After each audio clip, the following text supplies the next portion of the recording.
It's time for Savage Storm Basketball.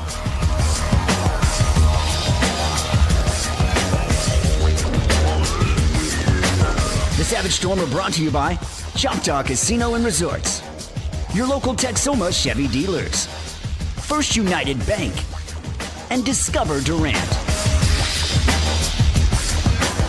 This broadcast is sponsored by Choctaw Nation of Oklahoma, Burridge Law, Steubenville Chevrolet, and Westside Family Dentistry.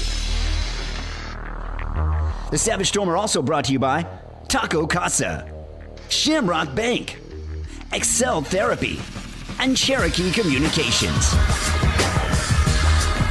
Also sponsoring the Savage Storm, Arnett Insurance, the Chutta Foundation, Durant Lumber, and your farmer's insurance agent, Al Olson.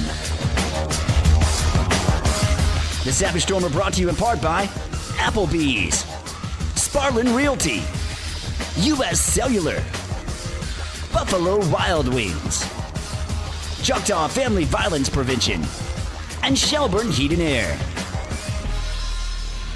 And now let's head to the court for Savage Storm Basketball.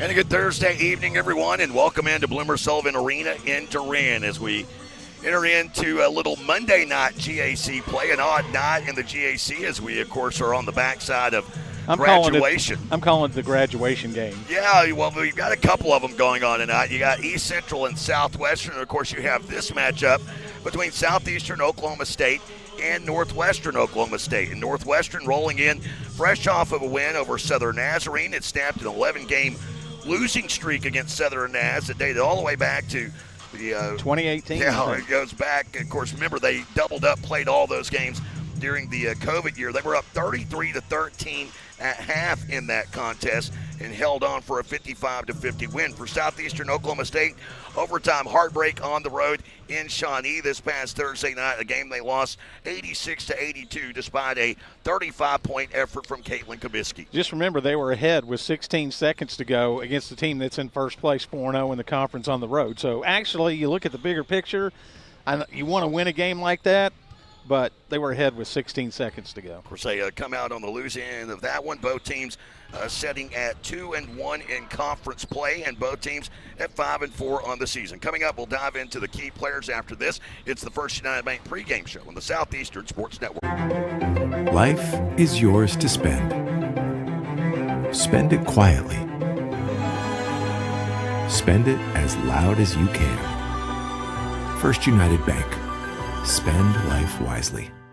This holiday season, Discover Durant invites you to enjoy a small-town Christmas in the city of Magnolias with holiday events throughout the season. Experience carriage rides from downtown Market Square to the Southeastern campus December 6th and 7th. Experience a West Side Christmas with an ice rink, reindeer, and more December 13th and 14th. And don't miss Mistletoe Market on Main Street Fridays and Saturdays November 30th through December 21st. Discover a small-town Christmas in Durant. For more events and details, visit discoverdurant.com. Choctaw culture is our everyday life.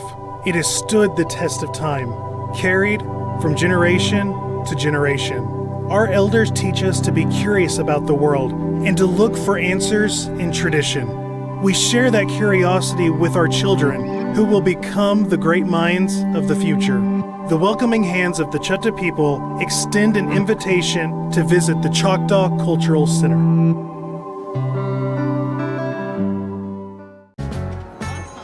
The holidays, and holiday trips, and holiday toys, and holiday bonding. And it all comes together in a Chevrolet. Find your red tag and use your red tag bonus cash to get $7,250 total cash allowance on this Silverado. See your Texoma Chevy dealers. Life is yours to spend. Spend it with small steps. Spend it with giant leaps. First United Bank. Spend life wisely.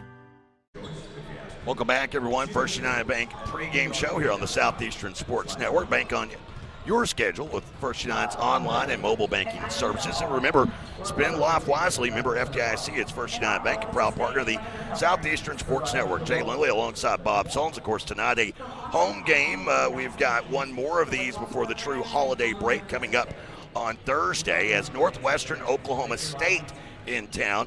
Interestingly enough, the exact same day they were here a year ago this time, but that game was played. I was going to say, it wasn't a Monday. It was not a Monday, but they were here exactly on December the 16th this time last year, as Northwestern Oklahoma State coming in with a record of 5-4 on the season, now 2-1 in conference play. Was an outstanding win for them over Southern Nazarene, as they were able to be up by 20 points on Southern Naz at the half, and then held on for a 55-50 win to get back on the right side of things. And even though they lost to Harding 59-47, that was a two-possession game late. Free throws really pushing the final score in that one. Yeah, those were at home.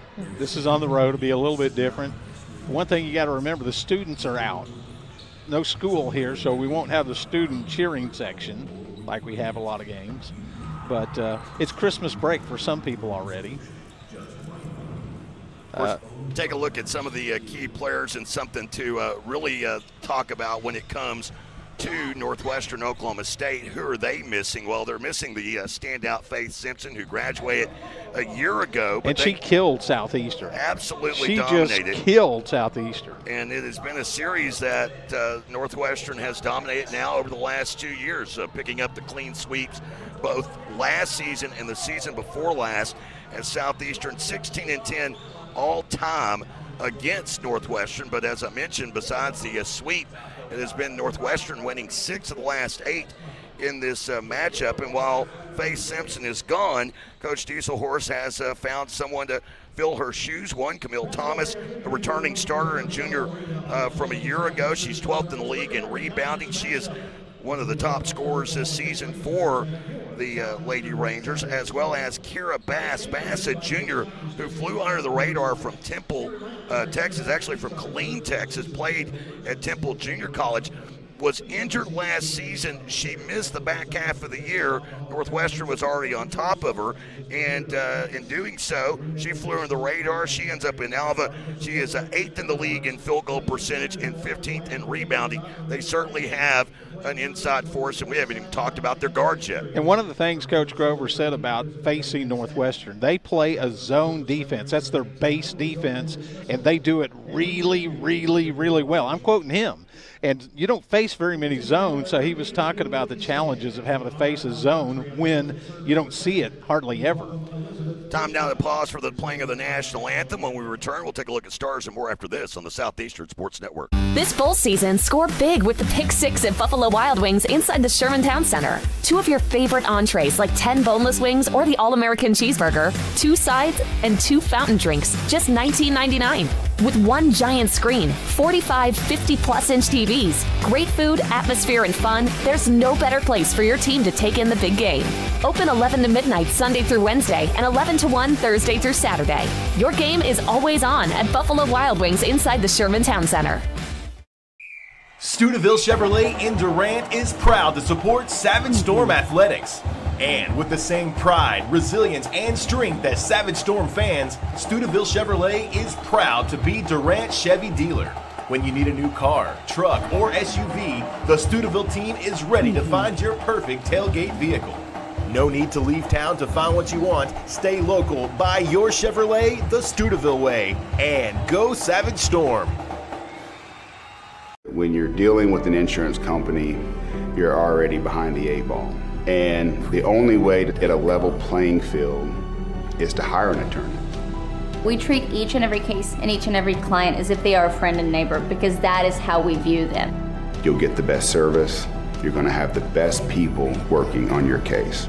That I can promise. Burridge Law Firm. Call 580-920-0700 or visit burridgelaw.com.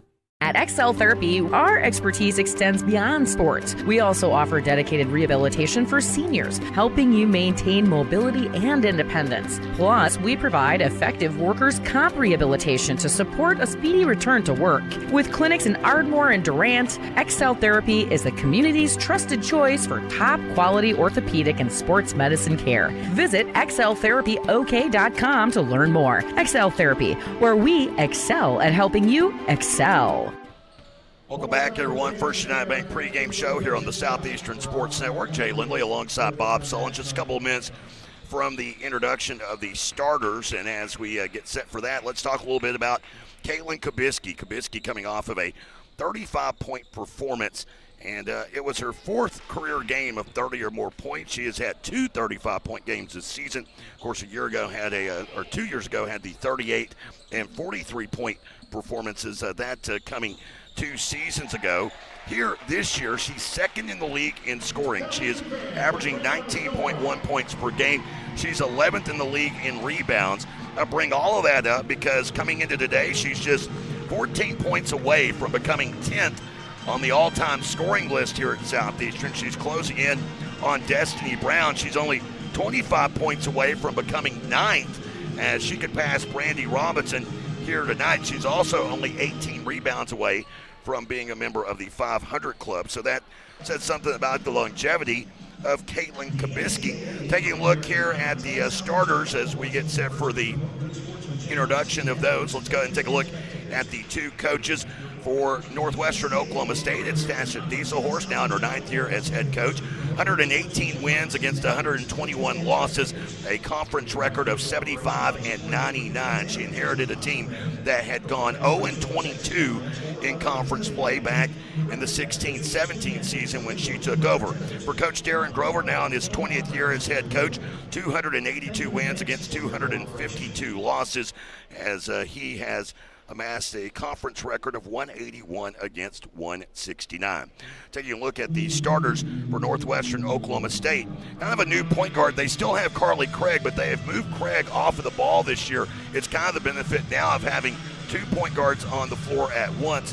Craig, the standout senior from Blanchard, Oklahoma. She is the 3rd leading scorer on the team. She is shooting 35% from beyond the arc this season, playing more of a 2-guard role, while it is Candy Hyatt, the 5'8 freshman out of Perry, Oklahoma, the former Maroon, taking over. She has 37 assists this season. She has turned it over 33 times this year. And joining them in the backcourt, Peyton Jones. Jones, the Alva native who transferred over from Southern Nazarene. She has scored double figures in 8 of 9 games this season, including a 24-point performance. She's 9th in the league in scoring and 12th in rebounding, as she averages 14 points and 5 boards per game. And on the inside, those towers we spoke of, the 5'11 senior from Hebron High School in Camille Thomas, as well as Kira Bass, the 6'1 junior out of Killeen, Texas, as the Lady Rangers this season averaging 72 points per game. They're allowing just 64 points per contest.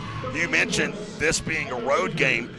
They have only played 2 road games so far this season. Most of their games have been at home, including the crossover challenge between the MIAA and the GAC. Let's go ahead and turn it over to Mark Webb, PA announcer, for the introduction of the night starters for Southeastern Oklahoma State and Coach Darren Grover's girls.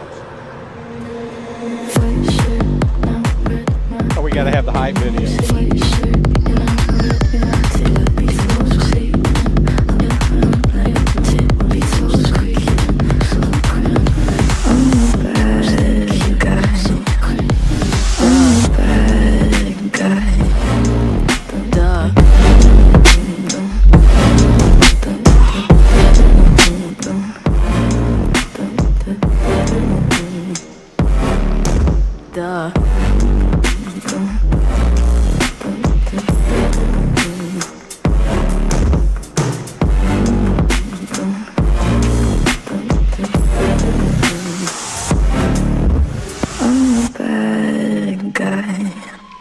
Storm fans, it is showtime in Durant.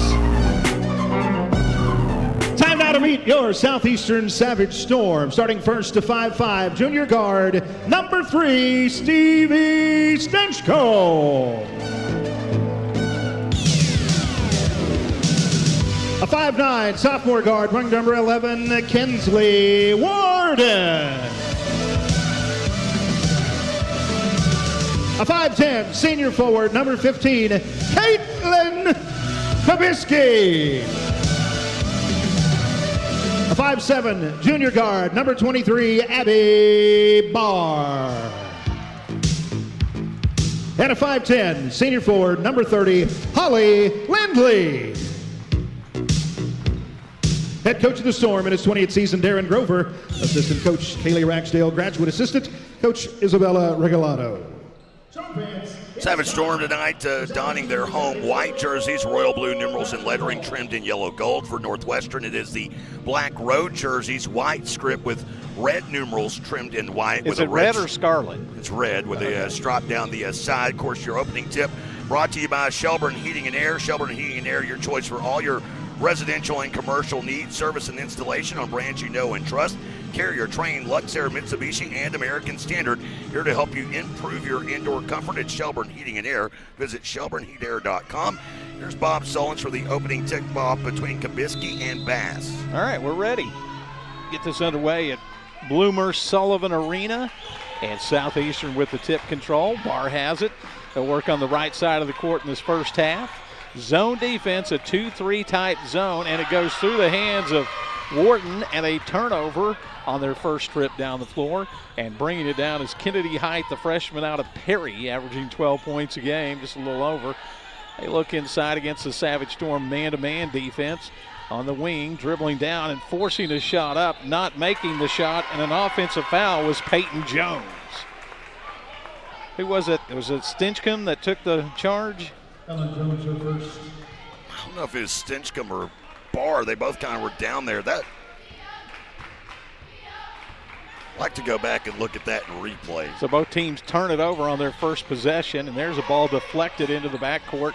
Lindley will go back there and pick it up, no relation. And she'll dribble down the right side all the way to the baseline, cut off, kicks it out, and they say she stepped on the inline. So now 3 trips, 3 turnovers. Well, the thing that's bad about this is Southeastern, they're averaging less than 12 turnovers a game this season. They've really cleaned that up. You're turned it over twice now in 2 possessions against a zone defense. Not really facing much pressure. So Northwestern's going to go with a double high post look. Dribbling out front is Kennedy Height. She'll take it on the left wing on the return pass. Look for a cutter. Now a setup drive and a pull-up 15-footer. It's good, and a late whistle as the basket made by Peyton Jones at the free throw line. And she kind of landed awkwardly. A foul on Warden. I think they're going to say it was one of those, like, oh, you got to give them space to land. That's a big deal in the NBA this year. So we have our first points, the 3-point play, the old-fashioned way by Jones, and Southeastern has it down. Stinchcomb to Barr, dribbling on the left side of the court, back to Stinchcomb. It's a zone defense, but they will really come out. There's another ball on the floor. It's loose. Warden surrounded, and a tie-up, and it's going to be the 3rd consecutive turnover for Southeastern. Like Coach Grover said, man, facing this zone is tough. Especially when they get out and spread it out. Kind of amazing, too, Coach Grover, after those 3 straight turnovers, has not left his seat yet. He's showing great restraint. On the wing is Carly Craig. Now to the high post to Thomas. There's a drive, almost thrown away by the Rangers, but they'll get it back. Drive by Thomas, and then she lost it out of bounds. There was a lot of contact. Holly Lindley battling with her, trying to get around her, could not. So there's been 5 turnovers out of 6 trips, and we have a 3-0 score with Northwestern on top. Stinchcomb, Southeastern does not even have a shot attempt yet. That's their 4th possession. Stinchcomb in the corner, working against the zone. Now to Warden. Thought about the shot. Nope. Back to Warden. Over to Lindley. Tight defense by the Rangers. Lindley dribbling into that zone. Bounce pass to the baseline. Kicks it out to Stinchcomb. She'll pull up, take an 18-footer. It's good. Had to. The shot clock was dwindling. It was down to 2 when it went through the hoop. 3-2. Southeastern's first points, but it was like great defense, and they just kind of forced that shot up. Height cut off, holds it. The lob inside, and a foul. Not a lot of contact there. They tried to lob it to Kira Bass and Lindley on, was it Kabisky? Kabisky. So her first, second team foul. They have a foul on the board for Northwestern, but I don't remember one. Do you? The offensive foul. Oh, yeah, that's right. Ball is batted around. It's going to be loose, out of bounds, off of Northwestern. So the Savage Storm happened approximately 2 minutes ago for those of you at home. Yeah. Sorry. Well, I was trying to think of a defensive foul, obviously, but of course that doesn't matter. Here's Barr on the wing. She'll launch a three. It's offline, off the rim, clanking, and on the rebound, another foul, and I think Warden's picked up her second. Wow. Did they call? Yep, and it is on Warden, so quickly Connie Hughes will check into the game. Hughes is a redshirt freshman out of Merritt, Texas. 5'6" tall. She's averaging 13 minutes a game. I believe she went to Bland High School. And there's a drive and a feed over the defense. Wide open three on the way from Craig is no good. Loose ball, follow shot no good by Jones, and a rebound picked up by Hughes. And she'll dribble up with a lot of contact, stop, be surrounded, kick it across to Lindley, to Stinchcomb for three. No good, back iron, and the rebound batted away. Southeastern has it. Kabisky in the paint. She takes a step and scoops it up and hits the deck. No basket and no foul. Quickly down to the other end as Kennedy Height drives off the glass. It won't go, and a good block out inside by Kabisky. 3-2, it's all defense. There's been 2 baskets made and 1 free throw. Kabisky has it on the wing. It's really physical, too. Hughes at the free throw line. One-handed pass to the corner to Stinchcomb. Now the pass loose. Out of bounds off the Savage Storm. Another turnover. Wow. Wow. They're just having problems figuring out how to crack that zone. Yeah, just to operate an offense. Just pass it around. I was watching the 2-3. I always love the fact that people think that the zone doesn't work. Ask Jim Boeheim how it worked for Syracuse. Yeah, well, now that was a 1-3-1 trapper at half court. They'd come out and trap you all over the place. He passed away just recently. There's Jones inside off the glass for 2. Peyton Jones has all 5 points for the Rangers. They lead at 5-2. Quickly down. Lindley open for 3. It's too long, and the rebound pulled down by Kira Bass. And the Rangers come the other way quickly behind the back. Dribble by Height. Stops, looks. Bounce pass outside. 2 dribbles between the leg by Craig, and she'll throw it. It hit the basket, and then it went off Lindley and out of bounds. It hit the rim. She was trying to pass it from one side to the other side. And it hit the rim. Jada Shipp, a 6'1" junior out of Dallas, Texas, checks in. And they lob it in to Shipp at the free throw line. Now over to Height.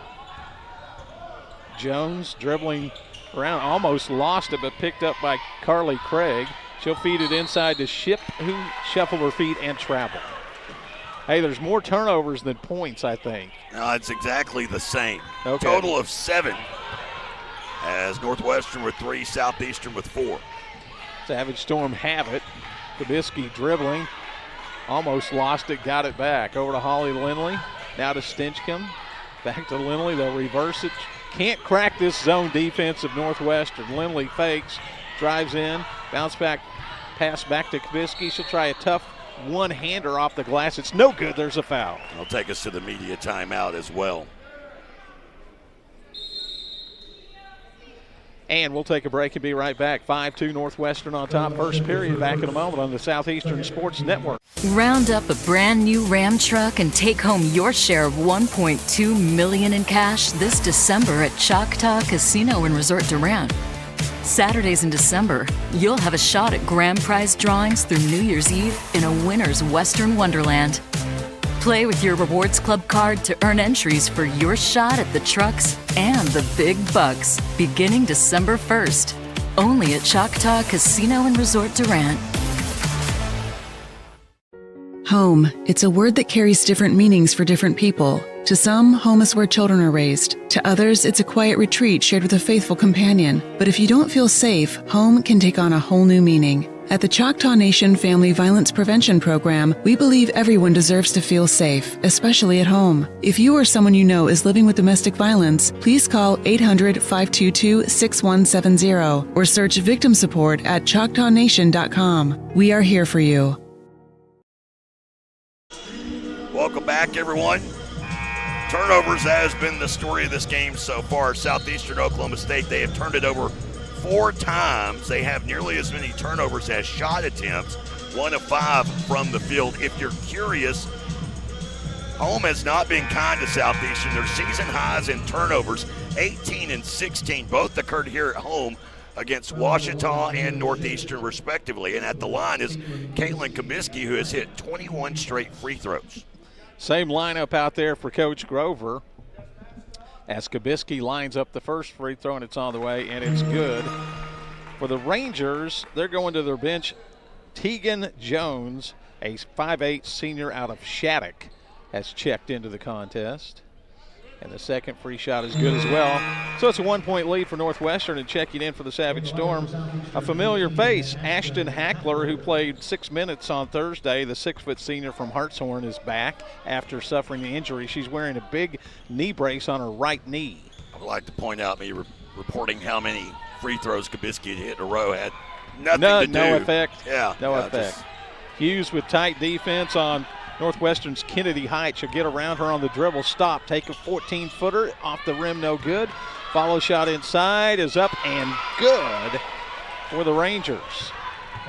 And also just checking into the game for the Rangers, that was Kira Bass back into the contest with her first points. Hackler inside, kicks to the wing to Barr, nobody to pass it to. Now inside to Hackler, she'll drive, shoot, and score. Beautiful move by Ashton Hackler. Now her first points of the season. 7-6 the score. Now we're getting some points scored. Height will dribble all the way into the lane. Now kick it out on the wing to Jones. That's Tegan Jones. She'll turn in the paint, take one giant step and miss it. Bass follow shot short, got it back again, and she's tied up, I believe, inside. It'll be Southeastern basketball on the arrow, the alternating arrow. A couple of substitutions. Craig back into the game, as well as Thomas for Northwestern. Kabisky gets a breather here as well. Yeah, Barr, Stinchcomb, Hughes, and Wiedelman on the floor with Hackler. So the Savage Storm a chance to take the lead. They trail by 1. Hughes dribbling out front. Crossover, bounce pass to Wiedelman in the lane. She'll kick it out. It's deflected out of bounds. Last touch by Peyton Jones of Northwestern, the 5'10" senior out of Alva. You mentioned she transferred from Southern Naz, right? Correct. But she went back home to play for the home team, the Northwestern Rangers. Hackler has it over to Wiedelman on the wing. Bounce pass to Hughes. 8 on the shot clock. Over to Stinchcomb. She'll fake. She'll drive in. Pull it 15-footer. No good, back iron, and the rebound pulled down by Carly Craig of Northwestern. Oh, and it should be pointed out, too, Jones actually made that transfer move 2 seasons ago. Yeah, it's been a while back. Yeah. At the free throw line is Thomas, and we got a foul. Hackler off the ball. And it will be the 4th team foul on the Savage Storm. Yep. That was on Ashton Hackler, her first 4th team. Defense, defense, defense. 7-6 Northwestern lead with 3:01 to go here in the first period from Bloomer Sullivan Arena, along with Jay Lindley, Bob Sullins. SSN. Here's a 18-footer in and out, wouldn't go, and over the back that time. I think Bass picked up the foul. Yeah, Bass. Yeah, it was Bass. Yeah, Bass going in over the back of Wiedelman there. Her first 3rd team foul. That'll be the 3rd foul on the Rangers. Now for the Rangers, number 3, Kennedy Height. Kennedy Height checks back into the game now. I believe she's a true freshman. She is. Out of Perry, averaging 12 points per contest. Perry had some good girls basketball teams here lately. Did they win state last year? I'm trying to remember. Here's Hackler dribbling through traffic, almost lost it, got it back, fighting through about 8 arms all over her. Now to Barr. Law pass deflected, stolen away by Bass. She anticipated, went around Wiedelman, and just got there first. And now Hackler hustling. She tried to steal the call there, but no, the official not going for it. It was off of her, out of bounds. Still 7-6. As checking into the game for the Savage Storm is Aaron Dolan, the 5'9" sophomore from South Coffeyville, averaging about 10 minutes per contest.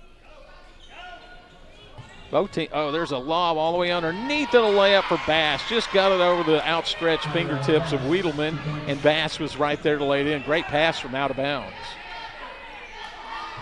Here's Hughes to the free throw line, kicks to the wing. Lindley lines up a long three. It's in. We're tied. Tied at 9. Lindley got the shot off quickly that time. And she's been the most consistent three-point shooter. She's 12th in the league, shooting right at 36% from downtown. Yep. No, 44% is what I had, but maybe that was behind. I'm sorry. Inside, and a traveling violation on Bass this time.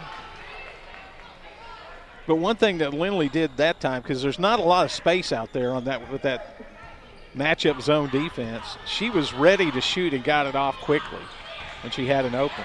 Here's Hackler, tough shot off the glass, goes in, and she didn't mean to do that. I saw her, she gave a little shrug, but she'll take it because it puts Southeastern ahead for the first time. Height cut off, now to Thomas, now to Carly Craig on the right wing. Craig closely guarded by Dolan. Back to Jones. Peyton Jones on the dribble, the left-handed dribble. Now backs it up, trying to get around Lindley all the way in. Scoops and scores with a foul. So the lead was short-lived. That was on Lindley as her first. Now Kabisky back in. Hackler gets a breather. They're just trying to work her in slowly, Jay. And, you know, when she gets back, she hadn't been able to have much contact practice. Just like one day before that game Thursday. She's been out with an injury all preseason, really hadn't practiced much. The free shot by Jones is good. So the lead back to the Rangers, 12-11 here in the first period. A minute 13 to go. Dolan back to Lindley. Now over to Hughes. She'll dribble down the left side, stop. Wiedelman thought about it, couldn't get the shot off. Kabisky comes out to help. Still plenty of time on the shot clock. She'll drive between two, scoop it up, and score. Count the basket and a foul. So that's Kabisky's first field goal make of the game. Her other points coming from the free throw line.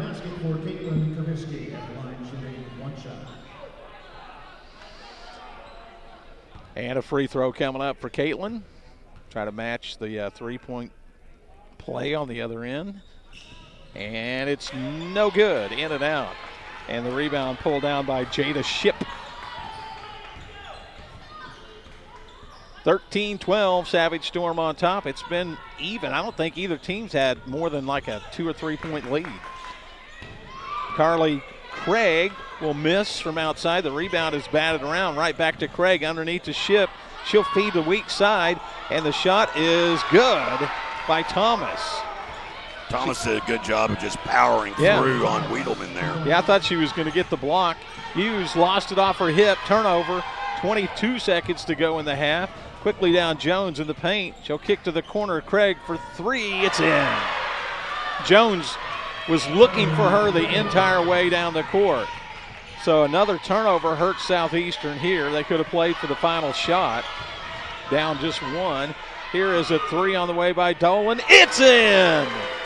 And the lead is one for the Rangers, 17-16 after one at Bloomer tonight. We'll be back in a moment on the Southeastern Sports Network. Arnett Insurance is proudly celebrating 60 years of serving Durant and the Texoma area.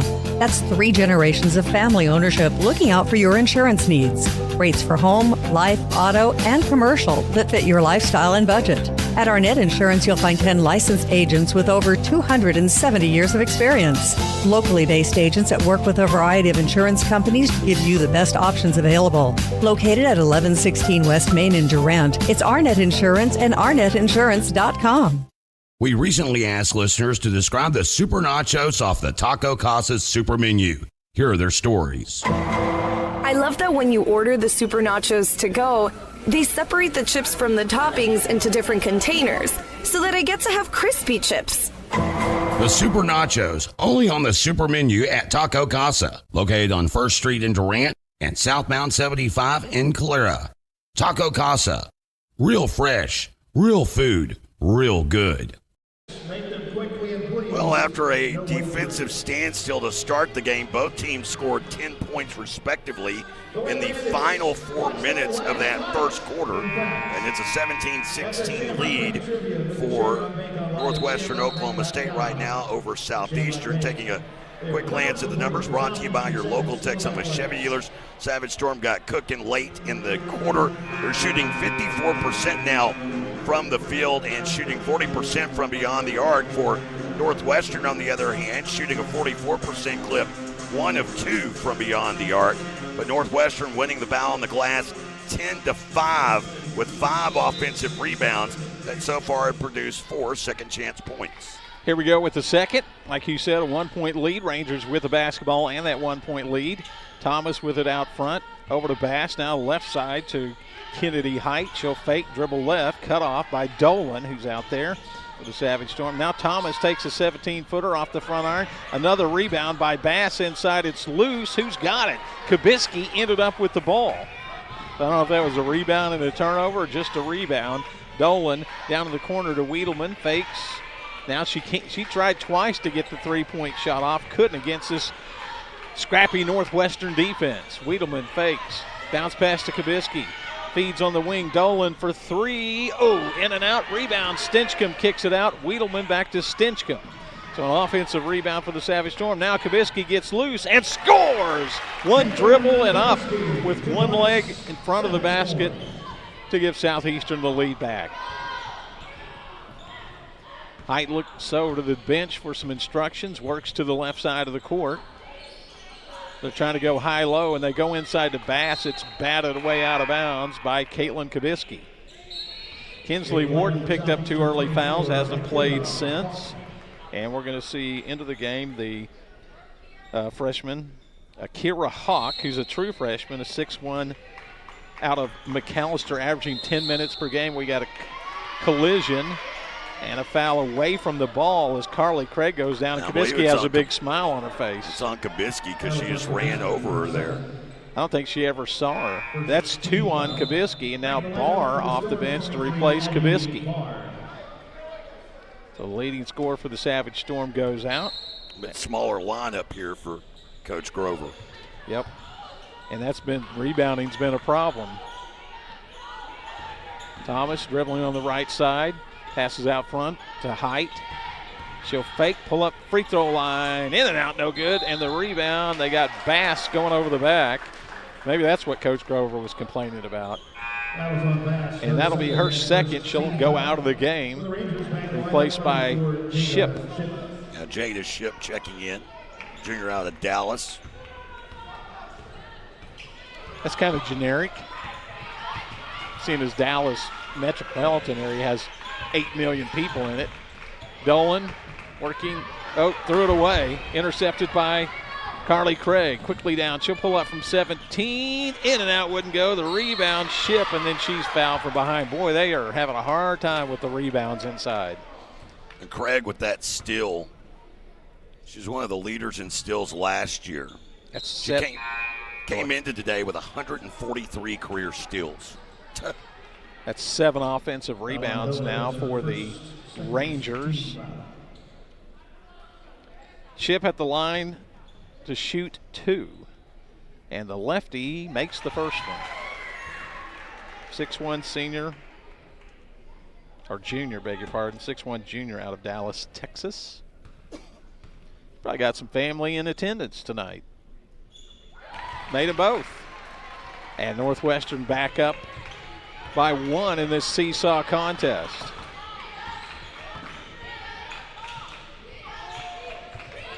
Also into the game for the Rangers is Tegan Jones again.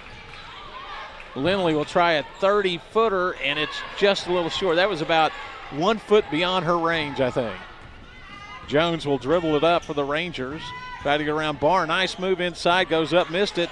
And Hawk had the rebound, and somehow Dolan, I thought she was out of bounds on the in line, but she kept it from going out of bounds. and works to the right side to Abby Barr, to Stinchcomb, now the left side to Lindley. Back to Stinchcomb. Looks for a cutter, nobody there. Hawk holds it high. Now to Barr, now in the corner. Here's Dolan for three. Oh, side of the basket, no good. It hit the side and just deflected back toward the court. Here's a drive by Samaya Adigan, a sophomore out of Hugoton, Kansas. And a basket by the Rangers. Their lead is at 3.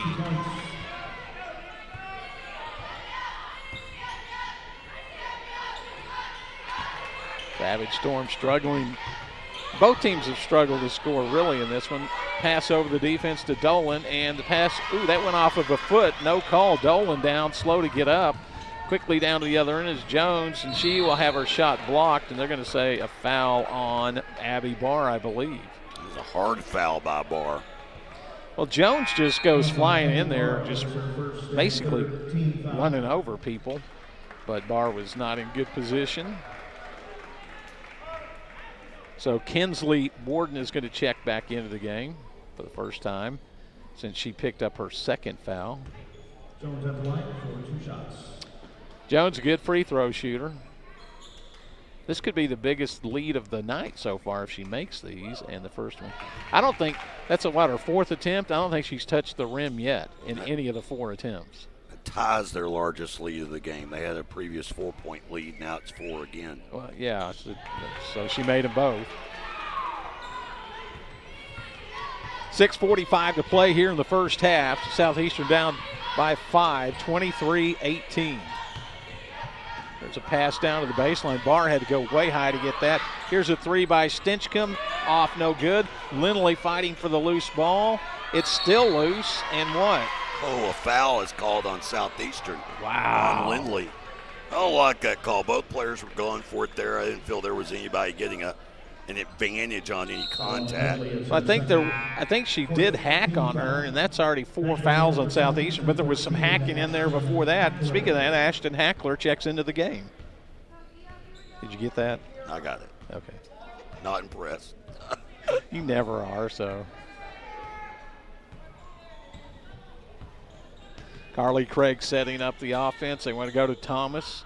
High post, look for a cutter, and a traveling violation there on Adigan.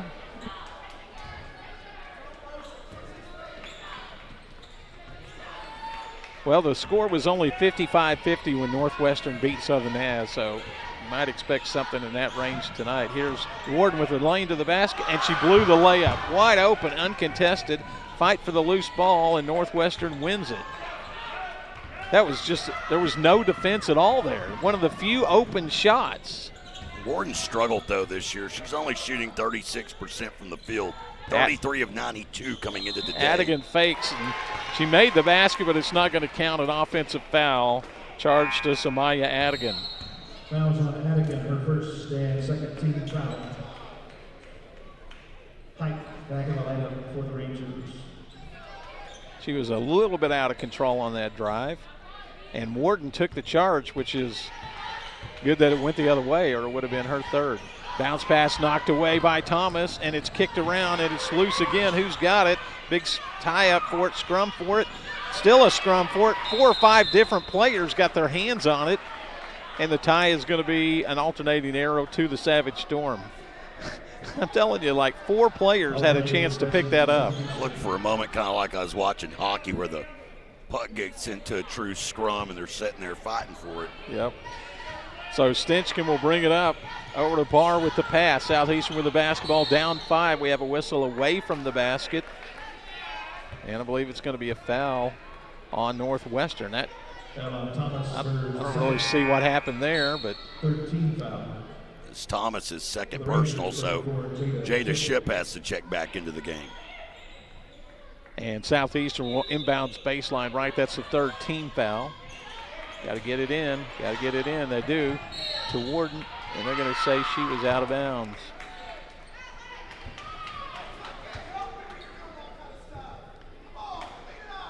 Refs love to call that out of bounds. Oh, they were on the sideline. They were on the inline. So another turnover for Savage Storm as Kennedy Height will dribble it up. Warden went for the steal. Height will drive, kick, 3 from Adigan. It's an air ball. Ship missed it underneath, and she gets it out of there. She missed the follow shot, and she'll take the lob inside. Hawk on her. She'll force her way up. Wild shot over the basket, and they're going to call a foul again. Already 5 team fouls against Southeastern. I know. Should take us to the media timeout as well. It does.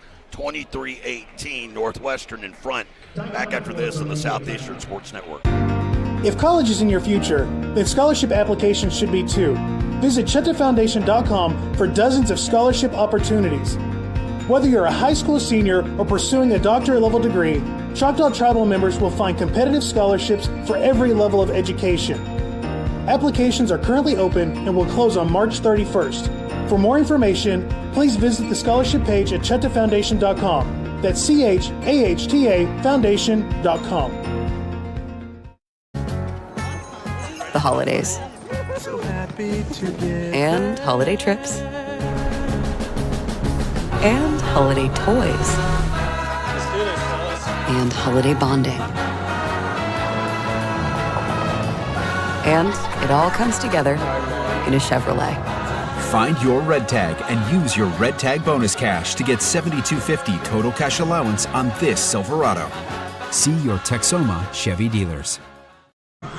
Welcome back, everyone. Today's broadcast brought to you by our friends at Choctaw Nation's Family Violence Prevention Program. 21% of college students report having experienced dating violence by a current partner.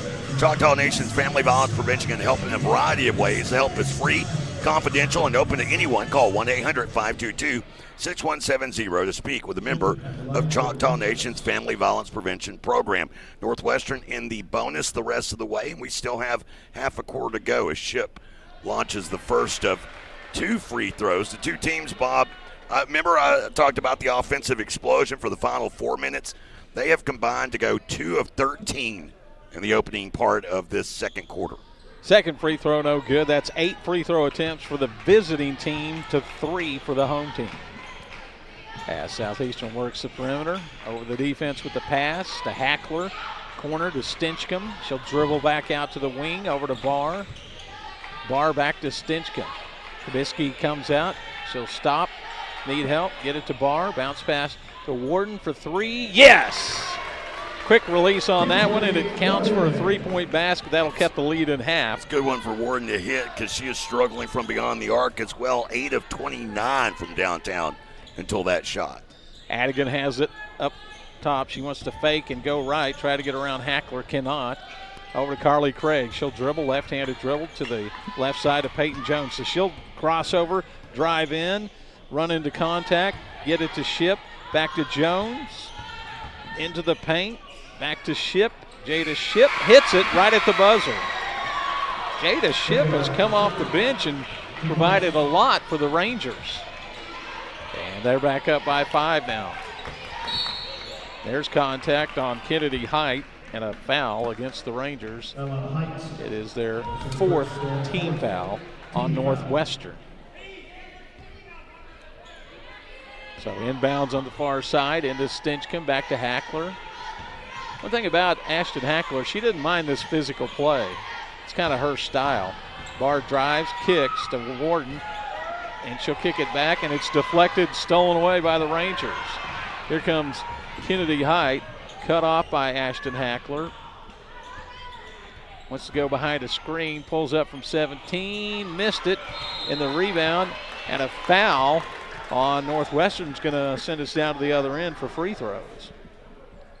It's going to be on Adigan, I think. That was on Adigan, her second and 5th team foul. So Adigan goes to the bench.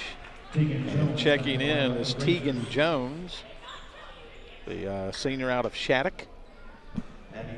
And somebody besides Caitlin Kabisky is going to shoot a free throw. She has all 3 free throw attempts so far before this one is good by Barr. Barr's been playing really well lately. 85% from the free throw stripe. It's a small sample size, but still yet for the year she's been playing well. Junior out of Decatur, Texas, makes them both. And yeah, you didn't jinx them, I get it. I didn't say anything about a streak there. Oh, okay. 26-23, Northwestern with a 3-point advantage and 3:15 to go here in the first half. Height pass. Oh, that was lucky because nobody could get to an errant pass. Tegan Jones picks it up now to Carly Craig. She'll stop, give it over to Height behind the back dribble. She's a really good ball handler, especially for a freshman. Here's Craig, crossover move, pass deflected, stolen basically by Kabisky. Just kind of took that one right off of her hands. Down to Barr for three. Good! And we're tied. A right corner three for Abby Barr.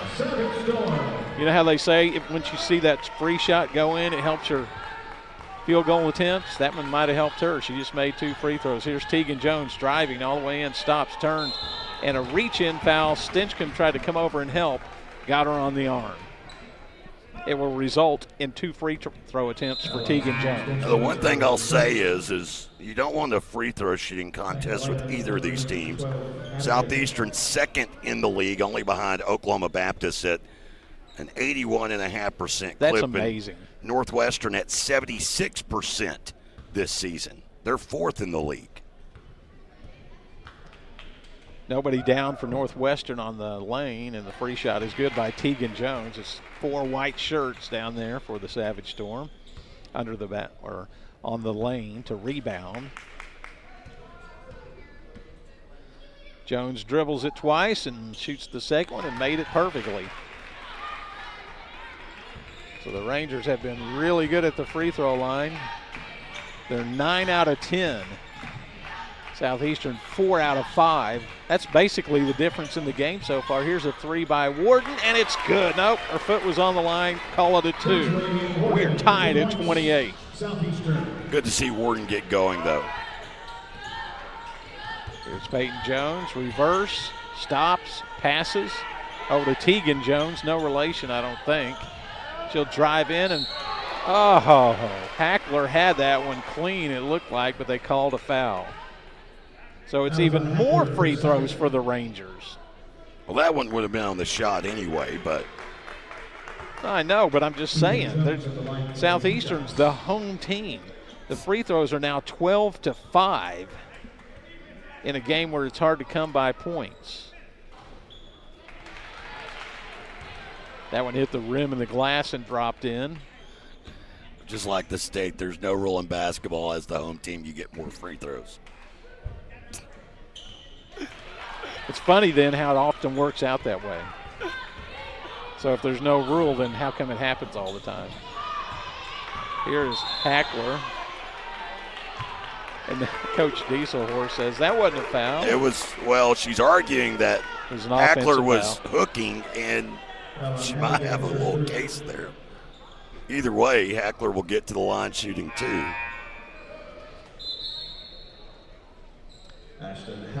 Kennedy Height checks back into the game for the Lady Rangers. It says it right on their uniforms. You don't hear that very much anymore. It's not the Lady Savage Storm or the Lady Crimson Storm. Although it is the Golden Suns and the Cotton Blossoms that are different than the men's team. But used to, back in the day, 1 out of 2 for Ashton Hackler, so Northwestern has a 1-point lead with under 2 minutes to go. You still have the Texans. You know what's funny? I was reading something recently. It was they would call them the Lionettes way back in the day. There's a crossover by Kennedy Height. There's a 3 on the way by Jones, and she knocked it in. Man, that was kind of like a last-second decision. She didn't really step into that one, but made it anyway. Hackler, 3 by Warden. Good! She's made 3 long-range shots. One of them, her foot was on the line, so it only counted for 2, but it gives Southeastern the lead, right? Nope, they're down by 1. I think they had the score messed up there for a second. There's a a 3 by Jones, Tegan Jones. A follow shot by Ship. Just can't get a rebound. This is just the second multiple 3-point game Warden has had this season. That says anything about the struggle she has had so far this year. Hopefully it's a good sign. That's 10 offensive rebounds for Northwestern, 2 for the Savage Storm. And overall, Southeastern being out-rebounded 20-10. But Warden hits another 3 to tie the game. He's on fire now. 35 apiece with 30 seconds to play in the first half. And Northwestern winding the clock down. There's about a 6-second differential between the shot clock and the game clock. And Kennedy Height trying to get around Abby Barr. She will kick it out instead, and Tegan Jones took an extra step, so a turnover gives it back. Southeastern with a chance to take the lead at halftime. Thanks to Kinsley Warden shooting here in the latter stages of the second period. Southeastern has 5 of their last 5 from the field, with 4 of those coming from beyond, or 3 of those, coming from beyond the arc. But 4 of them were long shots. Here's a kick to the corner. Stinchcomb taking an 18-footer. No good. The rebound out of bounds, and that's the end of the half. It would have been Southeastern basketball, but we go to the intermission. Tied at 35 from Bloomer Sullivan Arena tonight. Southeastern, Northwestern. Take a break and be right back on the Southeastern Sports Network. Shamrock Bank proudly partners with Southeastern Oklahoma State University to promote Savage Storm athletics. Collegiate athletes gain valuable experiences that translate to the workforce after graduation. Many of our employee owners have strong ties to Southeastern. At Shamrock Bank, you are more than a customer, we're more than a bank. Shamrock Bank, member FDIC.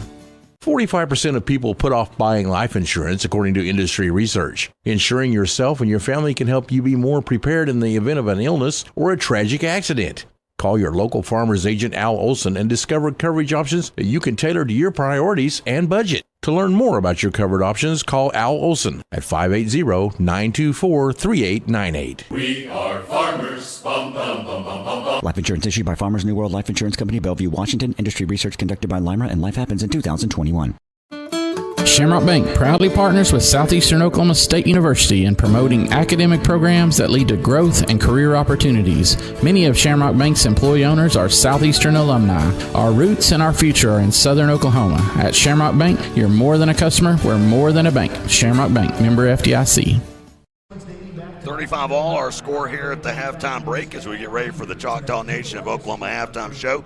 Each team with a player in double figures, and for Southeastern, it's Kinsley Warden with 11 points. It's already her 6th double-figure game of the season, and she's just a couple of baskets away from a new season high. For Northwestern Oklahoma State, it's Peyton Jones, their leading scorer for the year. She already has 10 points in this one. As I mentioned, 9th in the league in scoring. Mentioned that in the opening, and what has been her 9th double-figure game of the season. 35-35 our score here at the halftime break. Southeastern shooting 52% from the field, 50% from beyond the arc, while Northwestern, they struggled in that second quarter, shot just 33% from the field. They're shooting below 40%, yet we're tied 35 all. Coming up, we'll take a look around the GAC scoreboard, what's going on tonight. Of course, you've got East Central Southwestern. Harding women played earlier today. We'll get to all that after this on the Southeastern Sports Network. When I share my story, it's about more than solving the mysteries of our solar system. I represent the curious spirit of the nation, the Choctaw Nation. I am our past. I am our present. I am our future. I am all of us, because our stories make us more.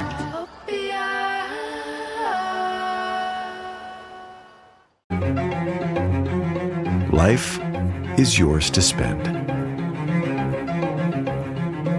Spend it apart. Spend it together. Spend a little now. Spend a lot later. Spend it fearlessly. Spend it faithfully. First United Bank.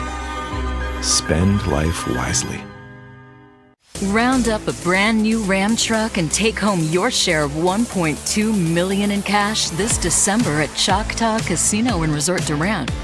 Saturdays in December, you'll have a shot at grand prize drawings through New Year's Eve in a winner's Western Wonderland. Play with your Rewards Club card to earn entries for your shot at the trucks and the big bucks beginning December 1st. Only at Choctaw Casino and Resort Durant. The holidays. And holiday trips. And holiday toys. And holiday bonding.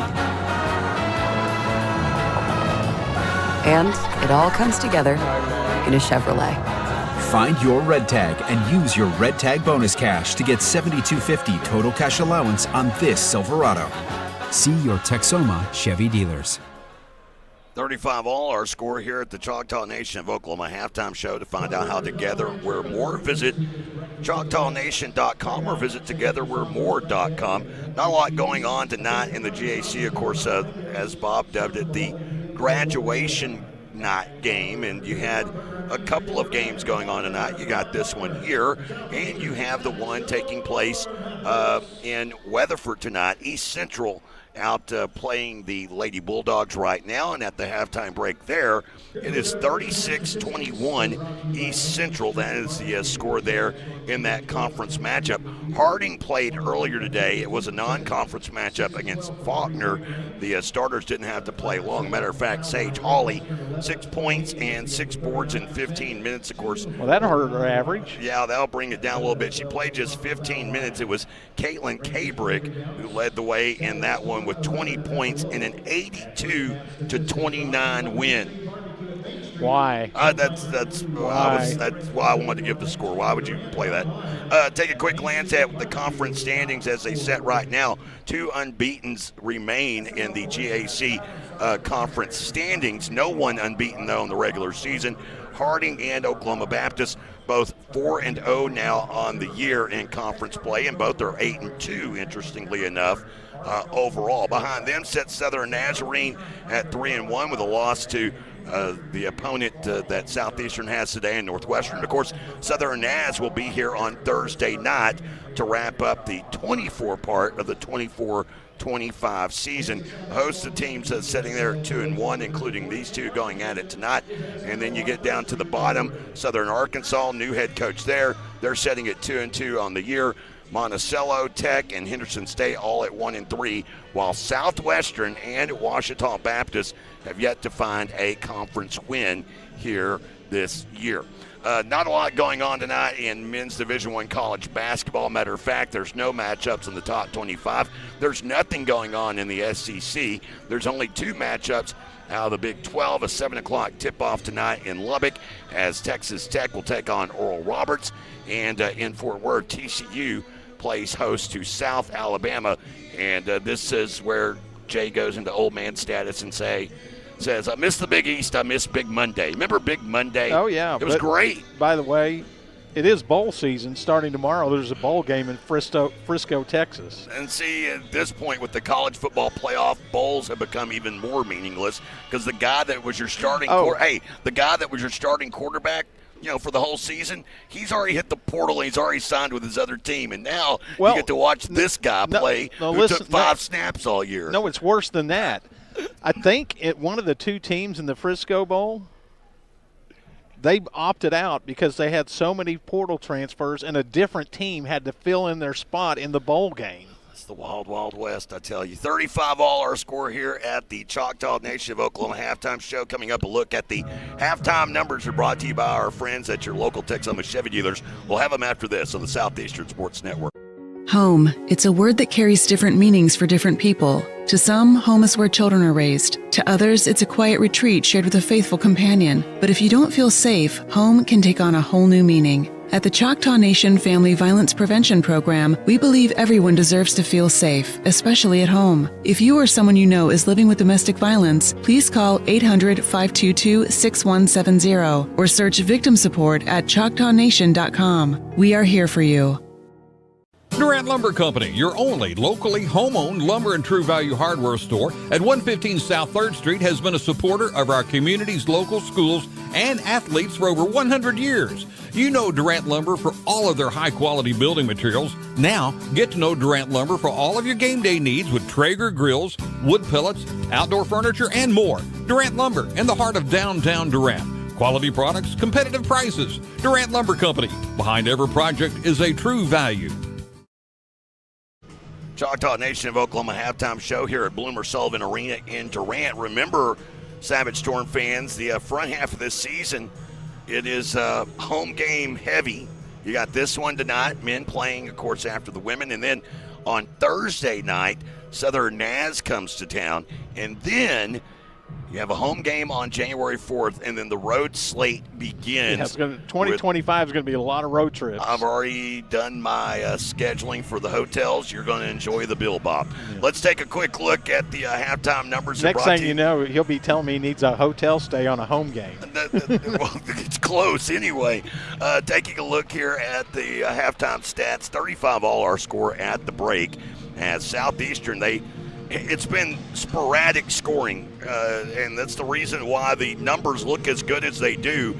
It's literally been the back half of quarters that have produced this number. Southeastern 35 points off of 12 of 23 shooting from the field, and 6 of 12, from beyond the arc, 5 of 7 from the free throw line. As for Northwestern, they had a tough second quarter, but free throws keeping them in it. In that second quarter was just 4 of 12. Overall, 11 of 28 for a 39% clip and just 2 of 4 from beyond the arc, but 11 of 12 from the free throw line in that first half. Southeastern got Northwestern to the bonus rather quickly, and of course in the women's game that means 2 free throws every foul. I pretty much believe the back half of that second quarter Northwestern was sitting there in the double bonus. Northwestern also using a size advantage to just kill Southeastern on the boards. 20-11 the count there. 10 offensive rebounds and produced 9 second chance points. Turnovers, it has been ugly at times. Both teams with 11 turnovers in this game. There hasn't necessarily been a ton of points off turnovers. Southeastern with 15 points off of 11 turnovers, 11 points off of 11 turnovers, and Northwestern with 15 points off of Southeastern's 11 turnovers. Taking a look at the leaders for Northwestern, Oklahoma State, Peyton Jones. She's already got 10 points, 3 of 4 from the field, 4 of 4 from the free throw stripe. She also has a game-high 3 steals. She never left the floor, played all 20 minutes, while Jada Shipp coming off of the bench, she's already got 9 points and 7 rebounds for Northwestern Oklahoma State. A big part of that due to the fact that the two bigs, Camille Thomas and Kira Bass, both with 2 fouls in that first half. Bass, 4 points and 5 boards. Thomas with 2 points and 4 rebounds through 11 minutes of action. Bass played only 9. The freshman point guard, Kennedy Height, struggling so far. She has no points, has an assist, 2 steals, and a turnover in 16 minutes. By the way, on Jada Shipp, her season high is 10 points in a game. Season high on rebounds before tonight was 3. She's more than doubled that. Yeah, and she's needing 1 bucket to get over that point mark. As for Southeastern Oklahoma State, only 1 player in double figures, but it's one you want to see start seeing the ball go through the net. Kinsley Warden, I mentioned Warden had struggled to this point this season, was shooting just 36% from the field, 28% from beyond the arc. As here at the break, she has 11 points, 4 of 5 from the field, and 3 of 3 from beyond the arc. Think about this. Her 1 missed shot was the wide open layup where she got free. Other than that, totally uncontested. Everything else she has hit has been 20 feet out. Even the 2-point basket, the foot was on the line. And she has 2 rebounds, 2 steals in 10 minutes of action. Again, she got into foul trouble early, thus only playing 10 minutes in that first half. Caitlin Kabisky with 6 points, fresh off her 35-point effort. She's got 2 rebounds here at the break. Abby Barr with 5 points. Holly Lindley with 3. Ashton Hackler getting her first real action of the season. She came in late in that game against Oklahoma Baptist, trying to knock the rust off. 5 points for Hackler in 10 minutes of action here. It's a little bit scary, though. Southeastern shot probably the best shooting game of the season so far, half. Over 50% from the arc, and you're still tied. Now, the argument there would be, though, that... Can you keep that up? Well, can you keep that up? The other part of it is keep them off the free throw line. If you're not committing fouls, and the big thing is, why are they getting fouled? That 20-11 rebound count. They got to do a better job on the boards for sure if they want to have a chance to hold this. Of course, coming up, second half of action around the corner. That was a look at the numbers brought to you by our friends at your local Texoma Chevy dealers. as this holiday season. Be sure to find the Chevy that brings your family together. And be sure to find yours at your local Texoma Chevy dealers. Second half around the corner after this on the Southeastern Sports Network. Get 6 of America's favorite boneless wings every Monday at your neighborhood Applebee's. Anytime there is a Pick 6 in the Sunday NFL game. Come in on Monday and use the promo code PICK6 and you'll get 6 boneless wings for free with purchase of $10 or more.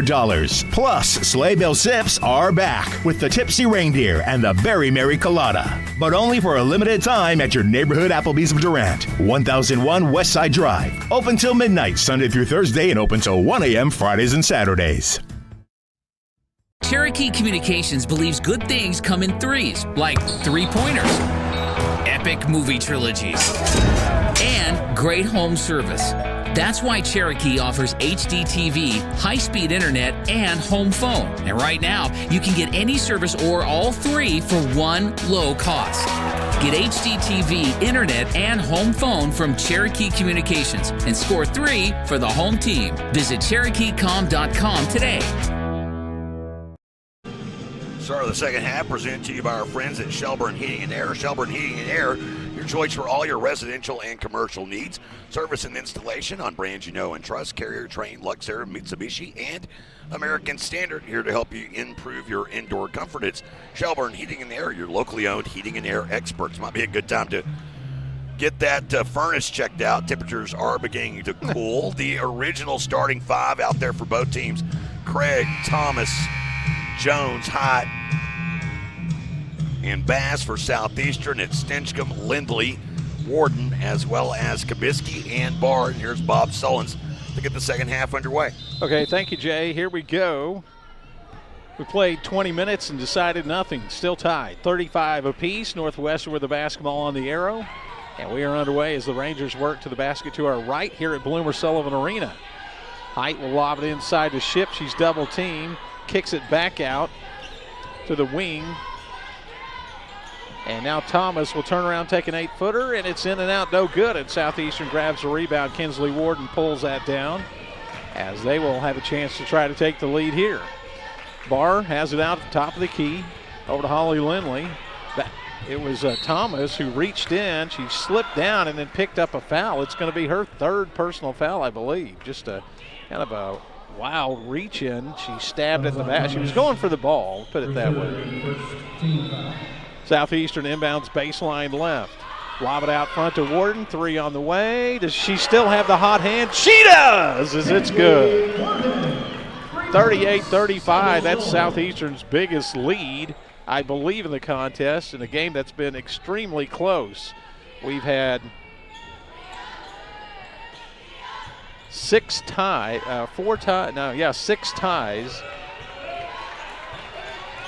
in the contest.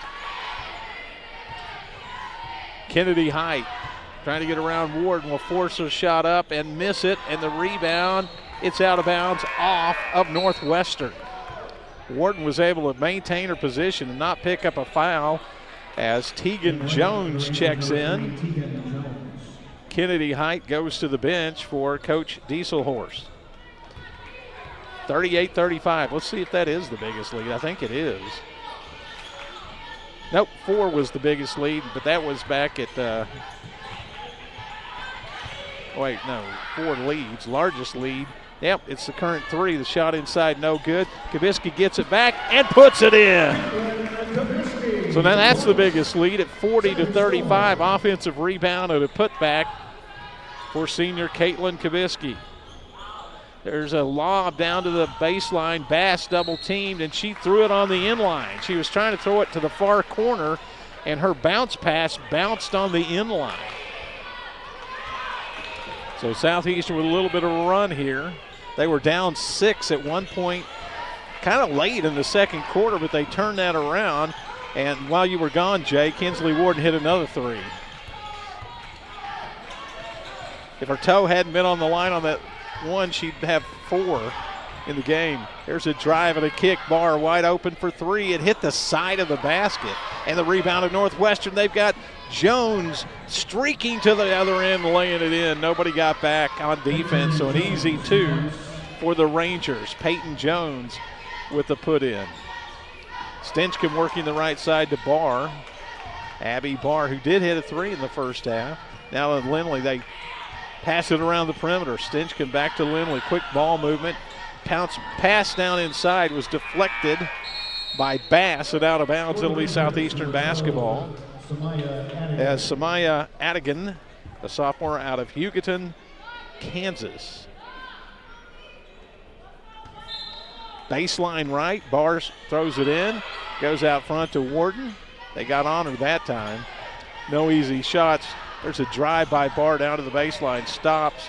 The Warden 14-footer is good, and Warden is just coming out party. It's a coming out party. Like you said, she has struggled the whole season shooting the basketball. Well, that's a new season high. Her previous season high was 15. She's got 16 now. Bass inside, it bounces around, it's off, rebound. Adigan pulls it out for Northwestern. She's open. She'll try a 3, and it's long, and now Southeastern has the rebound. Stinchcomb grabs it, leading by 5. Quickly down to Holly Lindley. She'll drive down to the baseline, stop, reverse dribble, bounce pass, good catch there by Warden. Now to Barr in the corner. She'll dribble 3 times, reverse dribble again out on the wing, over to Lindley. Now to Stinchcomb, now to Warden. Now to Barr, open for 3, her shot on the way, and it's over the basket that time, but saved in by a great effort by Stinchcomb. Lindley for 3, and that did hit the rim, but we have a whistle, and they reset the shot clock. So the official's going to talk this up, but why did he blow the whistle when it was a dead ball? I mean, it was a loose ball. Nobody had possession of the rebound. So they're going to send the team. You want to take a break? Yeah, take a quick break because they'll review this one. Back in a moment. Southeastern leading by 5 on the Southeastern Sports Network. When you're dealing with an insurance company, you're already behind the 8 ball. And the only way to get a level playing field is to hire an attorney. We treat each and every case and each and every client as if they are a friend and neighbor because that is how we view them. You'll get the best service. You're going to have the best people working on your case. That I can promise. Burridge Law Firm. Call 580-920-0700 or visit burridgelaw.com. Since 1971, Westside Family Dentistry has been committed to enhancing the natural beauty and function of your smile while improving your oral and overall health. Using state-of-the-art technology, our friendly staff will take care of all your needs, from routine care, crown and bridge, implants, and even orthodontics, including Invisalign. Westside Family Dentistry is the premier choice to create beautiful, healthy smiles for the whole family.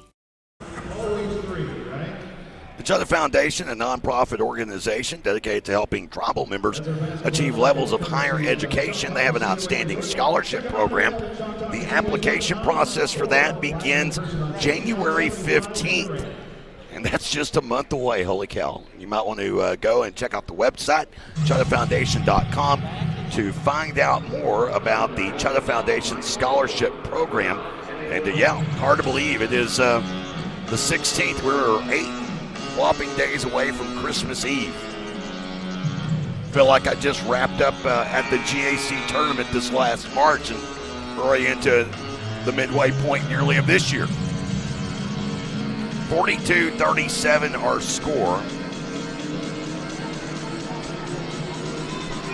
And it appears as though Southeastern, what are they going to do here? That's the question.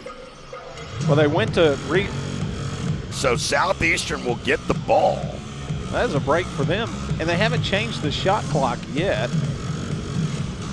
And it was a loose ball after a missed shot. Now they switched it to 4. That's what they did.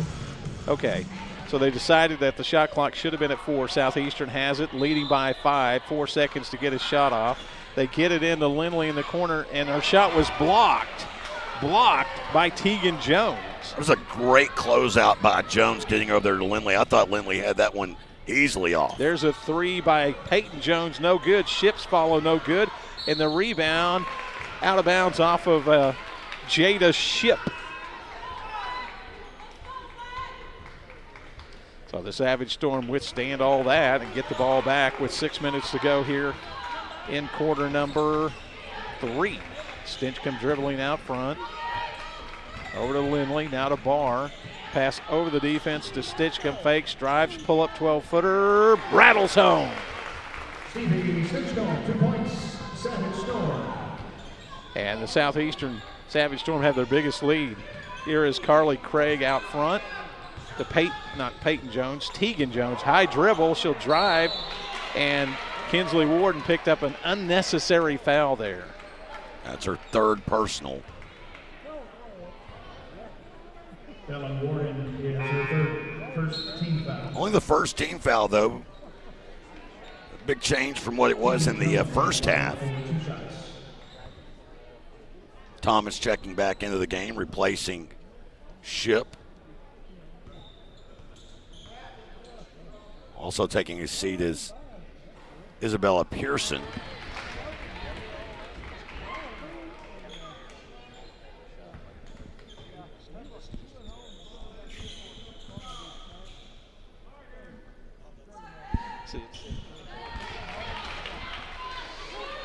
Both free throws in, cuts the lead down to 5, 44-39. Southeastern with possession. Lindley has it. Over to Stinchcomb. Back to Lindley. Now to Barr in the left corner. She'll dribble in over the defense. Stinchcomb set up for 3, and it's in. It's good. Nice find by Abby Barr. Stinchcomb now with 7 points in the game. Southeastern 8 of 18 from beyond the arc, and of course that buoyed by Warden, who's 4 of 4. Well, you know, they're playing a zone.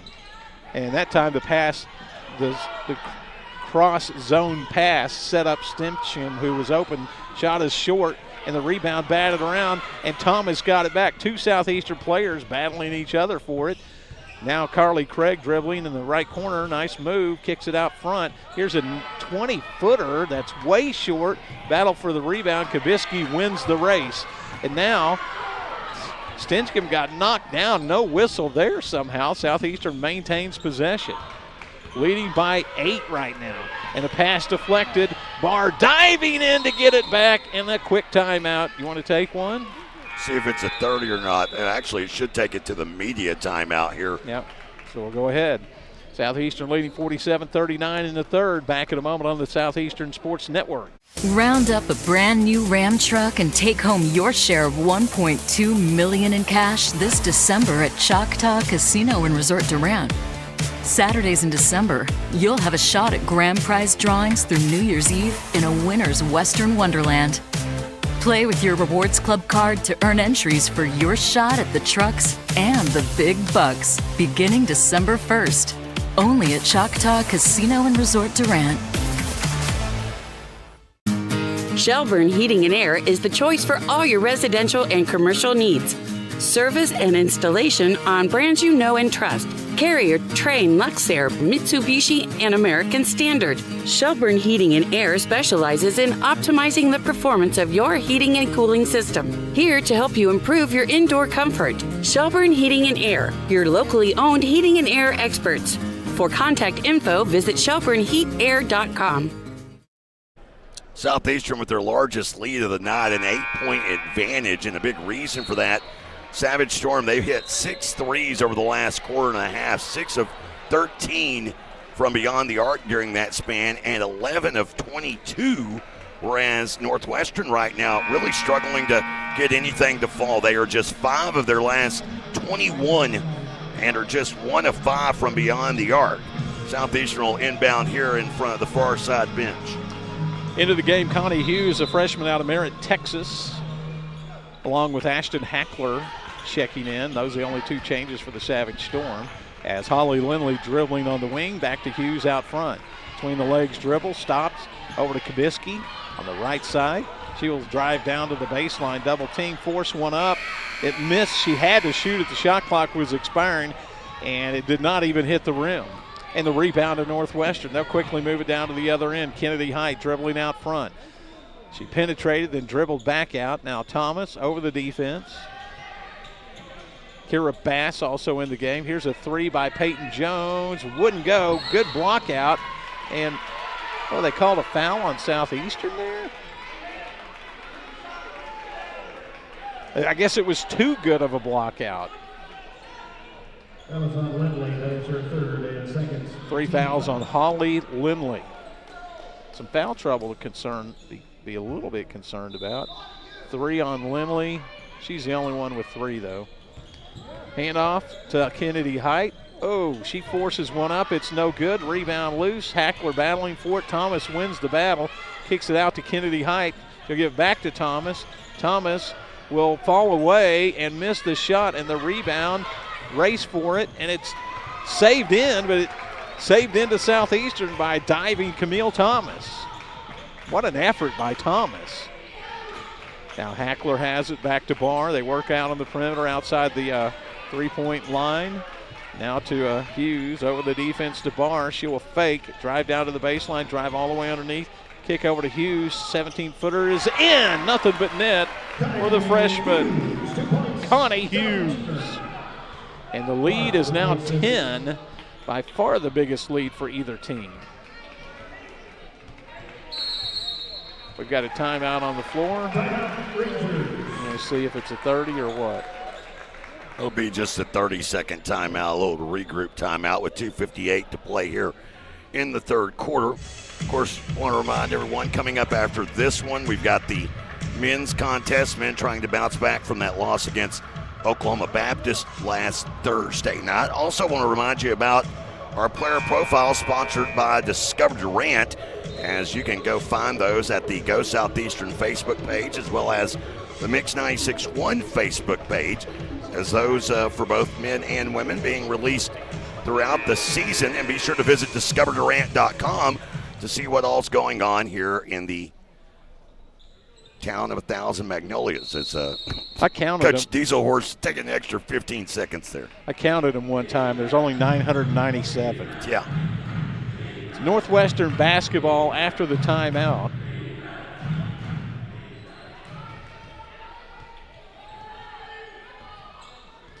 And the Rangers have the basketball, setting a double high screen for Kennedy Height. She dribbled back and forth around that. Now she'll feed it down to the baseline. The Bass tied up, kicks it out. Tegan Jones for 3 is good. Rangers really needed that. They've been struggling, and Tegan Jones off the bench has hit a couple big shots like that. Connie Hughes with it on the wing over to Hackler. Back to Hughes. She will fake, drive into the lane, lose it, and stolen away by the Rangers. Too much traffic in there. Here comes Peyton Jones around everybody down to the baseline. She traveled.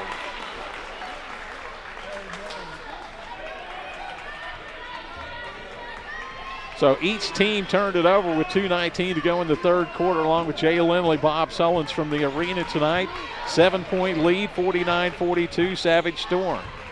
Warden over to Holly Lindley. They haven't let Warden get close to his shot, and we get a whistle and a foul against the Rangers. Kennedy Height said, what?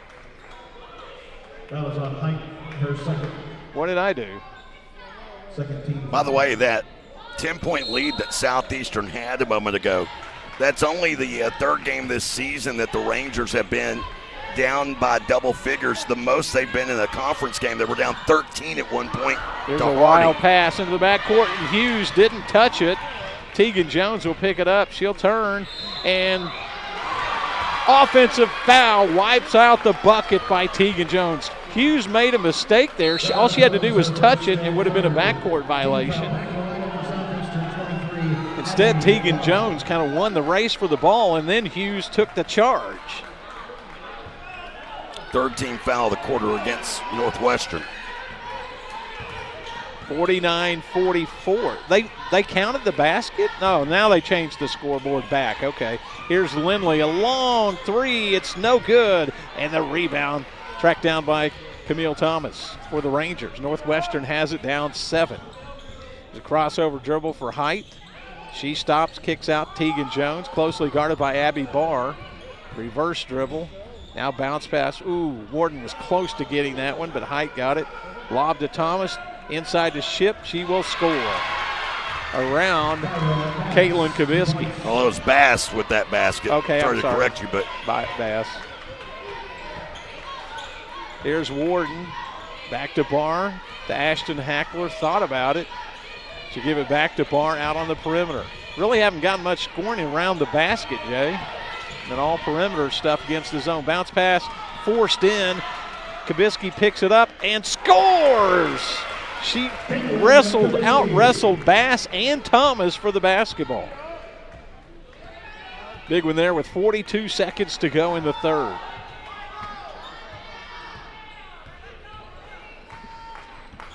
Height has it out front, dribbling behind a screen. Warden defending her. Lobs inside to Bass. She'll turn, shoot, and leave it short, and a foul. They called another block-out foul on the Savage Storm. It's too good a block-out, I guess. Wow. So that's the third on Hackler. Now both teams with 3 team fouls. Coach Grover not subbing for Hackler, but instead subbing for Lindley. Stinchcomb returns to the game. So Northwestern has it back. Southeastern had the rebound there. They would have had the basketball. Height inside, forces one up wildly. Rebound Thomas.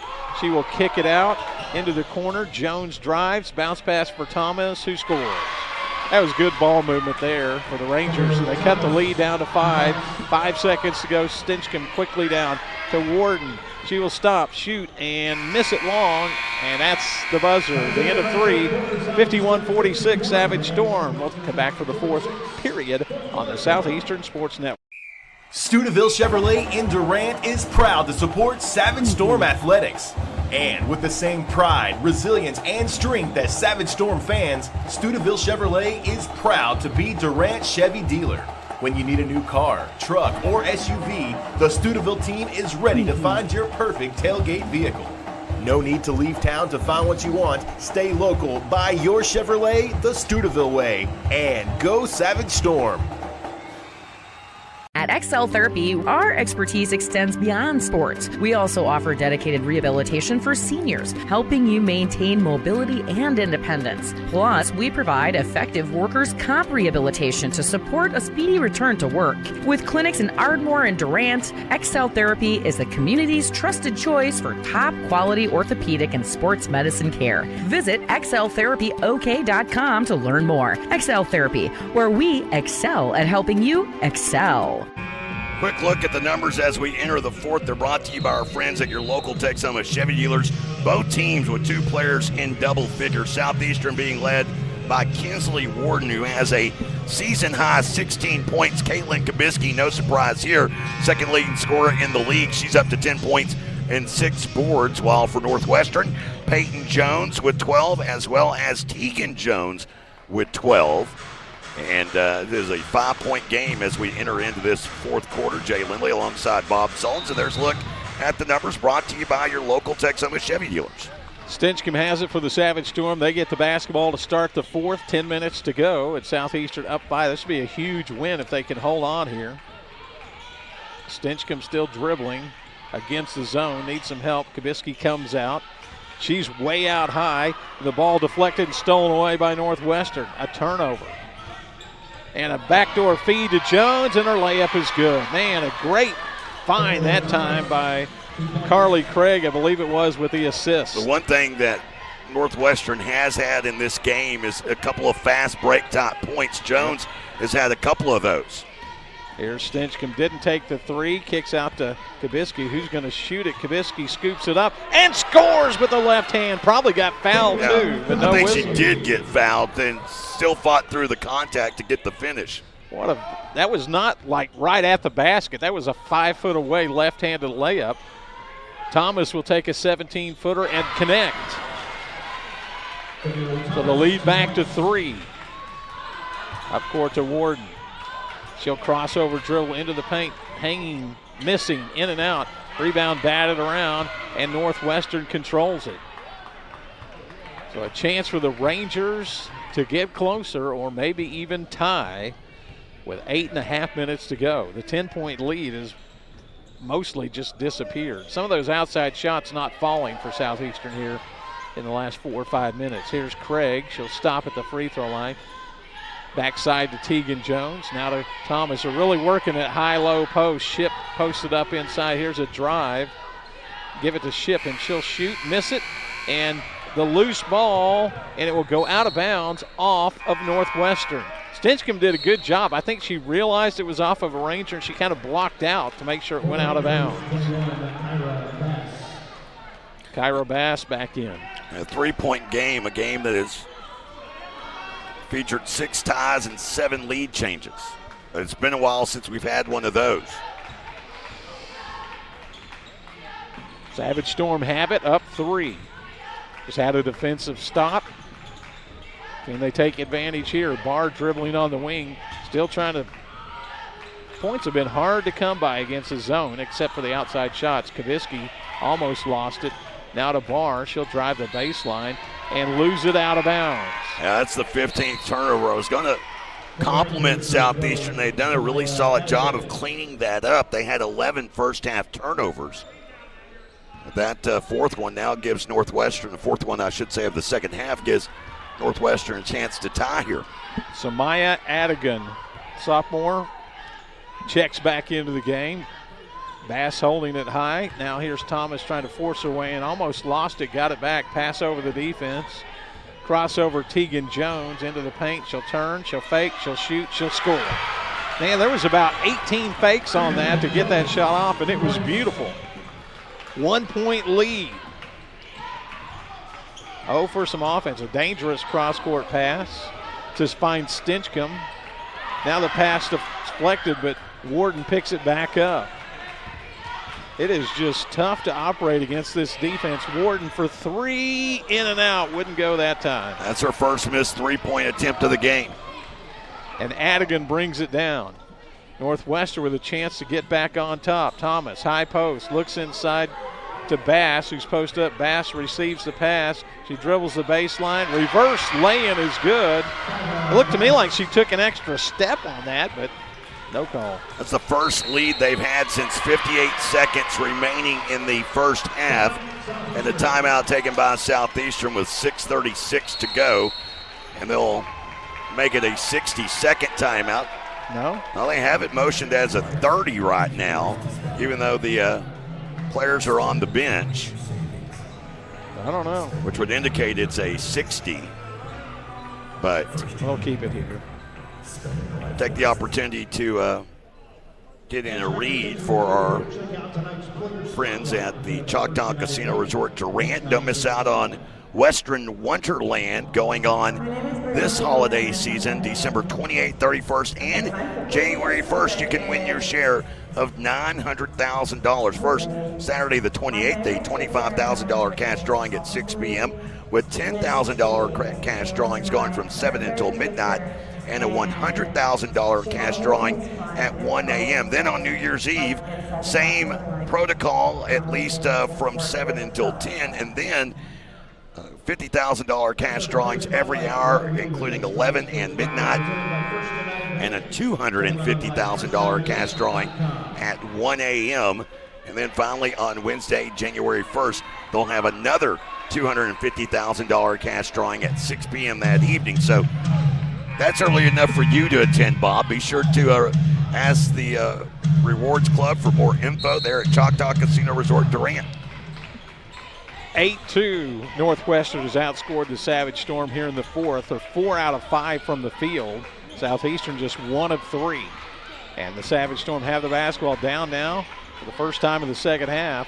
Down by 1, Kaviski tries to drive in, and she is bumped into no shot. It's going to be a foul against the Rangers. It's the first foul on either team here in this fourth period. So Southeastern has to throw it in, baseline left underneath the basket. It'll be Holly Lindley to do that. Lindley and Kinsley Warden, Kaviski out on the court, along with Ashton Hackler, and Stevie Stinchcomb feed inside, knocked out of bounds by the Rangers. It'll be the Savage Storm basketball with 11 seconds on the shot clock. And again, Northwestern's kind of up the intensity on defense. Now Southeastern just won of their last 7 from beyond the arc. Give it in to Stinchcomb. Now over to Lindley. 6 on the shot clock. Back to Stinchcomb. Dribbling amongst traffic. She'll take a fall away. It missed everything, and a shot clock violation. It missed the basket. It missed the rim, but it hit the glass. She had no choice. And really, Northwestern did a good job. They got everyone bunched up to that one side of the floor at that zone, and no one was open over there. There was no look. Yeah, there was like 4 defenders on 2 players. And there's a steal by Kinsley Warden, she saves it. Stinchcomb now had it stolen back. Now it's stolen back again, and a tie-up, and it'll be Northwestern basketball. Alternating steals in there. Looked like Warden was going to take off for the other end, then she lost it, then Stinchcomb had it, then she lost it. You could have 2 steals and 2 turnovers. And I would have been really interested had that ball been fielded behind the line if it wouldn't have been backcourt, because I think Warden had already crossed the timeline. Stinchcomb actually caught it in midair and landed on the offensive side of the midcourt stripe. Only to have it poked loose then by Carly Craig. But the Rangers get it on the arrow, and they set up shop with Adigan out front. She'll drive on Hackler, contact, kick it out. Here's Tegan Jones for 3, and it's in. Man, she has made a huge difference in this game. Coming off the bench. Southeastern down 4 all of a sudden.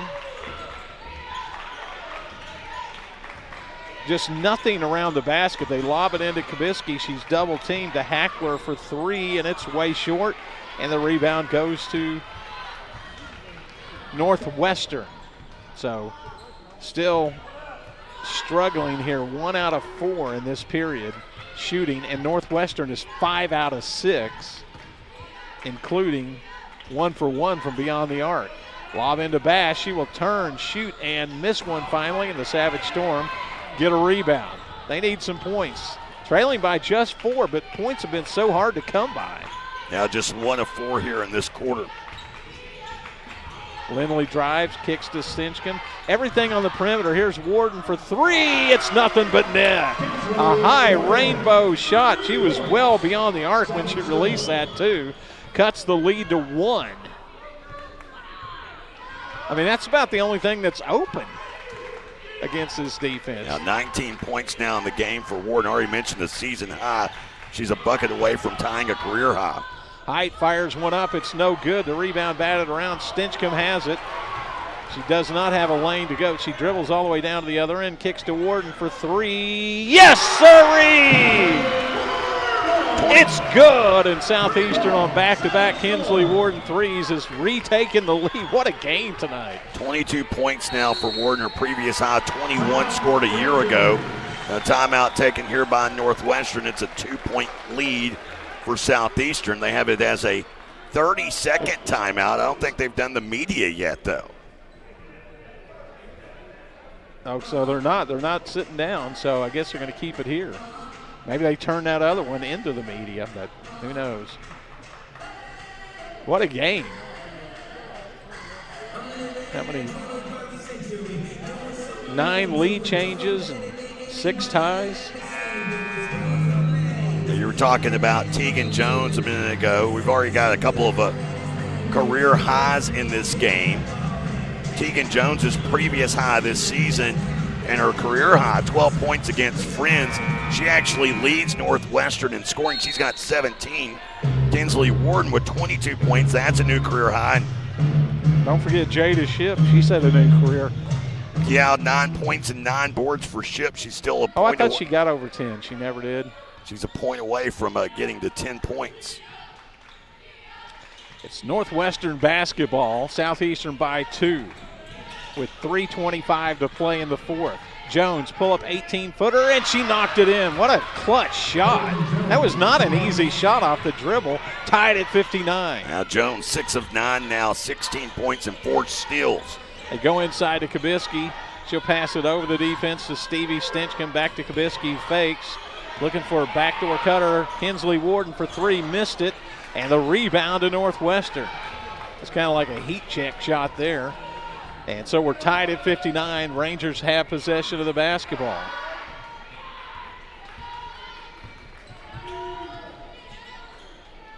Jones, 19-footer. This one's short. Good block out that time, and Warden claims the rebound. Now Warden gets the rebound, but Kabisky did all the hard work there. Yeah, she did. She should get half a rebound for that. Barr to Lindley. It's amazing. Not a lot of scoring from anybody but Kinsley Warden. Lindley dribbling, looking to Barr. Just can't find an opening. There's cutters. Now to Stevie Stinchcomb for three. Yes, it's good. Left corner three. Against that zone, the three's about the only thing that's open. Good thing the Savage Storm have been making them tonight. They lead by 3 with 2 minutes to go. Carly Craig dribbling on the right wing, sets up a bunch of picks. They switch. Now to Tegan Jones. She'll dribble left, now right, now back left. Bounce pass to Camille Thomas. Lob, Bass inside, double team, kicks it out. Carly Craig takes a fall away three. Nothing but net. How about that? Wow, that was a fall away three-pointer that hits. It was a rainbow too. Tied at 62. Another tie. A minute 28 to go. Southeastern with it. Lindley drives down all the way in, scoops it up. It's no good. The rebound kicked out, though, by Kabisky. Southeastern basketball. There's a dangerous pass. Warden fakes, drives in, kicks it back to Kabisky to Barr. Cut off, knocked away, loose ball, tie up. Southeastern possession with 8 seconds on the shot clock and 1:09 on the game clock. Southeastern with 11 made threes in this game. That is not a season high. They hit 13 last Thursday against Oklahoma Baptist, but those are the only 2 back-to-back three-point or double-digit three-point games they've had this season. Got to go quick. 7 seconds on the shot clock. Kabisky drives in, and we got a foul. It's just the second team foul, second foul called in this period. Yeah, but it's on Jones, and that's her. Or do they? Yeah, they call it on Jones, her second personal. But a new 20 seconds on the shot clock. It was down to about 4 with 1:05 to go in the game. Into Kabisky. She will drive, go up, and leave it short, and the rebound to the Rangers.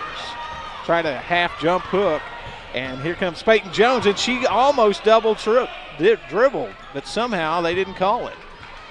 I guess the ball rolled over to a teammate is why they didn't call it. Rolled over to Craig, and now timeout taken by Northwestern. Another 30.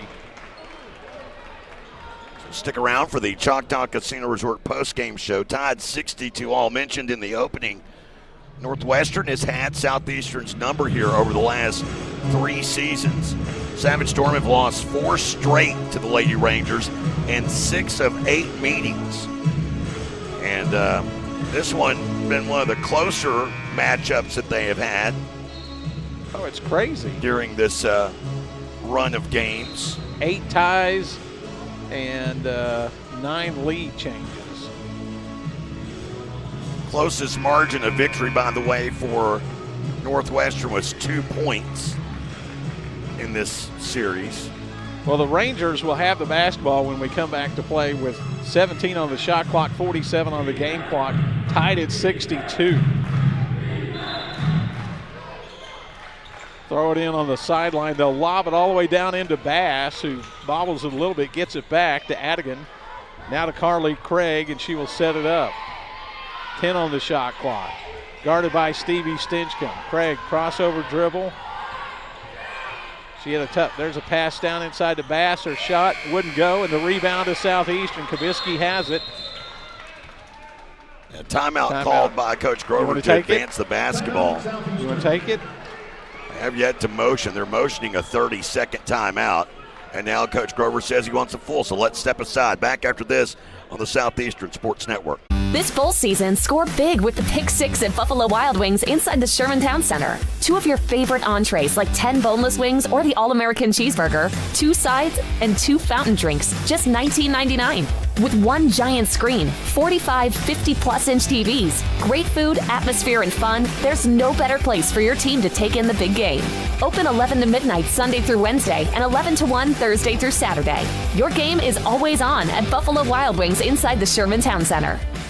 This holiday season, Discover Durant invites you to enjoy a small-town Christmas in the city of Magnolias with holiday events throughout the season. Experience carriage rides from downtown Market Square to the Southeastern campus December 6th and 7th. Experience a West Side Christmas with an ice rink, reindeer, and more December 13th and 14th. And don't miss Mistletoe Market on Main Street Fridays and Saturdays November 30th through December 21st. Discover a small-town Christmas in Durant. For more events and details, visit discoverdurant.com. 29.8 seconds remain in a game that has been tight-knit so far. 9 ties, 9 lead changes. Southeastern led by as many as 10. Northwestern by as many as 6. Smallest margin of victory in this series for Southeastern, 3. That goes back a ways, and the smallest for Northwestern, 2. They put a little time back on the clock. It's 29.8. That means the shot clock is off. Southeastern has the basketball tied at 62. They can play for the final shot if they want to. Stevie Stinchcomb dribbling out by the S and the E in the center court as Northwestern does come out to contest defensively, and there's a foul. So they had a foul to give. Well, they actually have another foul to give as well. I mean, Southeastern's had no fouls called on them in this fourth quarter. That's just the third, so Northwestern has another foul to give here should they elect to do so. With 11.1 left. Southeastern gets it in to Warden, to Stinchcomb, and there's the other foul to give right there. Just use up a little bit of time. Of course, now you run the risk of putting Southeastern at the free throw line. I'd mentioned they are second best in the league in team free throw shooting. Well, they're not going to try to foul now. 8.4 to go. Into Kabisky, double team, and she throws it away. Tegan Jones down to Camille Thomas. Contact, missed it. Rebound, Southeastern. We're going to overtime. Overtime in the women's game, tied at 62. We'll take a break and be right back on the Southeastern Sports Network. Shamrock Bank is an employee-owned company based in southeastern Oklahoma. We are a proud sponsor of Savage Storm Athletics. Many of our employee owners are alumni of Southeastern and know firsthand the opportunities higher education can bring. Our success is tied to the success of the communities we serve.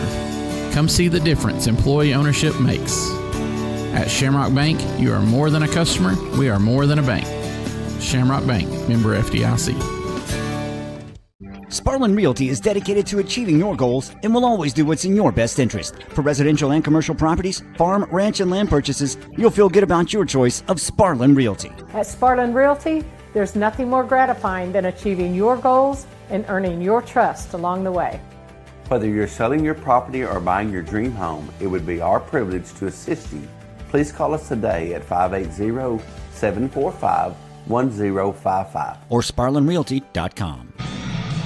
Both teams had opportunities to end this in regulation. Southeastern's offensive possession ending in a turnover, and Lady Rangers with a miss at the rim from Camille Thomas. And we'll play another frame of 5 at 62 all as we go into this overtime set.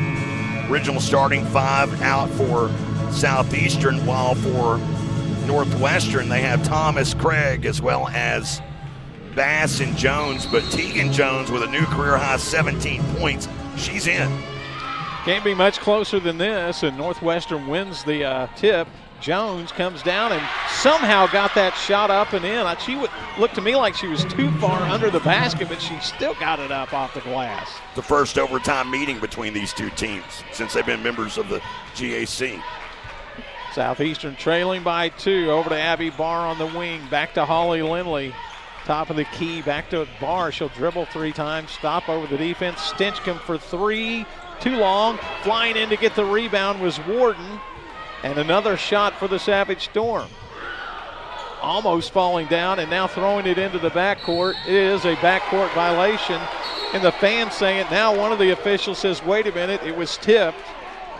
There's 12 on the shot clock, so they reverse the call. One of those fans is Tyrone Stafford. The fans were yelling at the official. That was right in front of them. They saw it. It was tipped, and the other official came in and overruled. And that's good work by the officials. You can't see everything. So you've got 10 seconds to get a shot off here. Warden out on the left wing. Now to Stinchcomb. Dribbles to the corner, takes a fall away, step back 3. Yes, it's good, it's good! As the shot clock buzzer went off. Stinchcomb now setting with 13 points in the game.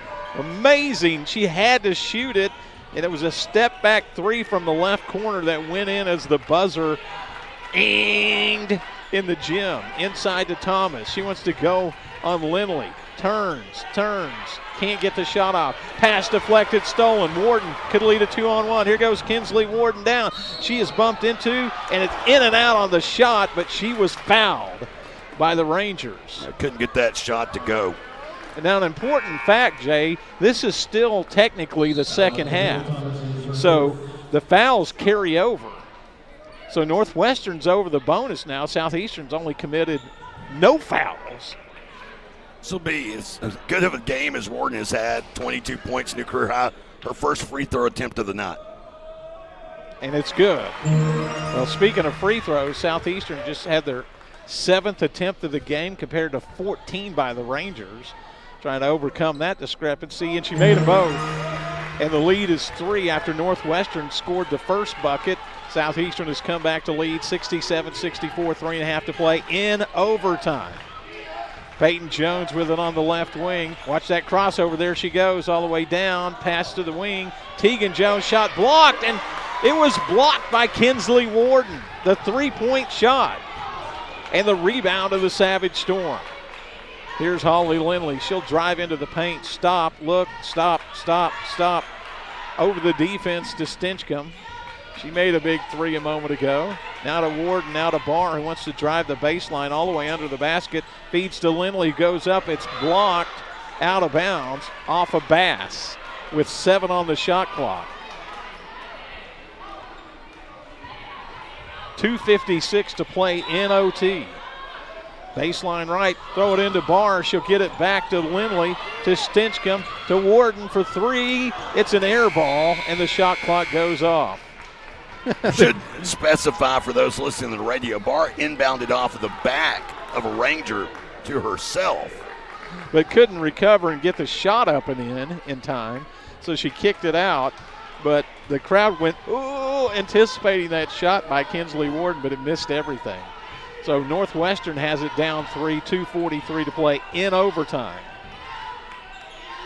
Adigan fakes, drives, stops, pass over the defense to Peyton Jones. Watch that left crossover. She does it.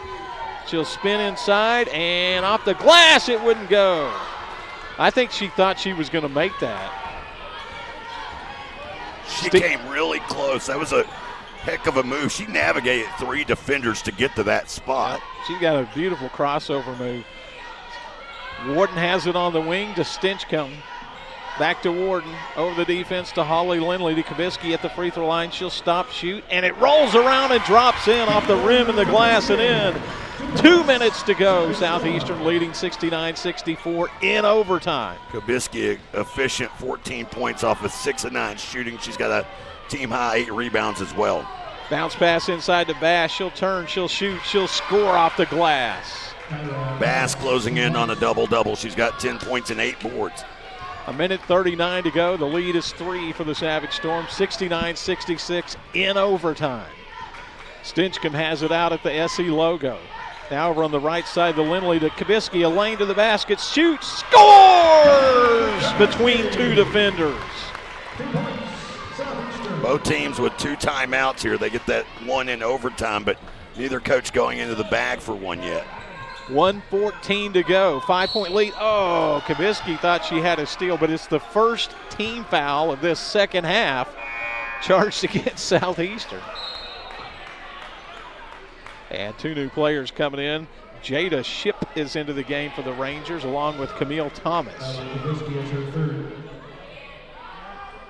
20 on the shot clock, 1:11 on the game clock. Southeastern leads by 5.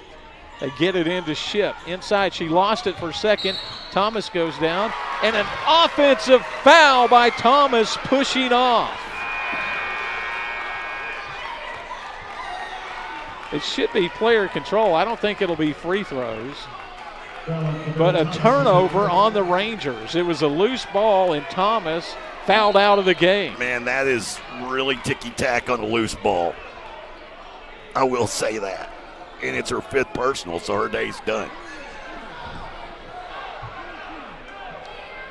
Tasha Dieselhorst, the coach, is the coach. Gabbard, the coach. There you get some over-the-air talk between the video technical director and the video operator. Well, when there's a controversial call, the coach is usually going to complain. Here we go. Southeastern has it, up 5 with a minute to go, and Lindley is tripped, and she'll get 2 free throws. And again, Northwestern didn't like that call, Jay, but the free throws are really lopsided. And they even up a little bit now here in overtime.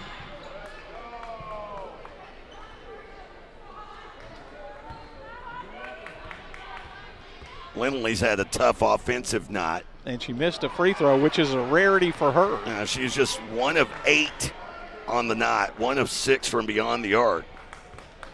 She's actually one of the top free throw shooters in the league this year. She made the second one, 1 out of 2, and a timeout taken. We'll keep it right here with Southeastern leading by 6 in overtime. I want to remind everyone, stick around for the Choctaw Casino Resort post-game show that is coming up. Lots of stuff going on at the district this holiday season. If you have a kid with good grades, perhaps A's or B's on their report card, get them out to the districts for the good grades giveaway. They get a $10 arcade card, a free icing, and a game of Hologate. And be sure to visit the district kiosk there for more info, as they've got all sorts of things going on down at the district inside Choctaw Casino Resort Durant. They even mentioned the district theater, Gladiator 2. Went and watched that the other night. Well worth watching on the big screen, just for the effects by itself. This one, 72-66, Southeastern still not out of the woods yet. This is a 2-possession game with under a minute to go. Northwestern 5 of 12 from beyond the arc. You would think that they'll have to knock down a 3 in one of these possessions, and they've got the shooter to do it with Carly Craig. Craig will inbound on the far side. Right in front of, or right next to Coach Diesel Horse. Throws it in to Peyton Jones. She'll dribble, try to get around Barr, and a foul there. That's one thing about it with so few fouls. That's just a second team foul. You can be pretty aggressive on defense. You look at Northwestern, their shooters, Craig and Tegan Jones. Those are the 2 responsible for their 5 made threes in this game. Baseline left, they lob it, and it hit the basket and goes out of bounds. The lob from Carly Craig hit the rim and then went down, and we've got a timeout on the court here. Timeout by Southeastern to advance the basketball into the front court here with 55.8 seconds to play.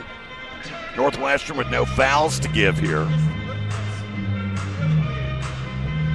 Northwestern still out rebounding Southeastern, but that has evened up a little bit here in this overtime frame. They had a 10 rebound advantage going into the overtime set. Now setting with a 7 rebound advantage. And the one thing is for Northwestern, and this maybe speaks a little bit to Southeastern's defense, 17 offensive rebounds, but only 11 second chance points. And those second chance points came in the first half. You know, Southeastern trying to stay, if I remember right, they would, if they win this game, they'll be perfect at home, right? Correct. 4-0 if they should win here at home, 2-4 on the road this season. 3-0 in conference play if they can withstand this last 56 seconds. They've got the basketball and a 6-point lead here. Inbounds baseline on the far sideline. They get it into Stinch, come back to Barr. Northwestern probably will be forced to foul. They do. It'll be on Peyton Jones, and it will send Abby Barr to the free throw line. She went for the steal. If you don't get the steal foul, that's the mantra. Barr to the line, 2 of 2 in this game. And it's in and out. So Southeastern has missed a couple of opportunities at the free throw line to make the lead even bigger than it is. This would be important because it would make a 3-possession game. And it is good. 73-66 in overtime, 50 seconds to go, 5-0.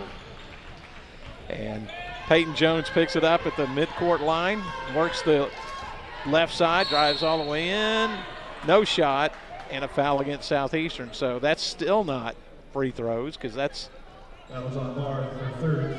Third on Abby Barr, and it's the third team foul. Southeastern came into overtime with 0 fouls. That's unusual.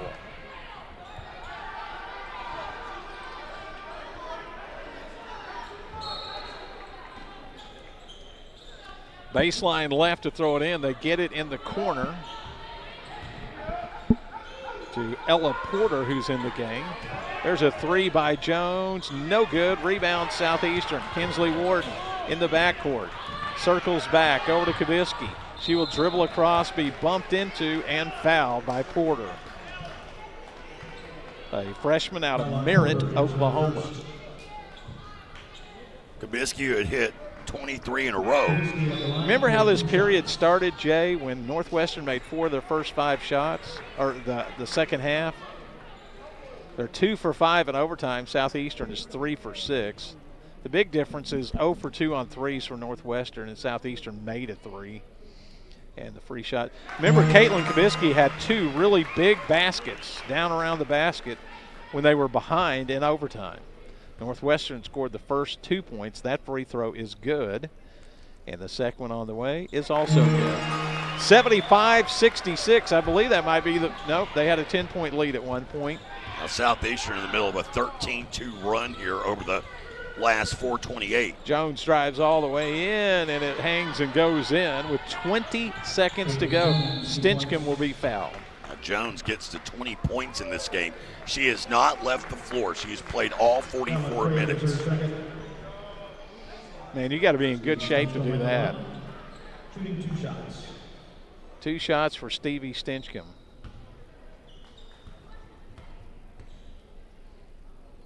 And the free shot is good.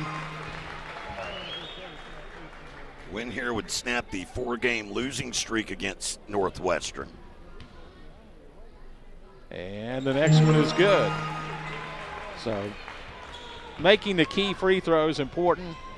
15 seconds to go. Southeastern up by 9. Jones drives, stops, kicks it out. Carly Craig, she'll take a fall-away 3, and it's off the mark. And the rebound, who's it out off of? Northwestern. It'll be Southeastern basketball with 3.9 seconds remaining. Yeah, Barr was able to deflect it off the shin of Adigan there. And that'll do it. That's your ball game. 77-68 the final. And we'll be back for the Choctaw Casino and Resorts postgame show. Big win for the Savage Storm. They were down late in the second half and tied it and sent it to overtime and improved to 3-1 in conference play. We'll take a break and be right back on the Southeastern Sports Network. Round up a brand new Ram truck and take home your share of $1.2 million in cash this December at Choctaw Casino and Resort Durant. Saturdays in December, you'll have a shot at grand prize drawings through New Year's Eve in a winner's Western Wonderland. Play with your Rewards Club card to earn entries for your shot at the trucks and the big bucks beginning December 1st. Only at Choctaw Casino and Resort Durant. Home. It's a word that carries different meanings for different people. To some, home is where children are raised. To others, it's a quiet retreat shared with a faithful companion. But if you don't feel safe, home can take on a whole new meaning. At the Choctaw Nation Family Violence Prevention Program, we believe everyone deserves to feel safe, especially at home. If you or someone you know is living with domestic violence, please call 800-522-6170 or search victim support at ChoctawNation.com. We are here for you. The holidays. So happy together. And holiday trips. And holiday toys. And holiday bonding. And it all comes together in a Chevrolet. Find your red tag and use your red tag bonus cash to get $7,250 total cash allowance on this Silverado. See your Texoma Chevy dealers. Southeastern able to pull out one in overtime. Back-to-back games now that have gone to extra frames for Coach Grover's group. This time they come out on top, 77-68 here at home. And Kinsley Warden, a new career high, 24 points, 8 rebounds as well for Warden and Caitlin Kabisky, 18 points and 8 boards. And Stevie Stinchcomb with a 15-point performance. She had 5 rebounds and 4 assists. in the win, 77-68. Quick glance at the Great American Conference scoreboard as we welcome you into the Choctaw Casino Resort postgame show. Not a lot going on tonight. As I mentioned, it is the Monday night graduation games. A bit of a surprise out in Weatherford after trailing 36-21 at the halftime break. Southwestern comes back and they win by 2, 62-60. Lady Bulldogs get their first conference win of the season. They outscore East Central 20-11 in the fourth quarter to come up with that win. Not a lot going on tonight in men's college basketball. Matter of fact, no top 25 matchups, only 2 matchups going on in the Big 12. Texas Tech right now, 9:21 remains in the first half. They are up on Oral Roberts in Lubbock, 18-11, while TCU struggling with South Alabama. The Horned Frogs only 5-4 this year. South Alabama 7-3. They don't know they're underdogs. It's 19-18 with 6:55 to go in the first. Coming up, we'll have our post-game conversation with Coach Darren Grover, as well as a look at the post-game numbers. It's the Choctaw Casino Resort post-game show on the Southeastern Sports Network. Steubenville Chevrolet in Durant is proud to support Savage Storm Athletics. And with the same pride, resilience, and strength as Savage Storm fans, Steubenville Chevrolet is proud to be Durant Chevy dealer. When you need a new car, truck, or SUV, the Steubenville team is ready to find your perfect tailgate vehicle. No need to leave town to find what you want. Stay local, buy your Chevrolet the Steubenville way, and go Savage Storm. Since 1971, Westside Family Dentistry has been committed to enhancing the natural beauty and function of your smile while improving your oral and overall health. Using state-of-the-art technology, our friendly staff will take care of all your needs, from routine care, crown and bridge, implants, and even orthodontics, including Invisalign. Westside Family Dentistry is the premier choice to create beautiful, healthy smiles for the whole family. Shamrock Bank is an employee-owned company based in southeastern Oklahoma. We are a proud sponsor of Savage Storm Athletics. Many of our employee owners are alumni of Southeastern and know firsthand the opportunities higher education can bring. Our success is tied to the success of the communities we serve. Come see the difference employee ownership makes. At Shamrock Bank, you are more than a customer, we are more than a bank. Shamrock Bank, member FDIC. Welcome back. Choctaw Casino Resort post-game show here on the Southeastern Sports Network.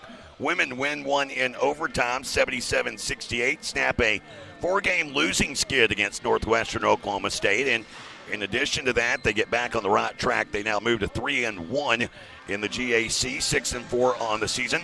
Look at the final numbers brought to you by our friends at your local Texoma Chevy dealers. Savage Storm put up 77 points. They do it while shooting 48% from the field and 43% from beyond the arc. They were 12 of 28 from downtown. 6 of those threes from Kinsley Warden and 3 of them from Stevie Stinchcomb. We'll get to those numbers here in a bit. For Northwestern, 68 points coming off of 39% shooting from the field. They were just 5 of 14 from beyond the arc at 36% and were 13 of 14 from the free throw line, an amazing 93%. As for the rebounds, they went Northwestern's way, 38-33.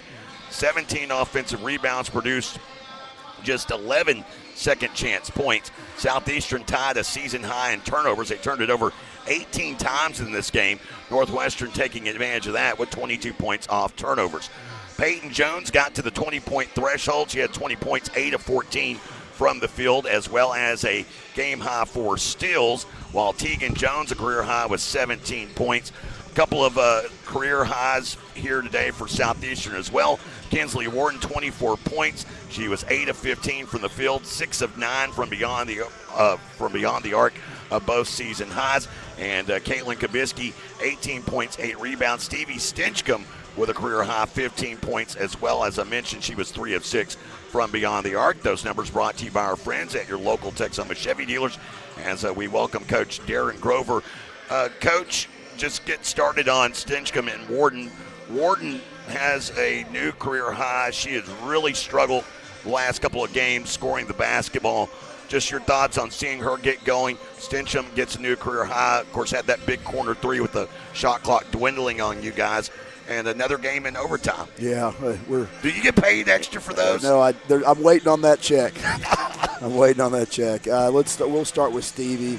You know, obviously a transfer coming in. We felt like we needed some punch at that position, and everything from offensively to defensively, she has provided that. She's been big for us for 3 of our conference wins.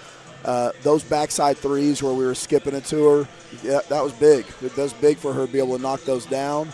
And then Kinsley Ward. And here's the thing on Kinsley, as you said, she struggled a little bit this year. We had been trying to get her to score at the basket, and finally said, hey, that's not what she's more of a skill player and more of a pull-up player and spot-up threes. So we kind of went away and say, hey, quit worrying about that and just play with flow, and that's what she did today. Now the flow was good. Yeah, well, it's good when the shots go in. You know, our defensive rebounding was atrocious. They were able to shove us under the basket. Then when we kind of countered, we were getting foul calls, and I'd rather us get foul calls like that, actually trying to block them out than just give up offensive rebounds. But if we would have cleaned that up earlier, the first half we gave up 11, I think, or 10 or 11 offensive rebounds, and it wasn't a whole lot better in the second half. It would have been a whole lot easier of a game. You talked before the game about how their zone defense is hard to crack. It seemed like it was really hard to score around the basket, but if you move it fast enough, you can get an open three. Yeah. And you were able to make those tonight. And I've been open about the fact that I'm not sure how good we shoot it. Yeah. We did today. You had your fingers crossed. But their zone is one of the better zones that it's like there's no room inside. It's one of the better coach zones that I've ever faced in my 30 years as a coach. They do a tremendous job with it, and it just closes everything off. Hey. That's how all basketball was before the three-point line. There you go. Think about it. Everyone was just collapsed in there, no space. And so we love the three-point line because of that. Well, it made a difference. I love it today, I'll tell you that. Well, I want to ask you about this in the bigger picture. Your team's coming off a couple of years. We had a lot of injuries, and you struggled a lot. You had some games at home here. You were ahead with 16 seconds left against Oklahoma Baptist Thursday night. And they're 4-0. They're tied for first place. This was a huge win for you in the program. It is. I'll tell you, first thing I told them at halftime was, or not halftime, just now, after the game, I said, we've got a bunch of fighters. They fight. They fight all the way up. You got to love that as a coach. I love it. It's my favorite thing, and it's the thing I look for in players. So we're close, but we do have to clean up a whole lot. Getting Ashton Hackler back. I was going to mention, that was the last thing I wanted to ask you about. It looked like she got more into the game today and was really in there scrapping. Oh, she looked back. She likes it when it's physical like that. That's what she is. She was much more comfortable than she did in the first game, and we're just trying to knock a little bit more rust every single game off of her. And so her best basketball is going to be ahead of her. I mean, you're talking about a girl that she couldn't, for a month, she couldn't do anything. And right. So she's just not getting back from all of that. Well, it doesn't get any easier. Thursday you got Southern Nazarene, so enjoy this one for 5 minutes and get ready. College wins are hard. Now, I listen to Jay's interviews with Bo after the game, football games, and he talks about that every time. College wins are hard to get at this level, and so anytime you can get one, we'll enjoy it. We got about 12 hours to enjoy this one, and then we're on to practice and be ready to play Southern Nazarene on Thursday. By the way, it's not Christmas time yet, but Merry Christmas before we forget. All right, well, what's my favorite pie? Pecan. Favorite dessert. All right, I'll see you on Thursday, Coach. Of course, there was Coach Darren Grover in the Choctaw Casino Resort post-game show. Don't forget to win your share of $900,000 during the Western Wonderland giveaway. That is going on at Choctaw Casino Resort.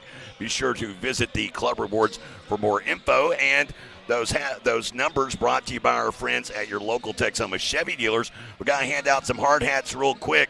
And I would obviously give out one to Kinsley Warden, a new career high, 24.6 of 9 from beyond the arc, as well as Caitlin Kabisky, 18 points and 8 boards, and Stevie Stinchcomb with a new career high, 15 points, besting her previous high of 14.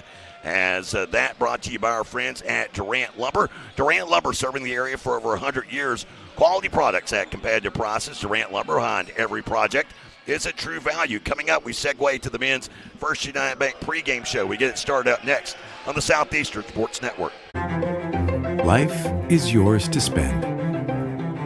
Spend it quietly. Spend it as loud as you can. First United Bank. Spend life wisely. If college is in your future, then scholarship applications should be too. Visit ChutaFoundation.com for dozens of scholarship opportunities. Whether you're a high school senior or pursuing a doctorate level degree, Choctaw Tribal members will find competitive scholarships for every level of education. Applications for the Chutta Foundation open on January 15th, but you can start planning now. For more information, visit the scholarship page at ChutaFoundation.com. That's CHAHTA Foundation.com.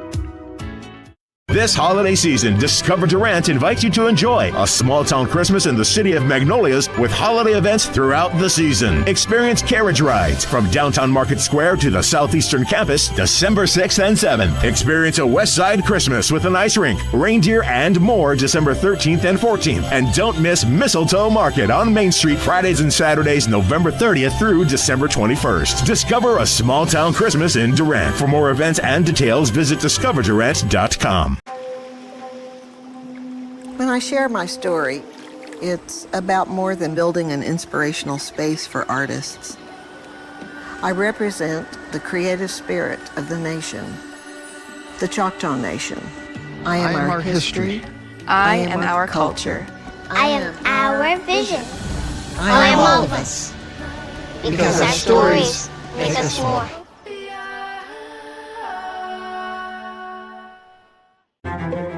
Life is yours to spend. Spend it with small steps. Spend it with giant leaps. First United Bank. Spend life wisely. Welcome back, everyone. We move into the First United Bank pregame show here on the Southeastern Sports Network.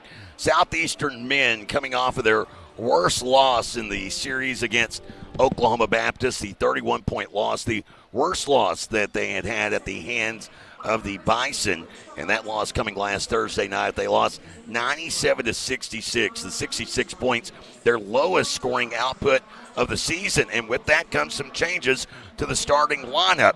As for their opponent tonight, Northwestern Oklahoma State, they're coming in off of back-to-back losses. They opened up the conference season with an 89-75 win over Arkansas Tech. It was a 41-point explosion for Cam McDowell, who has been outstanding during his 2 years of scoring the basketball. Last season, averaged 16 points per game. Southeastern fans will remember him going for 41 points here at this facility. He was 14 of 26 in that game, 4 of 10 from beyond the arc, and 9 of 10 from the free throw line. But he's got a new backcourt mate in Max Alexander, who also has scored double figures this season in 8 of 9 games, including 28-plus in 4 of those 9 games.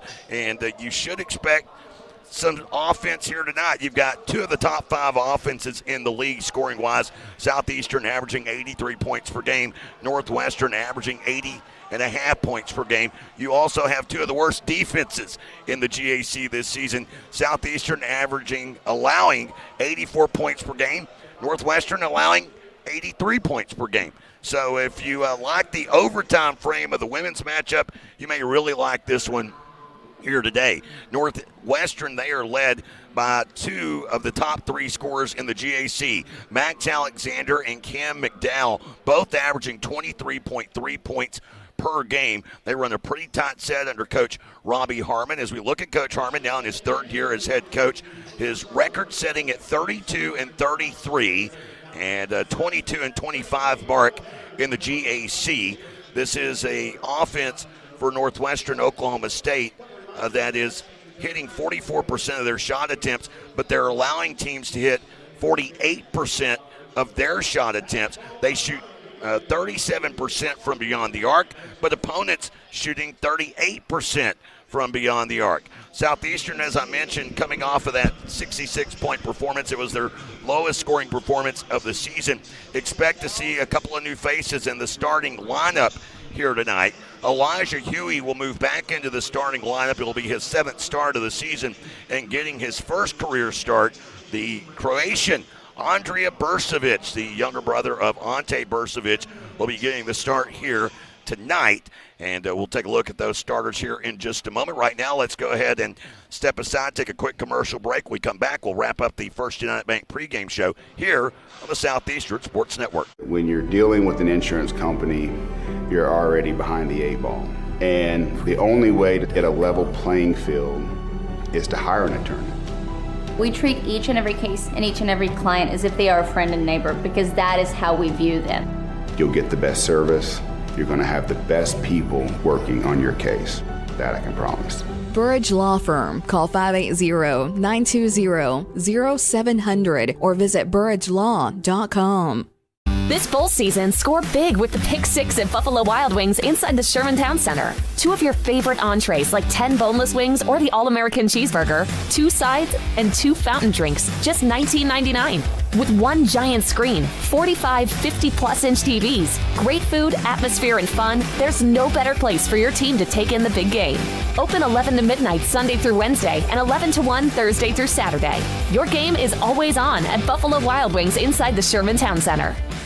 Cherokee Communications believes good things come in threes, like 3-pointers, epic movie trilogies, and great home service. That's why Cherokee offers HD TV, high-speed internet, and home phone. And right now, you can get any service or all 3 for one low cost. Get HD TV, internet, and home phone from Cherokee Communications and score 3 for the home team. Visit CherokeeCom.com today.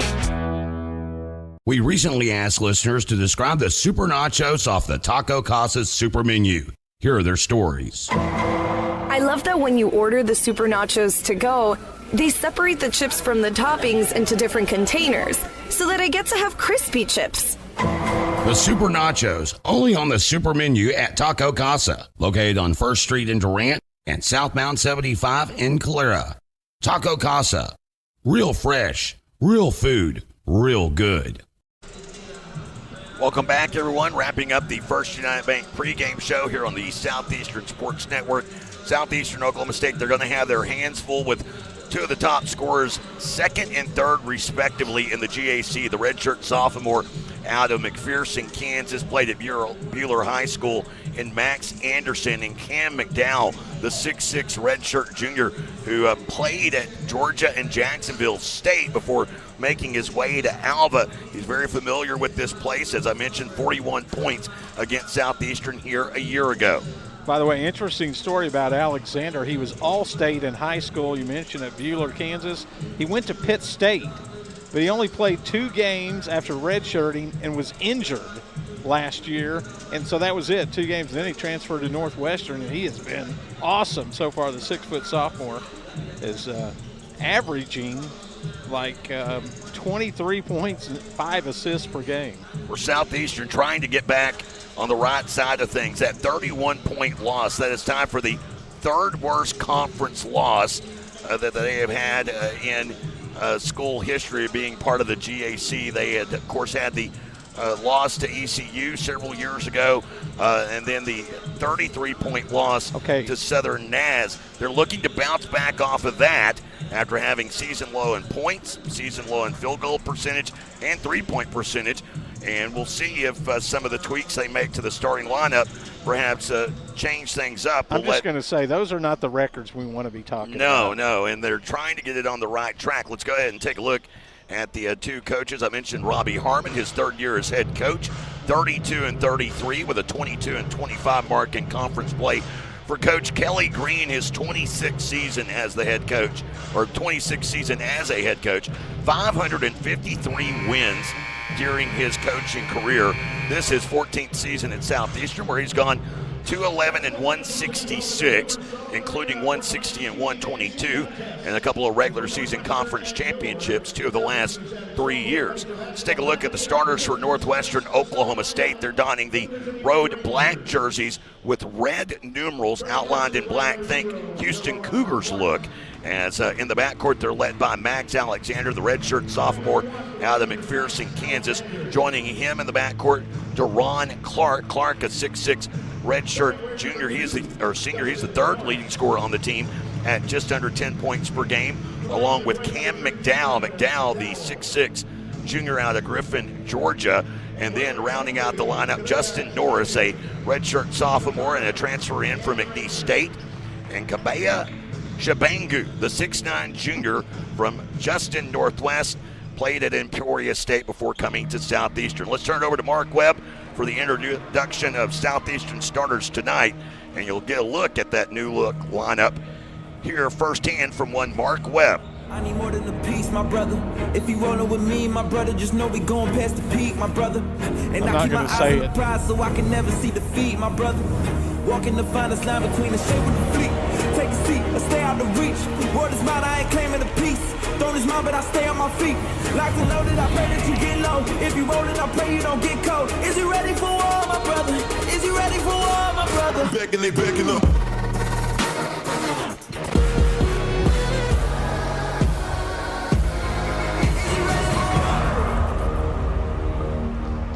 Fans, it is showtime in Durant.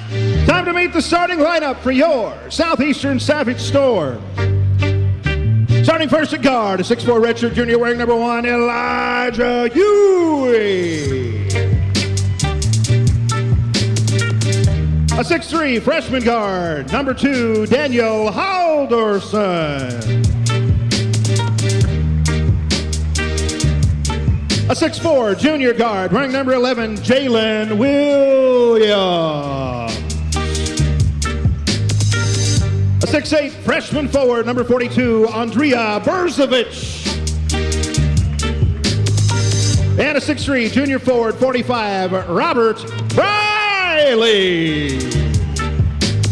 Head coach of the Storm in his 14th season is Kelly Green, assisted by Ryan Quinn and graduate assistant coach Luke Matson. Storm fans, it is time for Southeastern Savage Storm basketball.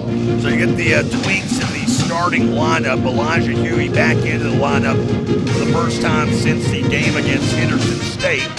Bobby, want to kill the PA guy? Instead of messing with the spotlight. It won't turn off.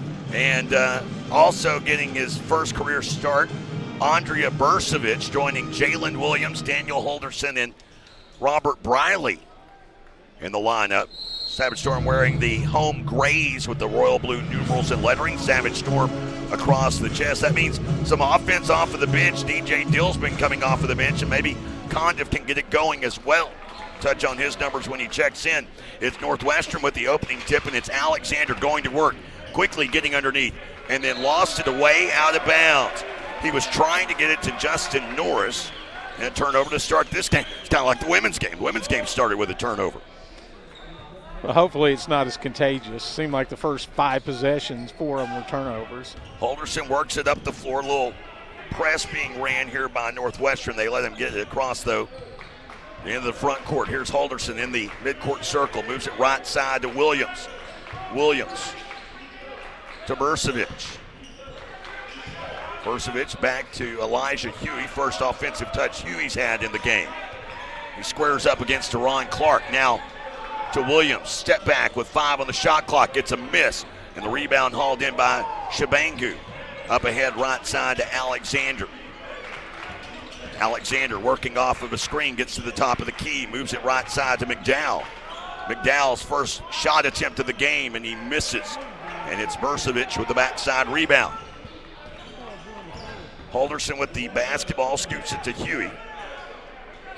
Around right side to Williams. To Berzovic. Berzovic on the move. Berzovic reverse lay-in goes. So Berzovic, of course, mentioned he is a younger brother of Ante Berzovic, who was the freshman of the year Southeastern should have went to the NCAA tournament. He hasn't had a lot of playing time, really, has he? This, for Berzovic, is his 7th game appearance, averaging 8 minutes a game. As getting to the rim here is Max Alexander, knotting it up at 2. Berzovic, the shorter version of his older brother. As Williams is taken down, McDowell took him down. No foul call there. And now Clark out to Alexander.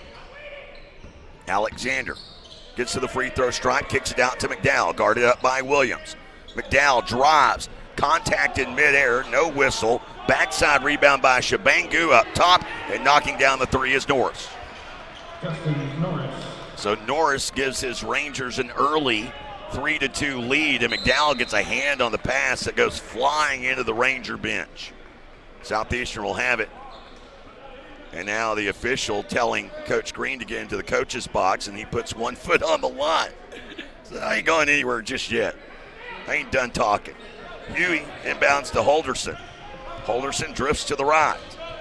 Now back to the left. Burcevic comes up high post, receives it right back to Holderson, who'll now drive. Kick it back out. And Williams cuts left to right, and an easy lay-in for Williams cuts it to a 1-point game. 5-4, Rangers in front. Alexander walks it across midcourt. He'll give to Norris.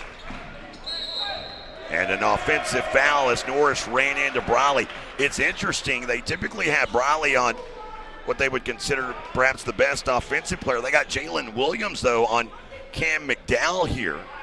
You know, he's listed at 6'6", but he's got a long wingspan, too, to go with that. As Holderson gets across midcourt. Give to Elijah Huey. Back around left side to Williams. Alexander out to pressure, now backpedals out. And it's Huey with the basketball. Works off of a pick set by Burcevic. Shot clock getting down to 10. Huey finds Briley in the corner. Briley attacks. McDowell keeping him off his spot. Out to Williams. Shot blocked on the 3. Steps inside. Little leaner. Tap off the glass. Won't go. Norris with the rebound. Alley left side to Alexander. On the run. Breaking down Holderson. Gets to the left block. Finds Shabangu in the lane. And he's defended by Briley with the miss. Holderson the other direction. Moving left to right. Bouncing it to Huey. 3 on the way. Got it. Southeastern with the lead. The first of the night. It's 7-5.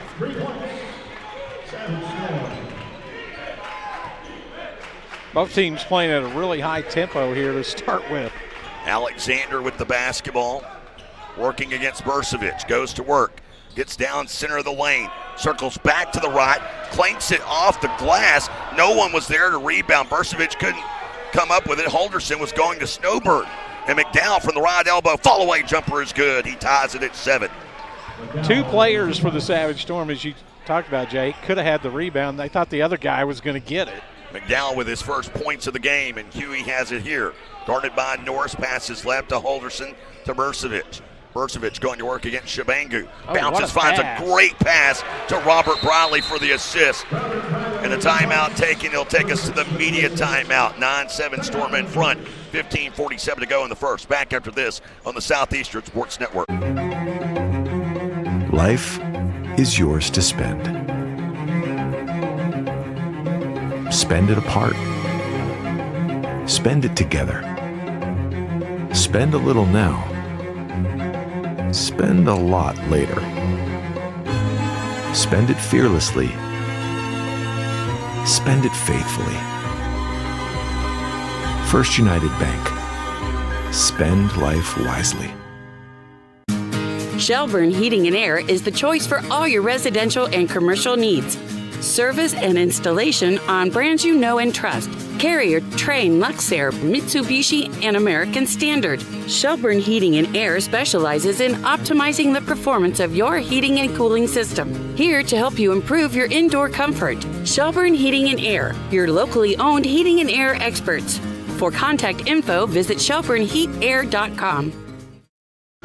Stars tonight were brought to you by the Chutta Foundation. The Chutta Foundation, nonprofit organization dedicated to helping tribal members achieve levels of higher education. They have an outstanding scholarship program.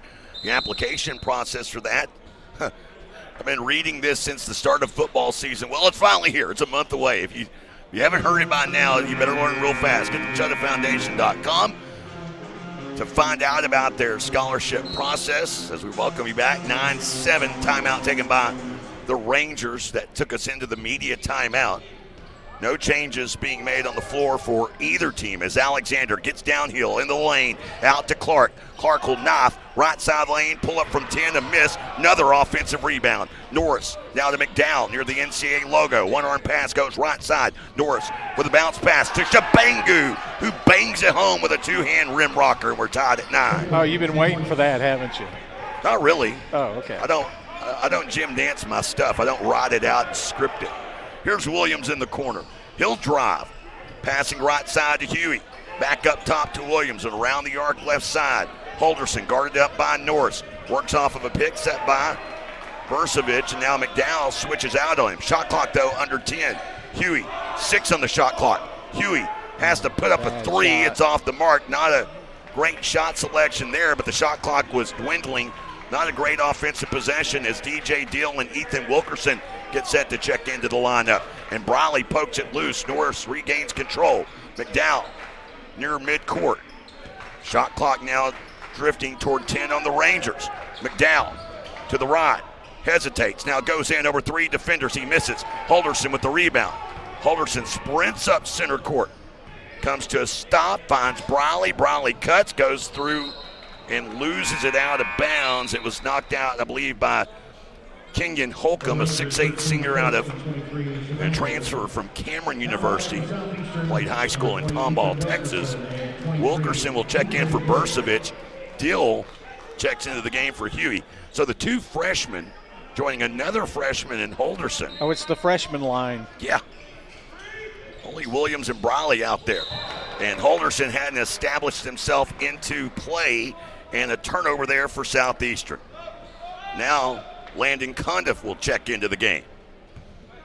He'll have to wait, though, as Alexander brings it across midcourt. As McDowell, crossover dribble, just working over on Williams. Now passes out into the hands of Alexander. Shifting right, pull-up jumper, floater won't go. Rebound secured by Logan Phillips, who checked in during that turnover by Southeastern. Now Alexander, hop step, and he lost it off of his face out of bounds. You got to give DJ Dill a little bit of credit there for his defense. So Condiff checks in for Williams, and we'll see if Condiff can get it going. He's been in double figures 6 of the last 7, but for the year, not shooting that good from beyond the arc. I was about to drop it. He's shooting 35% from beyond the arc. That's well below his 39.3% mark for his career, and he hits his first offering of the game. Alexander with the basketball. Storm up by 3, 12-9. Nearing the midway point of the half, down to Shabangu in the lane. Little floater from 6, and it's good. Back to a 1-point game. Dill up the left side of the floor, hesitates, splits 2 defenders, finds Briley. Briley was trying to get there, nearly travels, doubles back, gets to the rim, can't get it to go. And rebound Shabangu underneath, outlet right side to McDowell. McDowell runs into Condiff, and Condiff takes the foul. So Condiff picking up that's the first foul called in this game, Bob. That's crazy. Sometimes you forget that Robert Riley plays so much bigger. He's only 6'3". Yeah. And he's in there amongst the 6'8", 6'7" guys. So Deron I mean, they Clark, have a pretty big lineup if you look at it. They're like 6'9", 6'7", 6'6". Clark at 6'6", he checks into the game. Alexander at 6 foot, and it's Alexander that drives down the lane, misses the shot as Holcomb couldn't get the putback. Dill picks up the loose ball. Dill up the left side. No look, finds Holderson, right of circle 3, won't go, and no one's there for the long rebound. Hustle effort by Condiff. Thought he deflected it off of Shabangu. He didn't, they say, and the Rangers will have it with a chance to take the lead.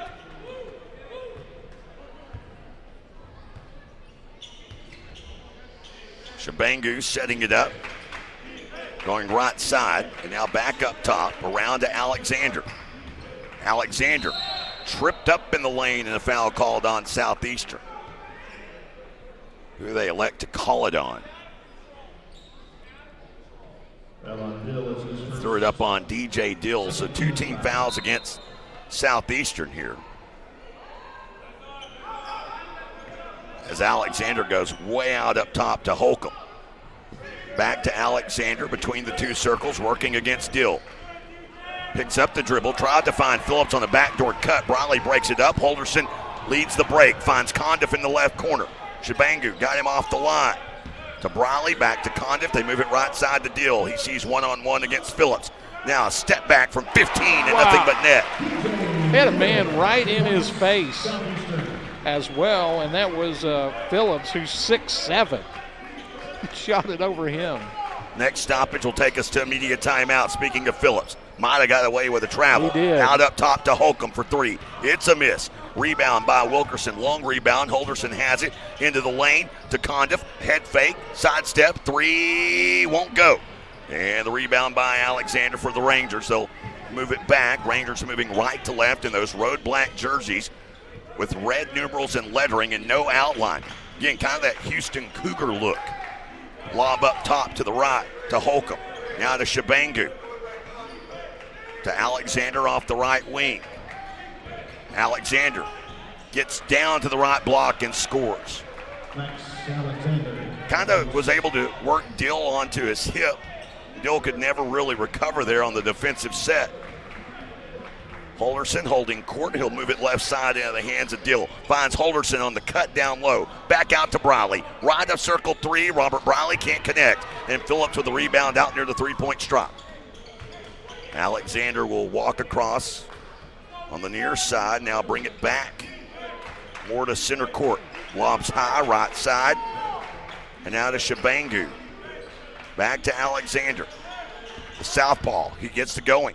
Moves right to left, and a high shot off the glass goes in for Max Alexander. That's pretty amazing. He's not very big. He's shooting that in there amongst the trees.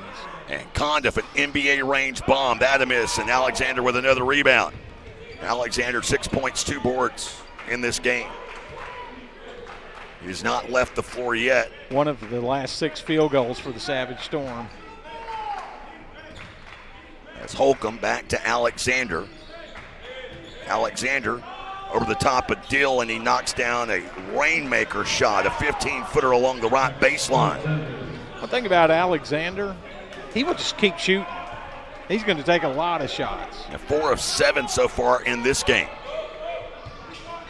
As Wilkerson, right corner 3, and Ethan Wilkerson gets it to go.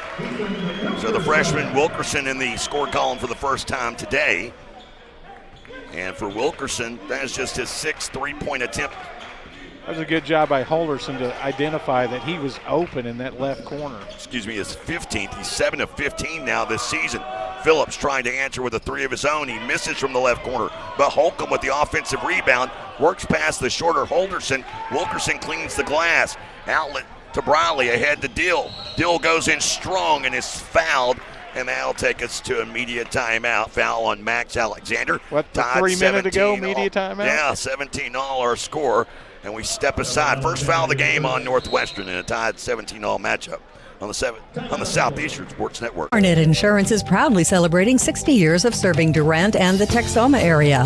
That's 3 generations of family ownership looking out for your insurance needs. Rates for home, life, auto, and commercial that fit your lifestyle and budget. At Arnett Insurance, you'll find 10 licensed agents with over 270 years of experience.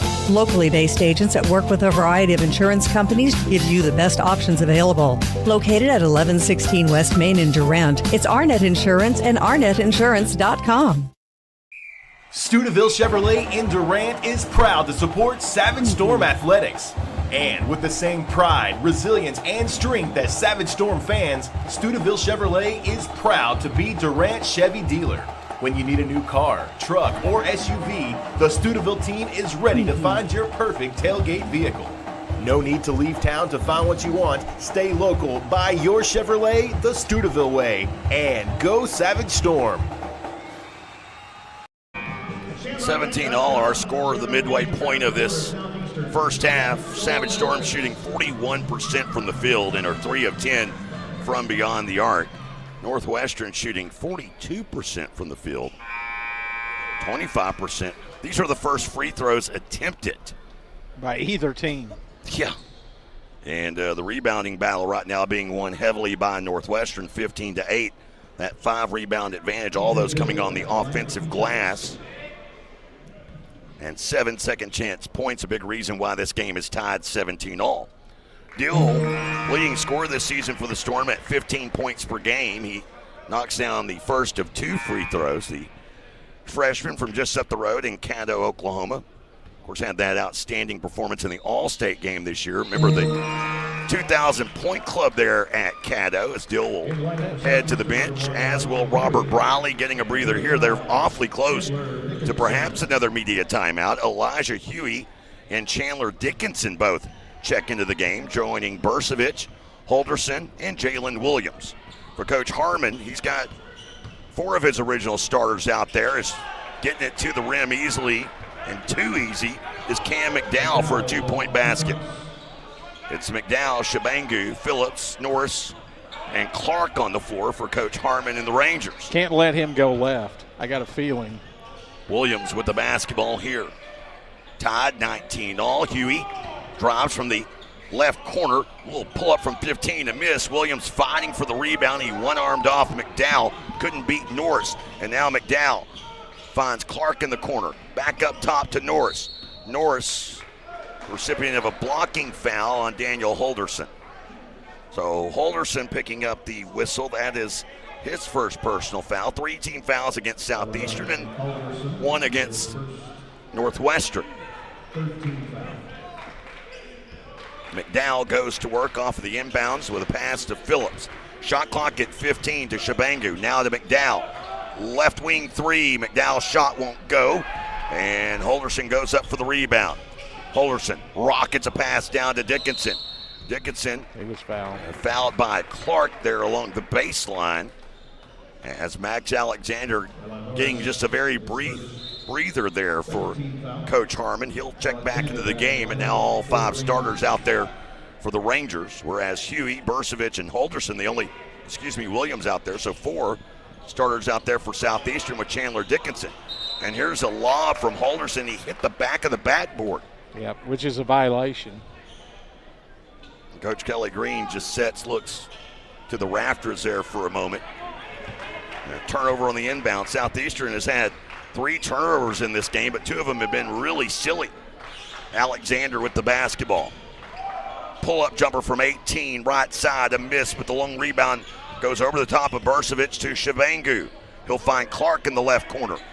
Clark dribbles back out of trouble to McDowell. McDowell works off of a pick, has the mismatch, gets past Holderson, goes up strong and scores. You know, he did a great job that time of avoiding the contact.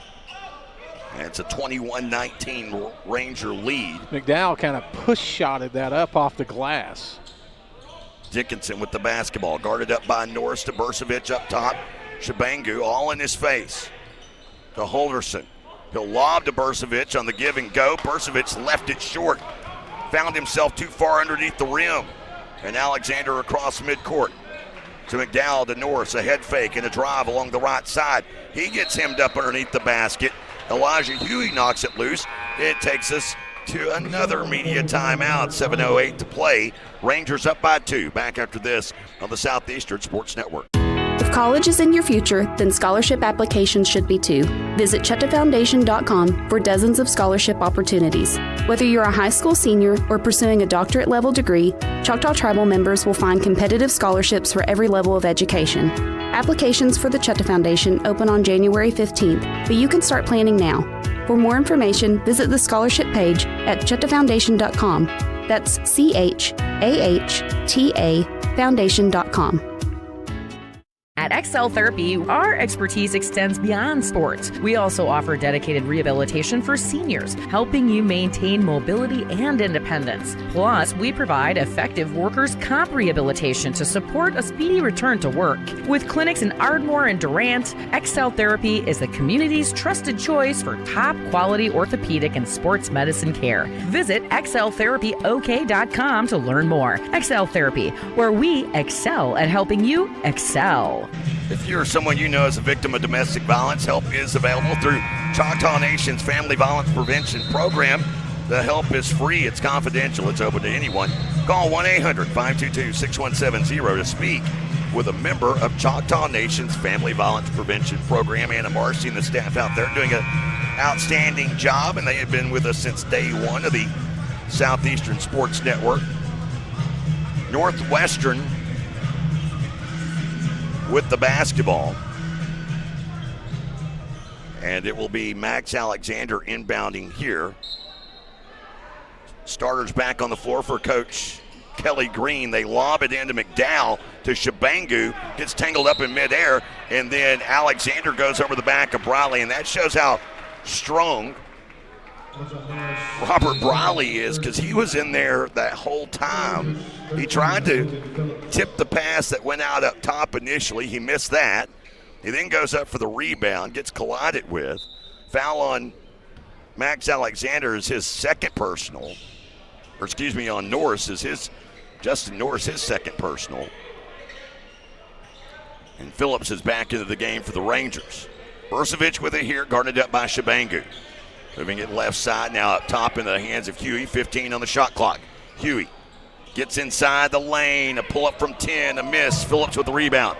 Allen right side, McDowell up the floor, Alexander. Alexander then carries the basketball in front of the Southeastern bench. Yeah, it's been a pretty clean game as far as turnovers go. Northwestern leads the rebounding edge 16-10. It's one of the differences so far. Not a lot of second chance points for the Savage Storm, or opportunities even. Now 2 offensive rebounds and no second chance points. Holderson getting downhill, finds Burcevic. Right corner 3, and he drains it. So Burcevic with 5 points now in the game. His first career start, and it's paying off here. Lead by 2, 22-21. Phillips with the basketball, moves it right side to Alexander. Alexander, right to left, high off the glass and in. Elijah Huey defended that as well as you could. Alexander with an acrobatic shot, as he's got 10 points now in the game. I can see how he averages 23. He's got an assortment of finishes around the basket. Williams receives it down low right side, going against Phillips. Can't connect. Briley with a rebound over 3 defenders. He misses. Williams can't get the putback effort. And Clark with the rebound out right side to Alexander. Man, some in-close point-blank looks. Alexander bounces it out to Phillips, now to Clark, right of circle, guarded by Briley. To McDowell. And McDowell will reset. He'll go all the way up into the upper right corner. Shot clock down to 10. McDowell wants to go one-on-one. Almost carried it out to Clark. Down to Alexander, down to 5. Alexander Euro stepping inside the lane, misses. The putback, though, goes for Shabangu. Couple more offensive rebounds right there. So Kabea Shabangu with his 4th point of the game and 5 rebounds now. Williams with it for Southeastern. They work the right half of the floor, down by 3. Skip pass along the baseline, goes through the legs of Jalen Williams and out of bounds. And that was McDowell diving on the floor, got a hand on that and kind of misdirected it through the legs of Williams. Landon Condiff will check into the game.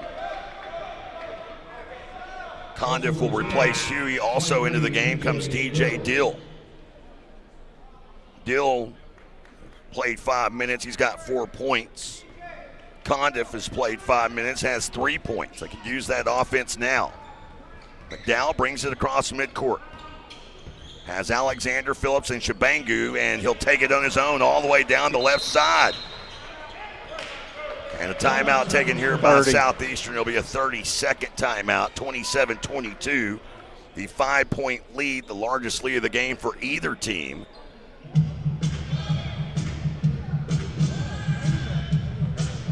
A 30-second timeout. They were having a discussion. The players went over and sat down. The official looked at him like, you want 30 or you want 60? Of course, we are a little bit away from the Choctaw Nation of Oklahoma halftime show, but we'll take a look at your numbers right now, presented to you by your local Texoma Chevy dealers. No one in double figures for Southeastern. The leading scorer for the Savage Storm, Andrea Burcevic. He's got 5 points in 10 minutes. While the dynamic duo Northwestern has scores number 2 and 3 in the GAC.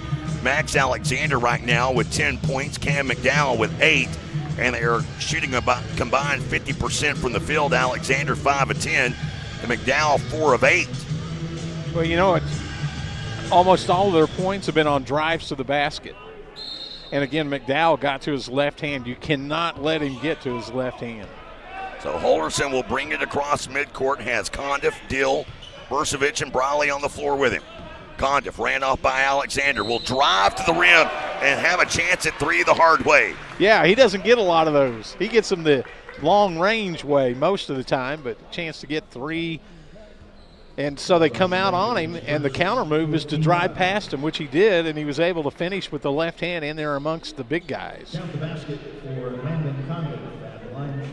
Condiff will shoot just the 3rd free throw attempt of the entire game here.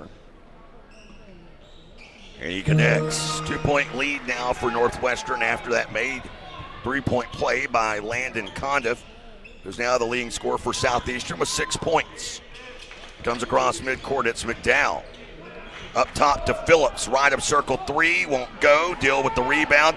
Southeastern with numbers. Dill working up the right half of the floor. Comes to a stop, out to Holderson. Ranger defense retreated quick enough. Collar Pinko in the game. They find Briley on a backdoor cut on Pinko, and Briley scores easily. But a great pass by Bursavich. It was a give-and-go type play. From the wing, Briley passed it to Bursavich at the post and then cut immediately. Pinko, the redshirt freshman, wasn't ready for that one. He has it in the corner here. He'll drive baseline. He'll find Phillips cutting to the basket. And a nice find, Pinko to Phillips. And it's back to a 2-point Ranger lead. Very similar play by the Rangers. Condiff with the basketball up top, moving it right side to Dill. To Condiff down low against Alexander. Goes up strong, leaves it short. Holderson with the offensive rebound. No look to Dill for 3, won't go. And this rebound secured by Cam McDowell. McDowell.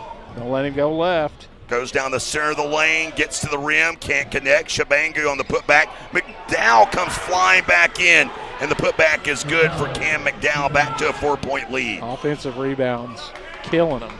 So far 9 in second chance, 13-0 on second chance points. Big reason why they have a 4-point lead. Next whistle will take us to our final media timeout. Bursavich with it here. Guarded up by Shabangu to Briley in the right corner.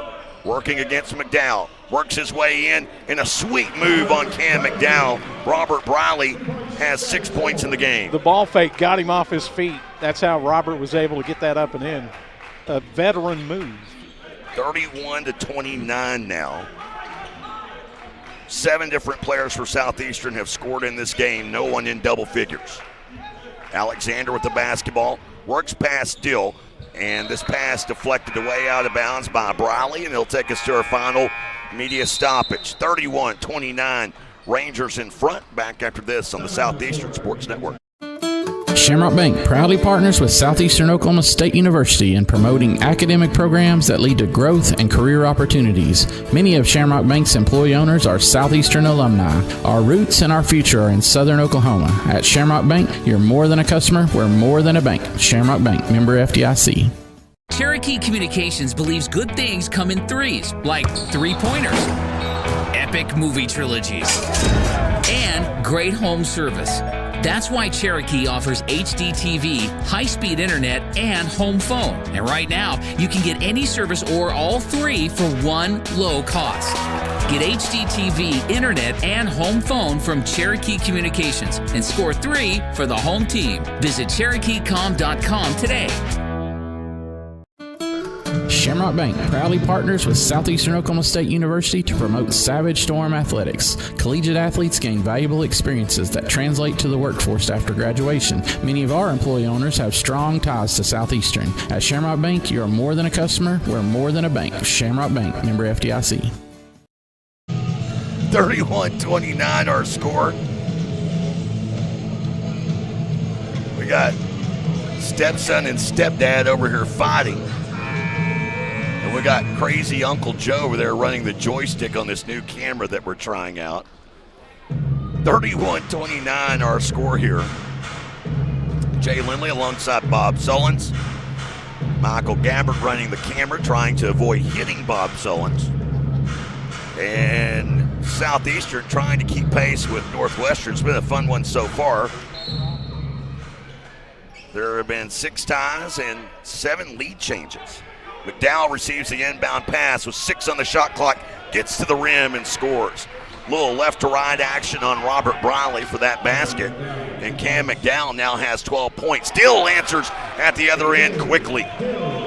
Southeastern with 3 players with 6 points, Briley, Dill, and Condiff. Add in Bursavich with 5, and that's why they're within 2. As now Max Alexander hoists up a 3 that hits nothing but glass, didn't even touch the rim. Briley with an uncontested rebound. Condiff goes to work. Works against Pinko in the back round up top to Holderson. Now Dill off the right wing, trying to feed it down low to Wilkerson. He's well guarded by Holcomb. Holderson guarded up by Phillips on the Choctaw Casino Resort logo off the right wing. Holderson to Dill, shows a 3. Jump pass to Condiff. Shot clock down to 3 to Wilkerson. Fall away from 10. He misses. And Briley with the offensive rebound and putback. And the first second chance points of the game for Southeastern ties it at 33-all.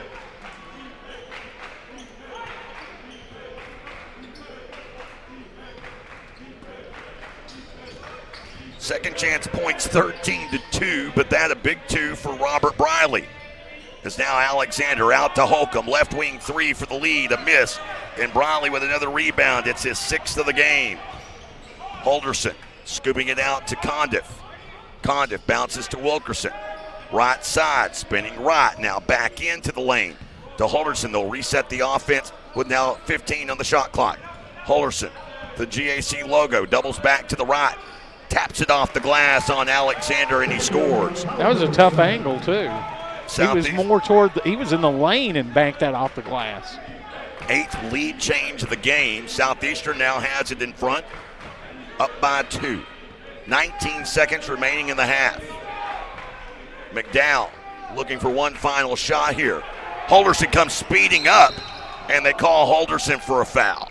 Oh, Coach McDowell Kelly didn't Green really see him. Coach Kelly Green kind of clenching his teeth there. And I almost wonder if Green wasn't directing Holderson, because Holderson was over there and McDowell was just kind of lazily dribbling. He almost had his pocket picked. Now he gets into the lane, throws up a desperation shot. It goes in and out. Holcomb with the offensive rebound, throws it away out of bounds, and it'll be Southeastern ball with 1.1 to go. Wow. Remember, the women's game was tied at halftime, and we had overtime. Into Holderson, half-court heave, and it's just off the mark. That was close. Glances the front of the iron with a soft touch, but it falls harmlessly to the hardwood, and it's a 2-point lead for Southeastern as we go in at the break. 35-33 our score. Coming up, it is the Choctaw Nation of Oklahoma halftime show. Southeastern women going into overtime for a second straight game. We'll touch on that, as well as come from behind effort in Weatherford today. We'll get to all that in the Choctaw Casino Resort postgame show after this on the Southeastern Sports Network. When I share my story, it's about more than building an inspirational space for artists. I represent the creative spirit of the nation, the Choctaw Nation. I am our history. I am our culture. I am our vision. I am all of us. Because our stories make us more.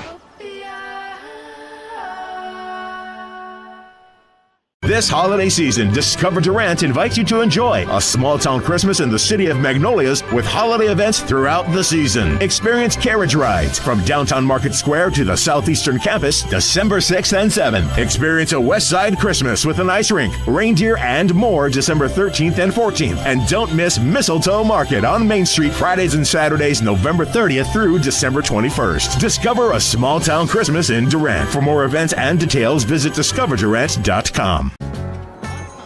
The holidays, and holiday trips, and holiday toys, and holiday bonding. And it all comes together in a Chevrolet. Find your red tag and use your red tag bonus cash to get $7,250 total cash allowance on this Silverado. See your Texoma Chevy dealers. Round up a brand new Ram truck and take home your share of $1.2 million in cash this December at Choctaw Casino and Resort Durant. Saturdays in December, you'll have a shot at grand prize drawings through New Year's Eve in a winner's Western Wonderland. Play with your Rewards Club card to earn entries for your shot at the trucks and the big bucks beginning December 1st. Only at Choctaw Casino and Resort Durant. Welcome back. Choctaw Casino Resort halftime show underway. We're here at the break. It was a fairly quick first half. Not a lot of free throws. As a matter of fact, 3 free throws shot the entire first half. Southeastern leading 35-33. No one in double figures for Southeastern, but Robert Briley right now, 8 points and a team-high 6 rebounds. And the outstanding scoring duo for Northwestern, Cam McDowell and Max Alexander, they have combined for 22 of their team's 33 points. We'll get to those numbers here in a little bit. But right now, let's take a look at action from earlier today. Of course, earlier today, it was Harding women non-conference game defeating Faulkner, and it was a blowout win for the Bisons, 82-29 at home, as Caitlin Cabrick led the way with 20 points. Starters not playing a lot in this one. Standout Sage Holly played just 15 points. She had 6 points and 6 boards during her time out there. There was one other conference game aside from the women tonight. Southwestern Oklahoma State, they come from behind to beat East Central. The Tigers had a 36-21 lead at halftime, but a 20-11 fourth quarter at the Pioneer Cellular Event Center, and the Lady Bulldogs and Coach Zen and company picking up their first conference win of the season, 62-60, the final in that one. As for Southeastern women, they improved to 3-1 in conference play, while Northwestern women dropped to 2-2 in conference play. Savage Storm ending a 4-game losing streak against the Lady Rangers in overtime, 77-68. Kinsley Warden with a new career high. She had 24 points and 8 boards, while Caitlin Kubisky, 18 points and 8 boards in 39 minutes of action. And Stevie Stinchcomb, the transfer in from Emporia State, and of course hometown just up the road in McAllister, she had a new career high, 15 points, shooting 50% from the field, including 3 of 6 from beyond the arc. Before we take a look at what's going on in Division I basketball, a quick glance at the men's conference standings. Much like the women, there are only 2 unbeatens in conference play coming into this week. One of those coming to town on Thursday. Southern Nazarene, they surprisingly set 4-0 on the season with a brand new group there in the Crimson Storm. And they are 7-1 overall on the year. Oklahoma Baptist, who defeated Southeastern last Thursday night, also defeated East Central on Saturday. They set at 4-0. And then after that, Harding and Henderson State, each at 3-1. Southwestern, they play ECU tonight. They set at 2-1. And a host of teams at 1-2, including Southeastern, this Northwestern team, East Central, who's playing Southwestern, and then a group of teams at 1-3, including Ouachita Baptist, Arkansas Tech, Southern Arkansas with a new head coach, and Arkansas Monticello, who is winless now, 0-4 in conference play and just 3-7 on the year. Taking a look at what is going on in Weatherford in the men's game, the Bulldogs right now, they hold a 27-21 lead at the halftime break there in Weatherford. Coming up, we'll take a look at the first half numbers. They're brought to you by our friends at your local Texoma Chevy dealers as we continue on in the Choctaw Nation of Oklahoma halftime show on the Southeastern Sports Network. Since 1971, Westside Family Dentistry has been committed to enhancing the natural beauty and function of your smile while improving your oral and overall health. Using state-of-the-art technology, our friendly staff will take care of all your needs, from routine care, crown and bridge, implants, and even orthodontics, including Invisalign. Westside Family Dentistry is the premier choice to create beautiful, healthy smiles for the whole family. Get 6 of America's favorite boneless wings every Monday at your neighborhood Applebee's. Anytime there is a Pick 6 in the Sunday NFL game. Come in on Monday and use the promo code PICK6 and you'll get 6 boneless wings for free with purchase of $10 or more. Plus, Sleigh Bell Sips are back with the Tipsy Reindeer and the Very Merry Colada. But only for a limited time at your neighborhood Applebee's of Durant. 1001 West Side Drive. Open till midnight Sunday through Thursday and open till 1 a.m. Fridays and Saturdays. Nip and tuck game here at Bloomer Sullivan Arena in Durant. It's Southeastern Oklahoma State men trying to get back to 500 in Great American Conference play. And they're looking for their second conference win of the season. And a game that so far has been pretty fun. It has featured 7 ties and 8 lead changes. and it is Southeastern in front, 35-33 at the break. Savage Storm in that first half, 35 points off a 14-34 shooting from the field, a 41% clip. They were 4 of 13 from beyond the arc at 31%. Elijah Huey, Andrea Bursovic getting his first career start, Ethan Wilkerson, and Landon Condiff, all 4 hitting threes in that first half. They were also 3 of 3 from the free throw line, the only free throw shot in this game. For Northwestern, 33 points came off a 16-37 shooting from the field, a 43% clip. They were just 1 of 8 from the three-point stripe, and that is below their season average. They shoot 36.5%. So if you're Southeastern, you really hope that that trend continues. Northwestern did not get to the free throw line in that first half, and that a bit of an oddity as well. They're a pretty good free throw shooting team at 83%, but none taken in that first half. Northwestern dominated the glass. They out-rebounded Southeastern 23-17. 10 offensive rebounds, count them 10, produced 13 second-chance points. Southeastern 6 offensive rebounds, producing only 2 second-chance points. It was relatively clean on both sides. Southeastern turning it over only 4 times in that first half, while Northwestern turned it over only 6. Keep in mind, I mentioned the fact that these two teams rank at the bottom in scoring defense in the GAC, so maybe not much of a surprise there. Northwestern dominating the paint, 26 of their 33 points coming from within the paint. Taking a look at Northwestern, mentioned they have the second and third highest scores in the GAC so far this season, and only trailing, by the way, Hobart Grayson, who was here a couple of weeks ago for Ouachita Baptist. This will actually be the second conference game this season that Southeastern has faced a dynamic duo. I mentioned Hobart Grayson. His teammate Sean Williams, currently 5th in the league in scoring. Southeastern was able to win that game.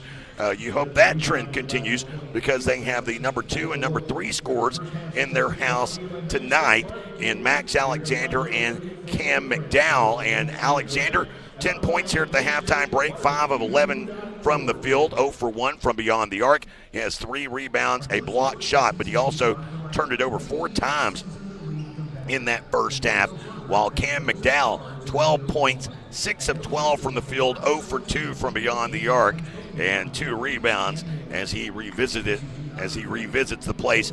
He dropped his career-high 41 points last season. For Southeastern, on the other hand, it has been a group effort. The Savage Storm so far in this game, they have had 8 different players score, no one in double figures, as Robert Briley, 8 points, 4 of 8 from the field. He also has a team-high 6 rebounds and the 1 steal. 2 players with 6 points, DJ Dill and Landon Condiff, both coming off of the bench. Dill 6 points, 2 of 3 from the field and 2 of 2 from the free throw line. Condiff 6 points, 2 of 5 from the field and 1 of 3 from downtown. While Andrea Bursovic getting his first career start, 5 points for Andrea in 13 minutes of action. He was averaging just 8 minutes a game coming into today. Daniel Holderson has had a fairly clean game. He's got 2 points, not a lot of shot attempts, but he's got 4 boards and 5 assists with 2 turnovers in 20 minutes of action. Jalen Williams setting with 2 points, and Elijah Huey with 3. And I would be remiss if I didn't mention Ethan Wilkerson coming off of the bench with 3 points. The bench points are going to be skewed a little bit. Keep in mind, Landon Condiff had started every game up until this one. And DJ Dill, while not a starter, he is the leading scorer for Southeastern this season. 6th man of the year. Yeah, but he's Southeastern's Jet Terry. But they are setting right now with 15 points off of the bench, and Northwestern with only 4. It's a 2-point lead for the Savage Storm here at the break. Well, you got to figure out how to stop Alexander and McDowell. I mean, they're going to score about 60% of all their points. Well, I mean, if you look at it, for the season, that's kind of been the way it's been for them, though, and they're setting with a 4-5 record. I mean, it's that question of which poison do you deal with? Do you let them get theirs? Yeah. I mean, that's, it's kind of the question that you have. Now, with that being said, they're both very dynamic, and you can't let them just run free to the rim. When you do that, then it is going to be a long night for you. But the one thing that I think that holds out is while those two teams combined are shooting 50% from the field, if you take them away from the math as far as that goes, only 5 of 14 from the field for the rest of the Rangers. I think you can live with that. Yeah, the thing about it is they get so many points right around the basket. You just got to defend the basket too.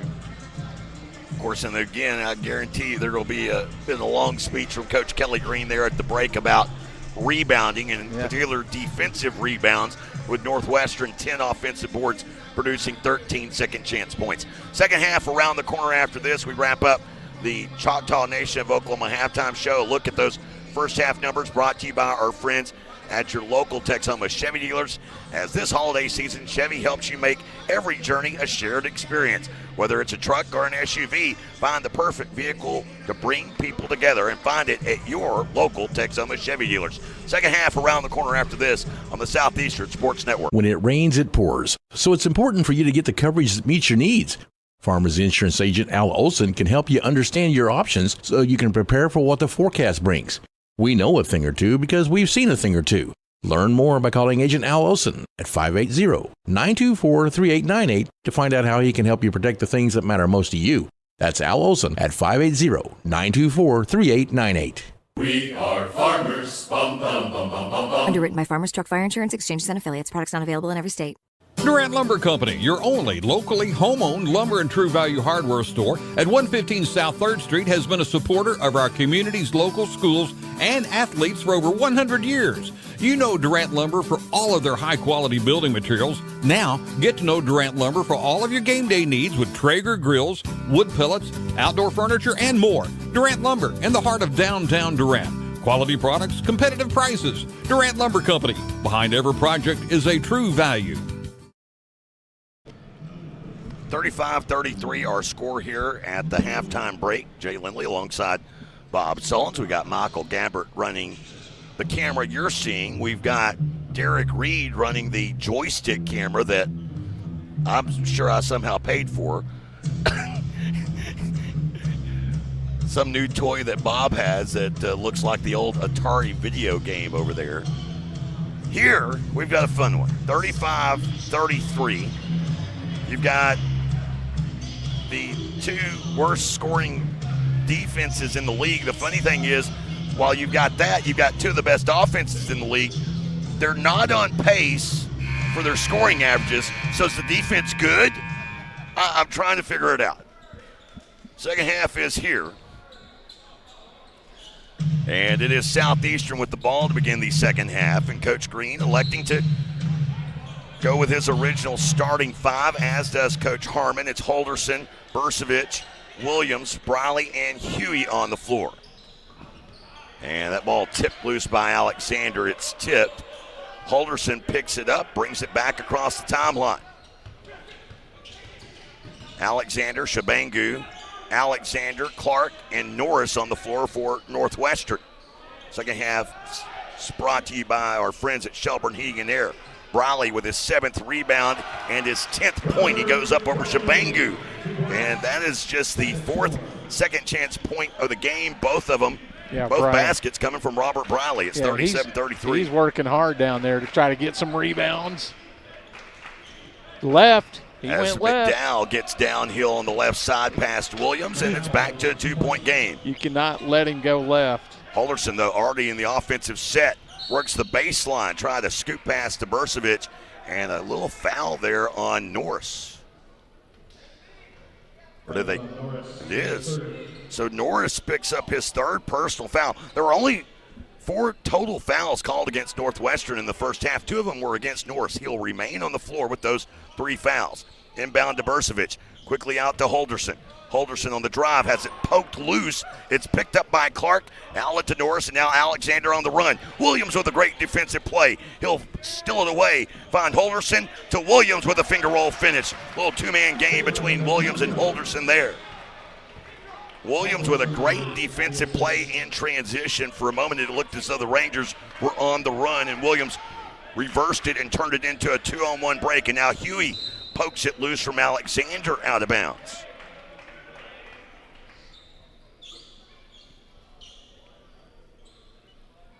As Deron Clark will inbound midcourt to Alexander.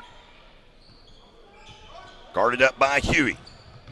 Keeping him going right. Now post up on the right block. Pass out to Clark, out to Norris, back up top to Alexander. He just threw it away. That should be traveling. Yeah. Norris in a shot clock violation. That should have been a travel. Well, he threw it to no one. It wasn't tipped. Yeah, you can't just throw it to yourself.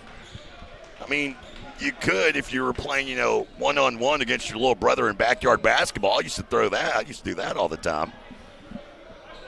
So 18-15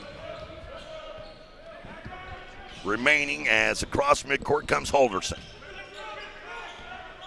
Huey, guarded by McDowell, picks up the dribble, finds Brawley in the high post. Brawley has one-on-one against Norris, loses it, regains control of it to Holderson, to Burcevic, back to Holderson. Mismatch against the taller Shabangu. He gets to driving, tripped up to Burcevic, left corner three, in and out of the drain. Shabangu comes up with the defensive rebound. That one circled the cylinder, just wouldn't go down. McDowell goes left, pass tipped again by Williams. Williams with a couple of great defensive efforts here. Holderson to Williams, drives down, scoops it back to Holderson. Burcevic was calling for it, didn't get it, and now they'll have to set up in the half court. Huey down into the right corner, working against Norris. Might have got away with a travel, finds Williams. Left wing three, won't go. Burcevic had the rebound tipped loose off the fingertips of Shabangu. And Southeastern will have a fresh shot clock and will be inbounding underneath the right side of the basket. Neither team can score here in the second half. Northwestern has had just one shot attempt, but they've had a couple of turnovers as Norris gets his paw on the basketball, tips it out of bounds. As Holderson will move baseline left for this inbounds now. Trying to get it in, nearing 5 seconds, and a 5-second call is issued. Things took too long to develop. And Holderson with that turnover. It's the second inbound turnover of the game, by the way. Had that one in the first half. That hit the backboard. Yeah, hit the bottom of the backboard. Or actually hit the back of the backboard, excuse me. Yeah. Don't let him go left. McDowell with the basketball. Passes left to Norris. Doesn't go left, but passes left. And now Norris works down along the baseline to McDowell. Right corner three in his first tray ball of the night. Pulls it back within one.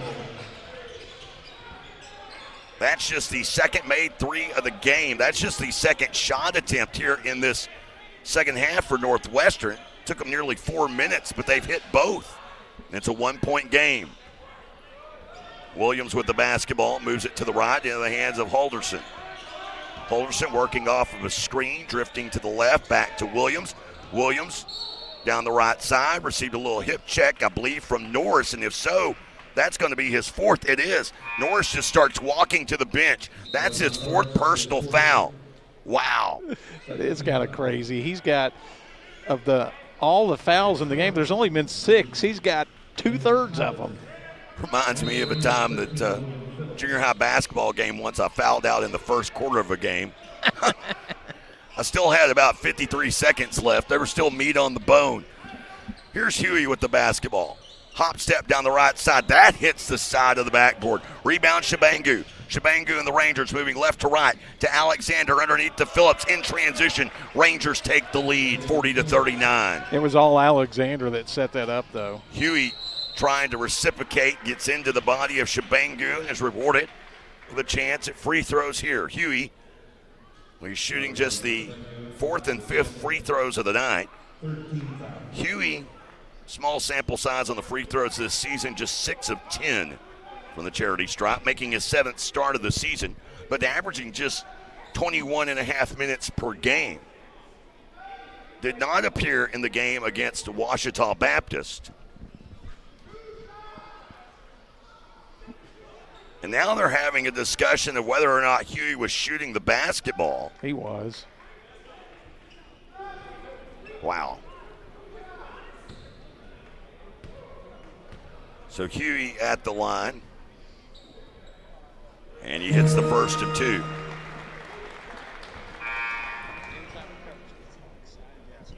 We have our return fan with the Dennis Rodman head over there on the far side.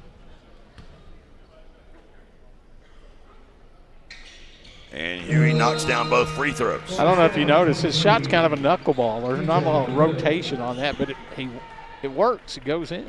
So Huey gets to the free throw line, hits both, gives his team a 1-point lead, and DJ Dill and Landon Condiff both check into the game here. A little bit smaller set with Briley, Halderson, and Bursavich out there. Pass to Deron Clark, 3 on the way. That one a clink, and a rebound by Briley. Briley coming up with a rebound, his 8th of the game. To Condiff, working against Phillips, cut off by Shabangu. To Bursavich, he hesitated. Now to Condiff. Condiff on the baseline, needing help here. Finds a cutting DJ Dillon. Oh my! He was underneath the backboard on the wrong side. He puts it up with the right hand, gets the shot to go. I don't know how he made that. And in full speed, he made that. Alexander, though, able to get past the freshman, and he scores. Back to a 1-point game. Halderson brings it across midcourt. Next stoppage will take us to our first media timeout. Condiff back to Halderson. Halderson guarded by McDowell, bounces to Condiff, NBA range bomb. It is just short. Alexander with the rebound. Alexander passing ahead up the left side. Halderson cutting off McDowell, fouled well out from the shot, and that'll take us to immediate timeout. McDowell and the Rangers will be inbounding when we return. 14:49 to play. Savage Storm up by a point. Back after this on the Southeastern Sports Network. Sparlin Realty is dedicated to achieving your goals and will always do what's in your best interest. For residential and commercial properties, farm, ranch, and land purchases, you'll feel good about your choice of Sparlin Realty. At Sparlin Realty, there's nothing more gratifying than achieving your goals and earning your trust along the way. Whether you're selling your property or buying your dream home, it would be our privilege to assist you. Please call us today at 580-745-1055 or SparlinRealty.com. Studeville Chevrolet in Durant is proud to support Savage Storm Athletics. And with the same pride, resilience, and strength as Savage Storm fans, Studeville Chevrolet is proud to be Durant Chevy dealer. When you need a new car, truck, or SUV, the Studeville team is ready to find your perfect tailgate vehicle. No need to leave town to find what you want. Stay local, buy your Chevrolet the Studeville way, and go Savage Storm. I point this out, they just recognized Michaela Kirkland. She's been a part of the student workers in the athletic department. I bring her up because her mom, I met just a few weeks ago. Her mom is the athletic secretary for Ardmore High School. And so, there's ties between us and Ardmore. Obviously, our station KICM carries Ardmore football and Ardmore sports. So find that interesting. They recognize her here today at halftime. Of course, graduating just last weekend. Here's Clark. He's blocked. Is that not a travel? Oh, my. It's got to be a jump or something. Bursavich just swallowed it up whole. Now Halderson getting downhill. No call at the other end. Shabangu with the rebound. Passing to McDowell. Now to Alexander. Gets a step. Spins down baseline left. Now into the lane. Fall away from the GAC logo. Can't get it to go. Bursavich, springy legs. Gets the rebound past Shabangu. 1-point lead for Southeastern. 43-42. As Halderson with the basketball.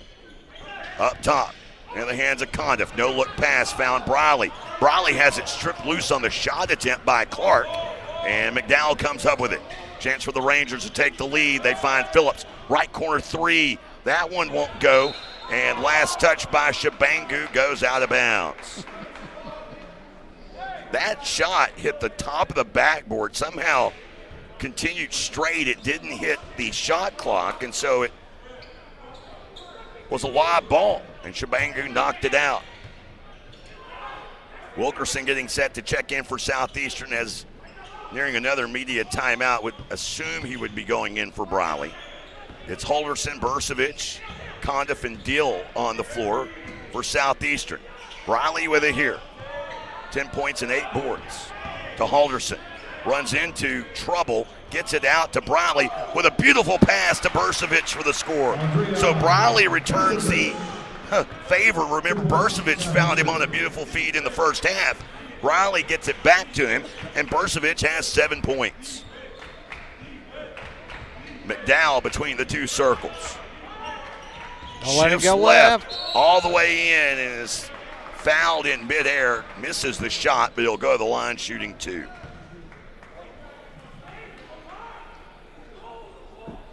Foul on Robert Briley, his first. Second team foul. Not the guy you want to foul.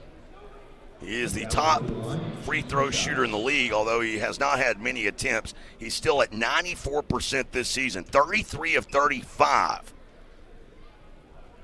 And the southpaw hits the first of 2. For the Storm, number 20, Ethan Wilkerson. And for the Rangers, McDowell last season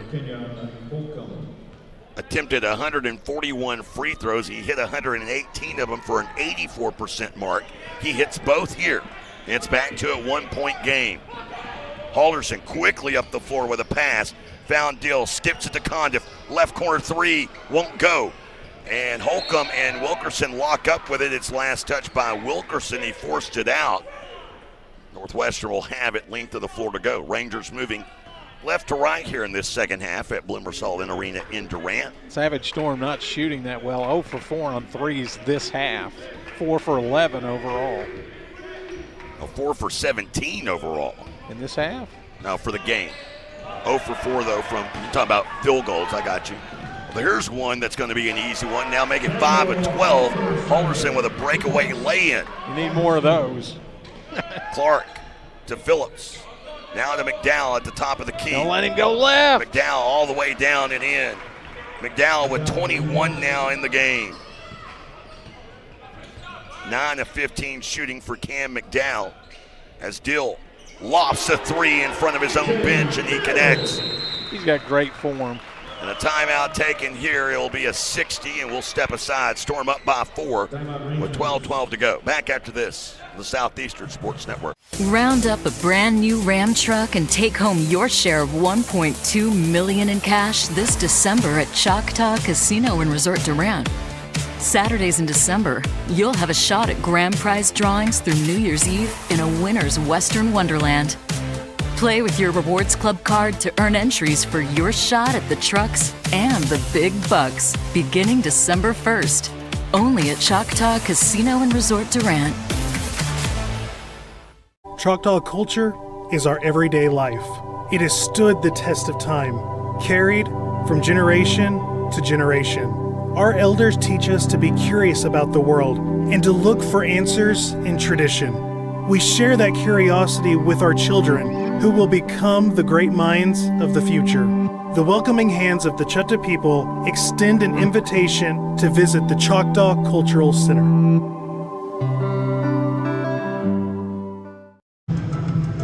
50-46 our score coming out of the timeout taken by Coach Robbie Harmon. He had to burn that one, felt things breaking down a little bit. He has just 2 timeouts remaining, Southeastern with 3. Storylines to know, Southeastern finally with a couple of players in double figures. DJ Dill, after that last made 3, he's got 11 points. 4 of 5 from the field and 1 of 2 from beyond the arc. Robert Briley, 10 points and 8 boards. And for Northwestern, it's been the Cam McDowell show here in the second half. He has scored 9 of his team's 13 second half points. He's got a game high 21. He has it again. Rockets it down to Holcomb and another jam for the Rangers. So they went with a real quick double team on McDowell, and he was smart to find the open guy. Holderson with the basketball. Errant pass. Holcomb chases it out of bounds, and it's last touched by Holcomb and the Rangers. And that will take us to the media timeout. No, we're not.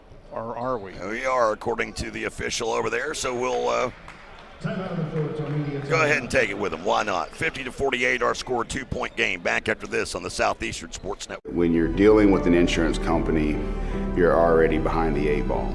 And the only way to get a level playing field is to hire an attorney. We treat each and every case and each and every client as if they are a friend and neighbor, because that is how we view them. You'll get the best service. You're going to have the best people working on your case. That I can promise. Burridge Law Firm. Call 580-920-0700 or visit burridgelaw.com. At Excel Therapy, our expertise extends beyond sports. We also offer dedicated rehabilitation for seniors, helping you maintain mobility and independence. Plus, we provide effective workers' comp rehabilitation to support a speedy return to work. With clinics in Ardmore and Durant, Excel Therapy is the community's trusted choice for top-quality orthopedic and sports medicine care. Visit exceltherapyok.com to learn more. Excel Therapy, where we excel at helping you excel. Well, remind everyone, discover Durant player profiles. You can find those at Go Southeastern's Facebook page or the Mix 96.1 Facebook page. And to see what all's going on in Durant, you can experience a small town Christmas. Just had a couple of events the last 2 weekends. That wrapping up this weekend, the final weekend before the holidays. As you can go to discoverdurant.com for more info. Inbound here to Dill. He's on the floor with Halderson, Condiff, Wilkerson, and Robert Briley. As Wilkerson into the game. To Dill.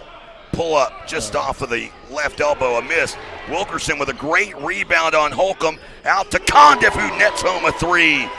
Wilkerson showing a little strength there on Holcomb. Got him off of his feet. Second chance points. I know, rare second chance points in this game. 5 of them, though, here in the second half. Here's a 3 from Phillips. It's a miss and a rebound by Robert Briley. He's a board away from a double-double. The Savage Storm were in his zone that time. Down to Wilkerson. Baseline left, and Wilkerson connects. And the lead at its largest point of the night. Southeastern up by 7. They're playing this zone specifically to stop McDowell from driving. So they're going to put him at the free throw line. Yeah, they have McDowell as the inside of that zone breaker. They get it down to McDowell, working against the younger Wilkerson. Will he go to work? He steps back, and he misses that 15-footer. Rebound, Halderson. Long pass ahead to Wilkerson. Wilkerson secures it, has defenders all around him. Finds Briley, and Briley with the finger roll finish. The lead is out to 9 now. Wilkerson, great job. He had to fight off 3 defenders, was surrounded. Found a streaking Robert Briley down the center of the lane. Storm in a 7-0 run over the last minute 35. Clark trying to break that run with a right wing 3. He does. And Deron Clark's first made basket of the night comes from beyond the arc. It cuts it back to a 6-point game. Briley with the basketball between the 2 circles. Passing to DJ Dill off the left wing. Back up top to Wilkerson. Wilkerson with a find to Briley and an and-one opportunity for Robert Briley. I don't know how Wilkerson got that pass through there. It's might be one of those situations where he goes over to Coach Kelly Green and to revisit my favorite baseball coach of all time, Lou Brown, when he told Willie Mays Hayes, "Nice catch, Hayes. Don't ever do it again." Yeah, exactly. Nice pass, Wilk. Don't ever do it again. That one barely got to Briley, and Briley, though, with a chance at a 3-point play. And he misses. Rebound, Shabangu. Lead stays at 8. Back to the man-to-man. Nope, zone. As here's Alexander with the basketball. McDowell's down in the corner. Alexander goes on the drive. He's been quiet in this second half, but quiet no more. He's got 4 points here in the second half. That's his first basket. Though in this second frame, he had just 1 field goal make in the first 10 minutes of this half, after having 10 in the first half total. Pass gets through the legs of Wilkerson, picked up by Holcomb. Now Alexander on the run, and as much fun as it's just been a 6-point game. Clark trying to make it a 3-point game. He misses.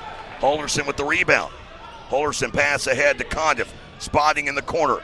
Head fake on McDowell, drains a 3. Condiff, who has been off, he is 3 of 7 from beyond the arc. I mentioned his career three-point total of 39%, shooting below 35% this season. He's hit 3 of 7 here tonight. McDowell with the basketball, lead at 9 again. McDowell gets inside the lane, and McDowell with a chance at the three-point play. The dangerous thing about that, and that's why they put him there at the free throw line, is he just faces up, and he can go left or right. What you got to do is go out there and contest him, but that's hard to do. I mean, we've seen D1 transfers at this level, but rarely do you see them come from stops at Georgia and Jacksonville State for making it to Alva, Oklahoma, of all places. And he has been a scoring machine, averaged just under 16 a game for them a year ago, and he nets this one home, and he really likes it here. Yeah, I know. He loves this, Jim. He had 41 points here a year ago. He's got 24 here tonight. Dill, baseline left, out up top to Holderson, 20 on the shot clock. Rangers showing a little zone on their own, and a nice play by Dill. He was losing it out of bounds, deflects it off of Alexander. I think Northwestern switched to his zone too a little bit, but now they're going to go man-to-man. Holderson will inbound here to Dill. Dill for 3. Dill's 3 is off the mark, but Holderson's there for the offensive rebound. It did hit the rim, but barely. Now fresh shot clock here. Holderson, now the free throw line, left side, back pedals out, guarded by Shabangu to Dill in the corner. Gets a step on Alexander. Jump pass out to Wilkerson, now to Dill. Left corner 3, and Dill gets it to go. He ended up out of bounds after he made that, falling away. Dill hits his second 3 of the game. He's got 14. 3 players in double figures, Briley, Dill, and Condiff. Back to a 9-point lead. Alexander right side with a bounce pass. Shabangu to Will, and holy cow, somehow or another, McDowell missed that. Well, There's Briley no foul. blocked it. Briley blocked that dunk attempt. Goes up at the rim and gets a hand on it, and now a chance to push it to double figures for the first time tonight. Holderson in the midcourt circle. Passes right. Condiff with a head fake to Dill in the corner. Dill's shot rejected by Deron Clark. Should be a timeout. And it is immediate timeout. 65-56. Storm will have it. Only 8 on the shot clock when we return after this on the Southeastern Sports Network. Life is yours to spend.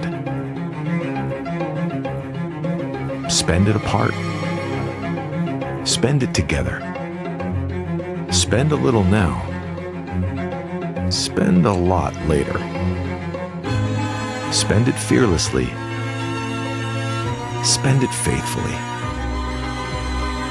First United Bank. Spend life wisely. Round up a brand new Ram truck and take home your share of $1.2 million in cash this December at Choctaw Casino and Resort Durant. Saturdays in December, you'll have a shot at grand prize drawings through New Year's Eve in a winner's Western Wonderland. Play with your Rewards Club card to earn entries for your shot at the trucks and the big bucks beginning December 1st. Only at Choctaw Casino and Resort Durant. Southeastern setting with 3 players in double figures on a quiet night. The students not here, but a pretty good contingency of the locals here. And Robert Briley, he's got 14 points, 9 boards. DJ Dill with 14 points off of the bench, and Landon Condiff 12 points off of the bench. So Condiff, it is his 7th double-figure game in the last 8. This game he did not start, but man, he is into a flow here.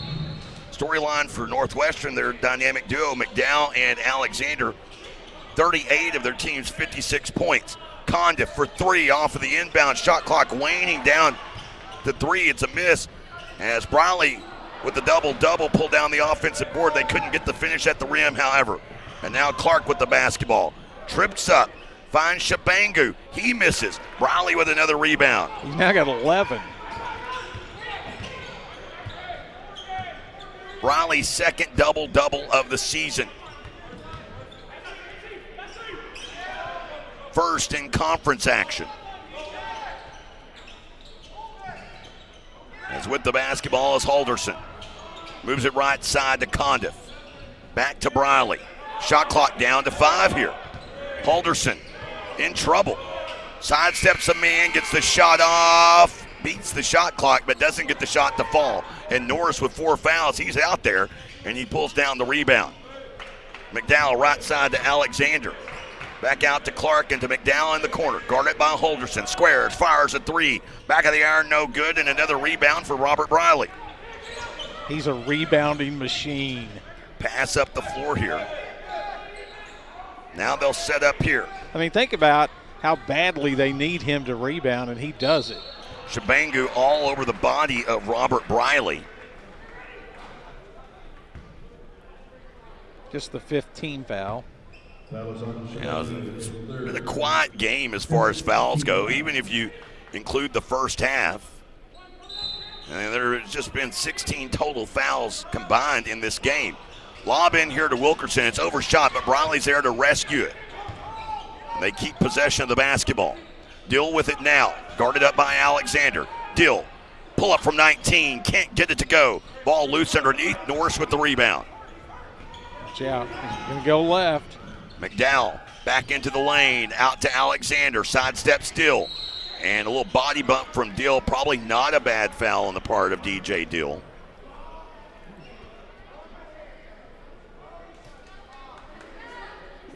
Only 14 fouls on the Savage Storm. His second, 4th team foul.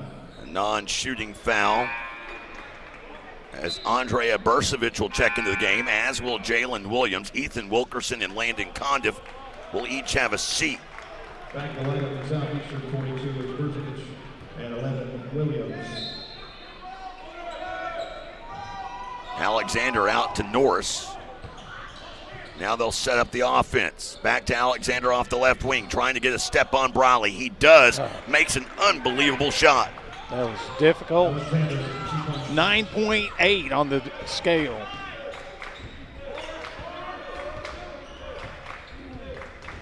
Here's Halderson moving it right side into the hands of Williams. Now up top to Briley. Rockets a pass down to Bursovic. He wasn't ready for it. Bursovic to Williams, and that's another turnover.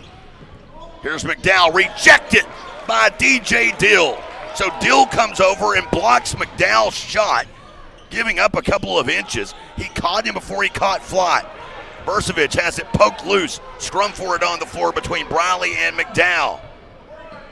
As Alexander ahead to Clark, 3 on the way. Can't get it to go. Rebound Shabangu.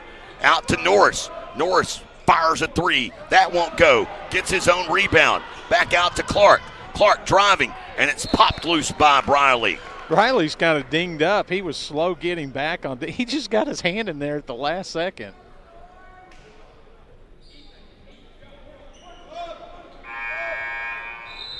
They're going to take Briley out, I think. I think he might have hit his knee when he went diving for that loose ball. Well, and McDowell kind of used him as a cushion to get up a moment ago. Yeah. Inbound out to Norris. Norris cuts across the lane, right to left, out to Alexander, 3. This won't go, but it's Alexander getting his own rebound. Can't get the putback. Halderson gets it out of the scrum.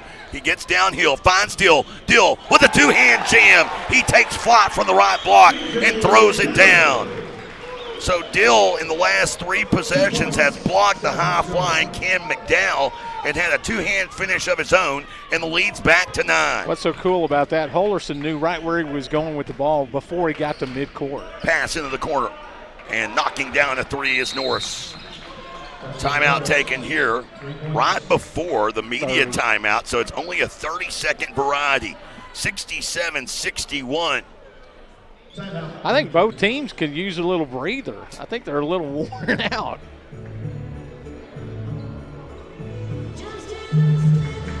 So 67-61, we will have a media timeout. Southeastern has 3 timeouts remaining, while Northwestern has just 1 the rest of the way in what is a 6-point game. You know, it's kind of crazy. Remember how bad Southeastern started off this half shooting? They're now almost up to 50%, 13 of 27. Well, and a lot of that work, though, getting done at the rim. I mean, that's a big part of it. Robert Briley with his 5th career double-double today. And he is also just a rebound away from tying a season high, 2 rebounds away from tying a career high. He's got 14 points, 13 boards in 33 minutes. DJ Dill, the leading scorer again, he's got 16 points. While Landon Condiff with 12 points coming off of the bench. Cam McDowell, he has scored 12 points in each half, the standout for Northwestern. 10 of 20 from the field, 32 minutes of play. Southeastern will have it, length of the floor to go, donning the home grays tonight. And the inbound to Halderson, and away we go for this final sprint to Condiff. A little weave action here at the top. Back to Condiff, left side, guarded by Alexander.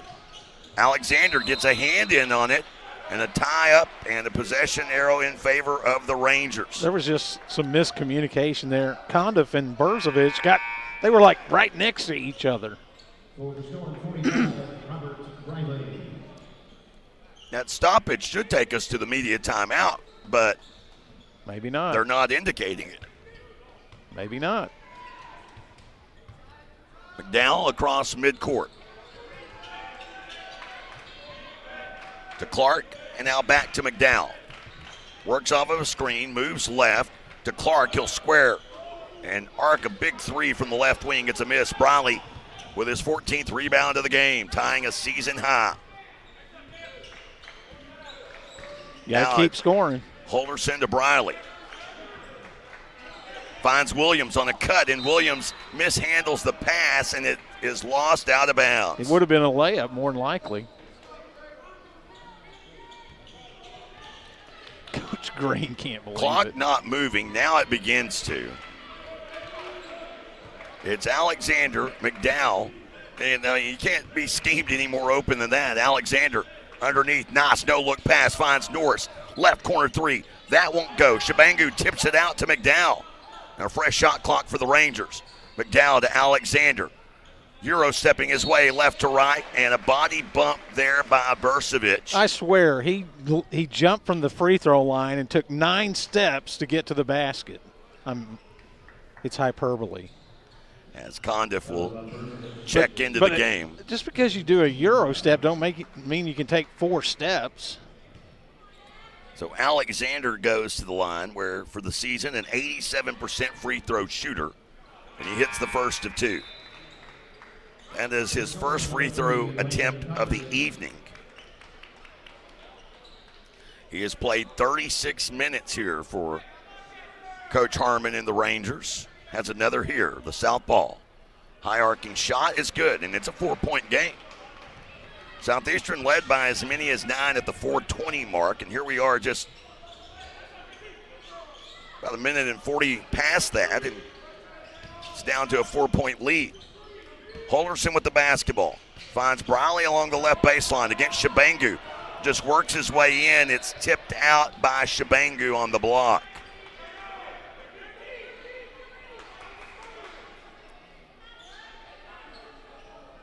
Coach Green arguing that Shabangu was just over the top, and now he's arguing about the call on Berzovic. Halderson will inbound here. Halderson finds a cutting Condiff, but then is blocked by Shabangu, and that time Condiff bailed out with a foul. That was a hometown late whistle. Shabangu picks up his 4th personal. Now a technical foul called on Northwestern. I have no idea what was said, but perhaps some magic words coming from the far side bench. But a technical foul is called here. Well, the official was standing about 30 or 40 feet away, and both coaches were sitting down. They weren't even on their feet when the tee happened. So a technical foul called on Northwestern. And there was no question it was a late whistle. But you see that from time to time. Well, sometimes they wait to see if it goes in or not before they call the foul. The other thing I'm curious about here is the technical, because there have been a couple of times in this game as assistant coach Henson may be more vocal than Coach Harmon.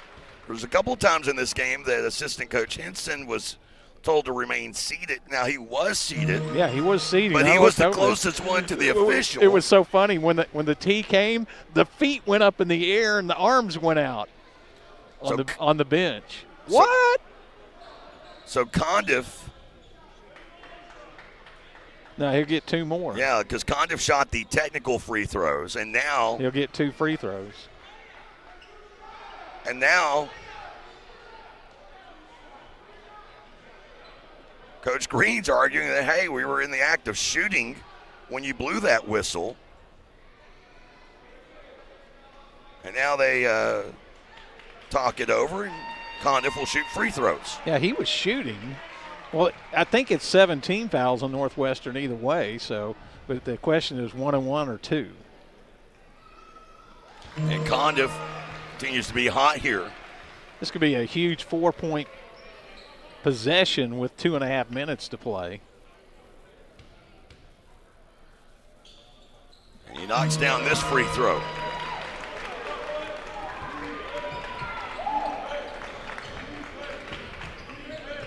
(71-63), Storm up by 8. Alexander looks like he stepped on Daniel Holderson's foot, but a foul called, and it's not Holderson. That was a late whistle. I think they called it on. 16 foul.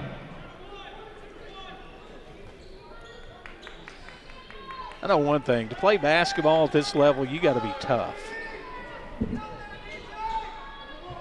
So DJ Dill picking up his 3rd personal foul as Alexander again gets through. Oh. And another foul, as this foul is going to go against Dill as well. So Dill picks up 4 fouls, and now a free throw shooting contest the rest of the way.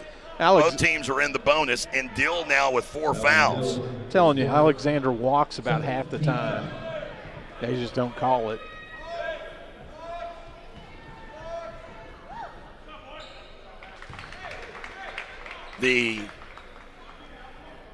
As Alexander connects, going back to Condiff, the 16 points, not a season high, but it is a season high against a D2 opponent. As Alexander, a rare miss, and Burcevic with the rebound. Lead sets at 7, 71-64.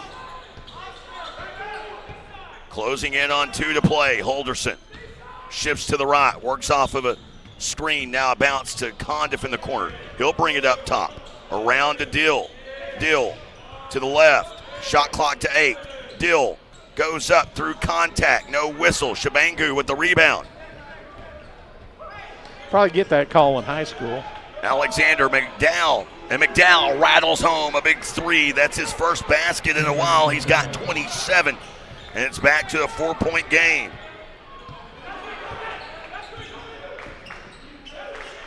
Condiff to Briley off the right wing. Southeastern needs to execute on one of these next 2 to 3 possessions. They're up by 4. 10 on the shot clock. Down to Briley against Shabangu. Spins into the lane. Draws a defender. Goes up, misses. And Shabangu with the rebound. He's got 13. To McDowell. 3. It's a 1-point game. McDowell's got 30.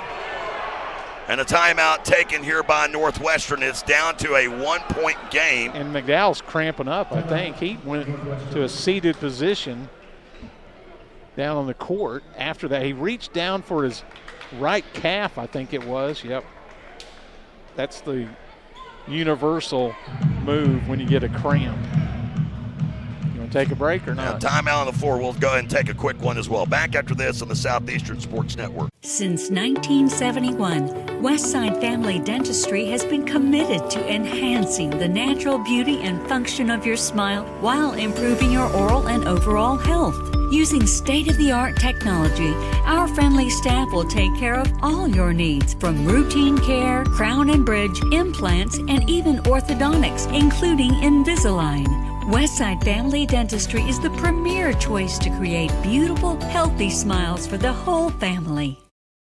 We recently asked listeners to describe the super nachos off the Taco Casa's super menu. Here are their stories. I love that when you order the super nachos to go, they separate the chips from the toppings into different containers so that I get to have crispy chips. The super nachos, only on the super menu at Taco Casa, located on 1st Street in Durant and southbound 75 in Calera. Taco Casa, real fresh, real food, real good. 8 ties, 10 lead changes as we welcome you back to Bloomer Sullivan Arena in Durant. It is a 1-point game after a pair of tray bombs by Cam McDowell. He's got a game-high 30 points. He and Max Alexander have combined for 49 of his team's 70 points, while 3 players in double figures for Southeastern, led by Landon Condiff and DJ Dill, each with 16. McDowell's still out there, though. He had to be helped up, stretch out his leg because of the cramps. Briley in a double-double. He's got 14 and 14. 2 players in foul trouble for Northwestern, 1 for Southeastern, and DJ Dill, who has it now. Dill, foul. Shabangu, I believe, or no, they'll call it on Alexander. That's his second personal. Shabangu with 4 fouls, Norris with 4 fouls. And one thing I was going to say before that foul, bonus opportunities awaiting both teams, as both teams are in the single bonus right now. Big free throws for the young freshman, DJ Dill. And he hits the front end of the 1-and-1. Dill for the season, a 72% free throw shooter. Has another coming here.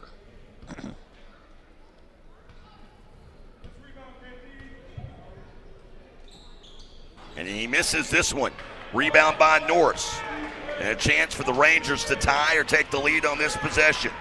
They have not led since the 4:38 mark in the first half, when it was 27, or excuse me, at the 16:02 mark in the second, when it was 40-39.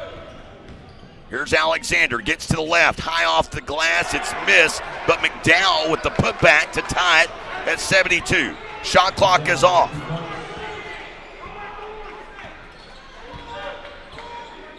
See if Southeastern plays it out for one final shot. Appears as though they are. Holderson in the midcourt circle. He's guarded up by McDowell. Down to 10.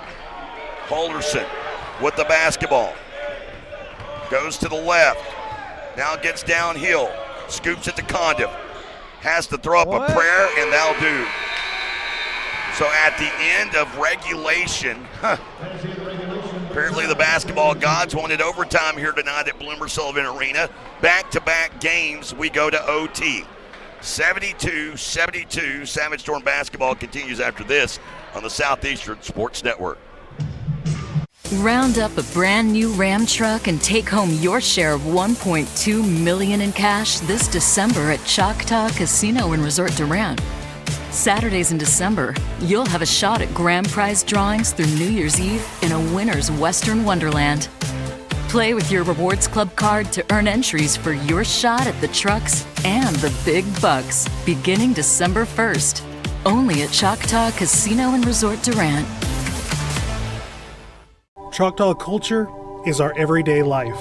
It has stood the test of time, carried from generation to generation.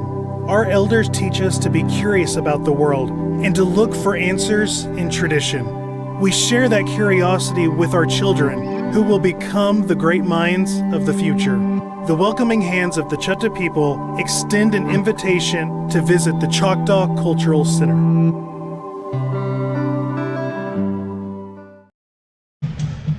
Welcome back, everyone. Second overtime game of the night. Turning in my overtime slip, Bob. This will be the second overtime meeting between these two teams since the creation of the GAC. It happened back on December the 13th of 2014. So basically 10 years ago, it was a Southeastern win that night, 70-67. We've already surpassed that mark. 72 all our score as they set the 5-minute frame on the board.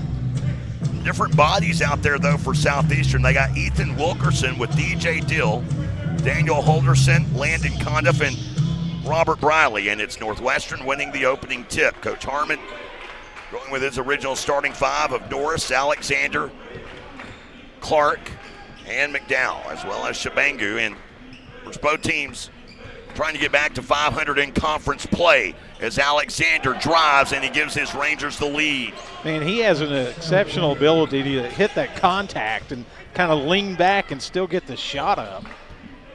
Alexander now 21 in the game. McDowell with 32. Holderson with the basketball. Back to the left to Dill.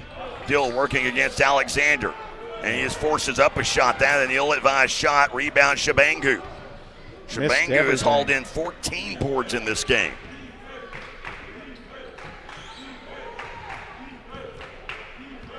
Remember, Northwestern women scored the first two also. As here's a bounce pass to Norris. Norris, he faked a pass and then is fouled, and depends who they call it on. Do they call it on Briley or do they call it on Dill? If it's on Dill, it's Dill's evening. Well, he's not leaving, so. And they called it on Landon Condiff. Did not have Condiff on my bingo card because I think Briley landed right on top of him, but Norris at the line. as only Condiff's second.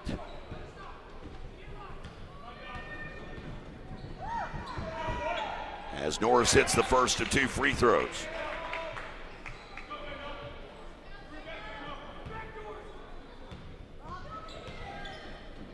Second one on the way.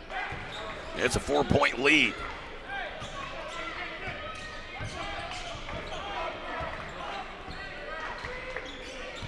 By the way, the new season high in rebounds for Shabangu.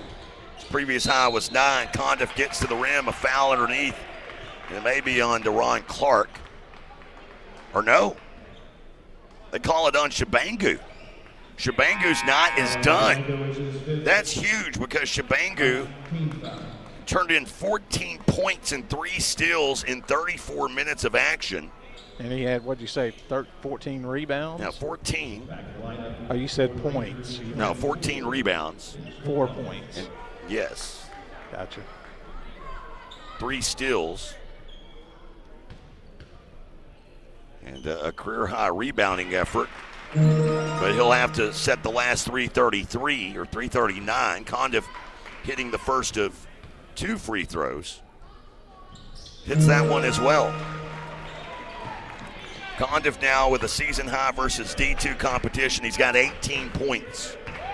It's not quite a season high, though. He had that against Dallas Christian at 25. Here's Alexander down the right side. He got Condiff leaning back, and Alexander scores. So back to a 4-point lead for the Rangers. Dill across midcourt. Dill working to the right. Alexander reaches in, finds Briley. Briley was looking for a pass, instead has to go out to Dill, and Dill gets a tough 3 to fall. So Dill now with 20 points in the game. Remember, Southeastern had that tough run here at home. They lost 3 straight by a combined 6 points. They're in overtime here against Northwestern. I will say this about DJ. He's got a shooter's conscience. As Alexander into the body of Holderson. Now recalibrates, drives, misses. Holderson with the rebound. Chance for the Storm to take the lead to Condiff. Condiff back out to Briley. Top of the key 3. Briley can't connect. Wilkerson tips out the rebound, but no one can control it. It's Alexander that comes up with it. As McDowell, who had the big push at the end of regulation to get it to overtime, has it here. Near the midcourt logo. Get ready to go left. He does. He lost it in midair trying to get it to Holcomb as a bailout. Holcomb somehow retrieves it. Northwestern has it again. Alexander with 5 on the shot clock. Alexander out to Clark. Long range bomb. It's short, but Briley can't secure the rebound. Second chance points away. Northwestern here. That long rebound went off the fingertip of Briley, who had hauled in 14 rebounds in this game. He just couldn't get a handle on that one. And now McDowell taking it all the way in, and he jams it home. 34 points in the game for Cam McDowell. Somebody's got to step up there because Briley got picked. And a timeout taken by Coach Kelly Green. It's a 3-point game with $1:34 to go here in overtime. We'll go ahead and leave it right here at the Choctaw Casino Resort postgame show coming up sometime. Don't know when. At the conclusion of this game. What did you say earlier? Wins are hard to come by? This overtime set, Northwestern 3 of 5 from the field and 2 of 2 from the free throw line. Southeastern 1 of 3. But one of their mates being a three-pointer. They'll have to come up with something here. Did a lot better job in the second half of this game of eliminating second chance points. You remember at the half, Northwestern had 13 second chance points. They only have 19 here in the second half. It's not a great job, but it's certainly a better half than the first half. Southeastern with DJ Dill leading the way. He's got 20 points off of 50% shooting from the field and from beyond the arc. Landon Condiff, 18 points in this game, a chunk of it from the free throw line, and Robert Briley with his 5th career double-double, while Cam McDowell, he really likes this gym. His second highest. Hey, he should have used the portal so he could play more games here. McDowell had 41 earlier this season against Arkansas Tech at home. He had 41 here a year ago. He's got 34 here tonight. Wilkerson on the floor with Dill, Holderson, Briley, and Condiff. 14 on the shot clock. Holderson moves it to Condiff. Condiff guarded by Clark. Back to Briley. Shows a 3. Gives to Condiff. Condiff gets into the lane. Rockets a pass to Wilkerson. Has to put it up to beat the shot clock. It's deflected by Briley to Condiff, and Condiff with the putback. Talk about a miracle offensive possession. Nothing there went right until the very end. Well, it looked like that Norris was going to get the rebound and somehow it deflected out of his hands right to Condiff, who was there to lay it right over the rim. Briley was the one that poked that loose. I don't know who they're going to give the rebound to. They do give it to Briley, and so Briley now 15 rebounds. That ties a career high. They're still down by a point with 1:07 to go. Been 9 ties, 11 lead changes. Southeastern led by as many as 9 at the 4:20 mark in the second. You have to go back to the first for Northwestern's largest lead when they led 27-22 at the 4:38 mark, and they'll have it here. Southeastern, they do have a foul to give without sending the Rangers to the double bonus. Rangers do not, however. Next foul on the Rangers will send Southeastern to the line shooting 2. Norris will inbound, some pressure on that inbound. They get it into Alexander, and Alexander across midcourt. Need a defensive stop here. Alexander going toward the midcourt circle.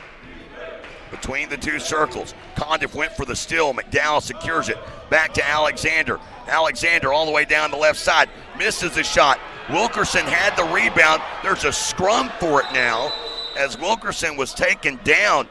Coach Green was yelling for a timeout. And did they give the tie-up or the timeout? Well, it doesn't matter. It's Southeastern ball either way. Well, they gave the There was a lot of contact on that rebound. But it does matter because if it's the tie-up, then Southeastern will not have the next tie-up possession. Well, I'm assuming there's not going to be another one because we're going to score. 39.2 seconds remain. Yeah, I want to see Coach Green draw up the play like the last one to score, too. That was crazy.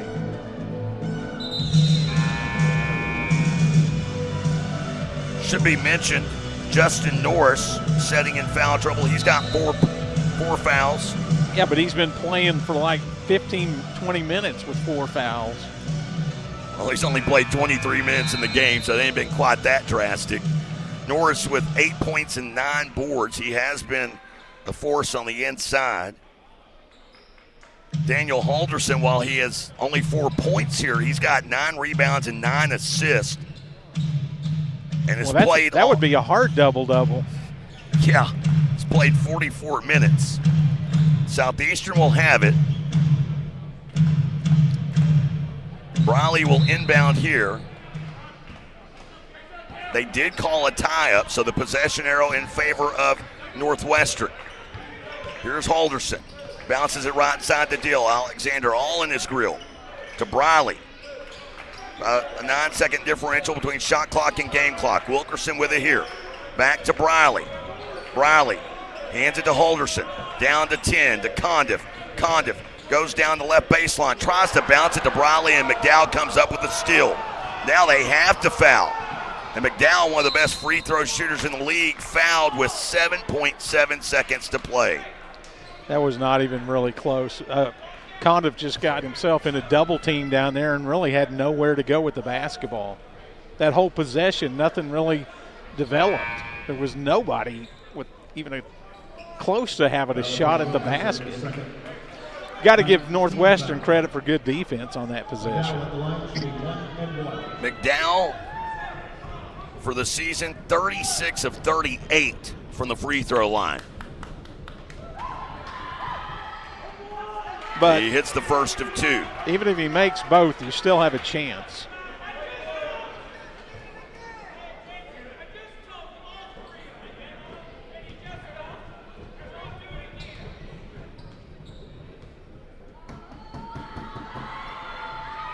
And he hits both. 3 to tie here, inbound to Halderson. Halderson across midcourt. Halderson goes all the way in, scores a 2-point basket, and a timeout taken here. Daniel Halderson, 2 points. Well, Coach Green's unhappy because we've had all these occasions throughout the season where free throw shooters have stepped across the line before the ball hits the rim, which is supposed to be a violation. It's not been called one time.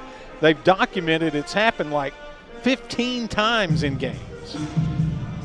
So it's a 1-point game, but there's only 1.6 seconds. Yeah, I don't really think you didn't want to score 2 there. You don't have enough time to foul and get it back. I don't think so either. I mean, you got to try to get a 3-point shot. They are going to look at the clock, however, and see if there's time to be added, but even still, that time would be very minuscule.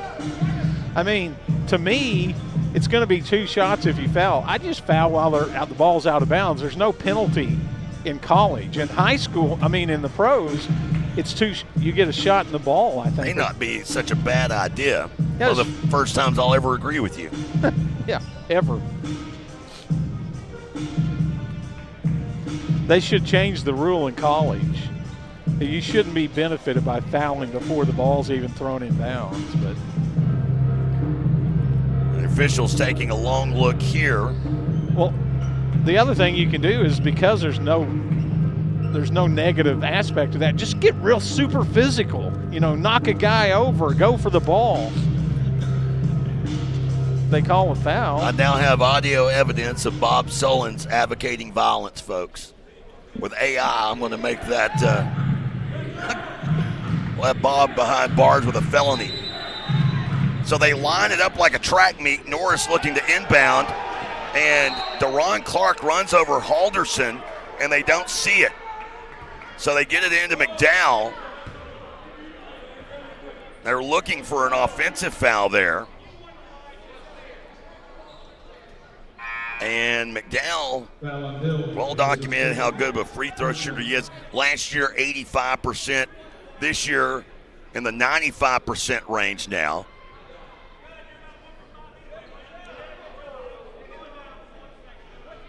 Jalen Williams getting set to check into the game. McDowell here will shoot 2. He hits. McDowell now 6 of 6 in this game from the line.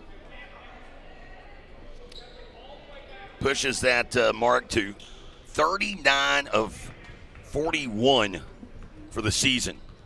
That is impressive. And he hits. Probably should have missed that one on purpose. Desperation here, 1 second to play.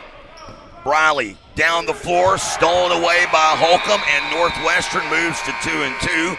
And it's another single possession home loss for Southeastern. Coach Green is hot. That's Four-time. about as hot as I've ever seen him get. 4-time this season. And Southeastern loses here at home 84-81. And Northwestern Oklahoma State, they get back to 2-2 in conference play. 5-5 on the season. Storm dropped to 3-7, 1-3 in conference play. With 2 more home games remaining before the road slate begins. They've got Southern Az on Thursday night and then Southwestern here at home on January the 4th. Coming up, it's the Choctaw Casino Resort postgame show. We get it underway next on the Southeastern Sports Network. Round up a brand new Ram truck and take home your share of $1.2 million in cash this December at Choctaw Casino and Resort Durant. Saturdays in December, you'll have a shot at grand prize drawings through New Year's Eve in a winner's Western Wonderland. Play with your Rewards Club card to earn entries for your shot at the trucks and the big bucks beginning December 1st. Only at Choctaw Casino and Resort Durant. This holiday season, Discover Durant invites you to enjoy a small-town Christmas in the city of Magnolias with holiday events throughout the season. Experience carriage rides from downtown Market Square to the Southeastern campus December 6th and 7th. Experience a West Side Christmas with an ice rink, reindeer, and more December 13th and 14th. And don't miss Mistletoe Market on Main Street Fridays and Saturdays November 30th through December 21st. Discover a small-town Christmas in Durant. For more events and details, visit discoverdurant.com. The holidays, and holiday trips, and holiday toys, and holiday bonding. And it all comes together in a Chevrolet. Find your red tag and use your red tag bonus cash to get $7,250 total cash allowance on this Silverado. See your Texoma Chevy dealers. 84-81 the final. Another tough home loss for Southeastern Oklahoma State. As far as home games go, each of the last 5 home games have been single possession games, and they have won just one of those, that 82-80 win over Ouachita Baptist. This one hurts in overtime, 82-81, especially when you consider the fact that going into that media timeout, the last of the half, they were leading by 9 points there at that 1 point. Coming up, we'll take a look at the full numbers on this one, but right now, let's go ahead and take a look around the Great American Conference scoreboard. There was action earlier today in the women's game. Harding playing earlier today, non-conference matchup. Harding women defeated Faulkner 82-29. Starters not playing a lot in that one. Caitlin Cabrick led the way with 20 points in that one. I should mention Harding, Savage Storm will not see them until they come here on January 16th.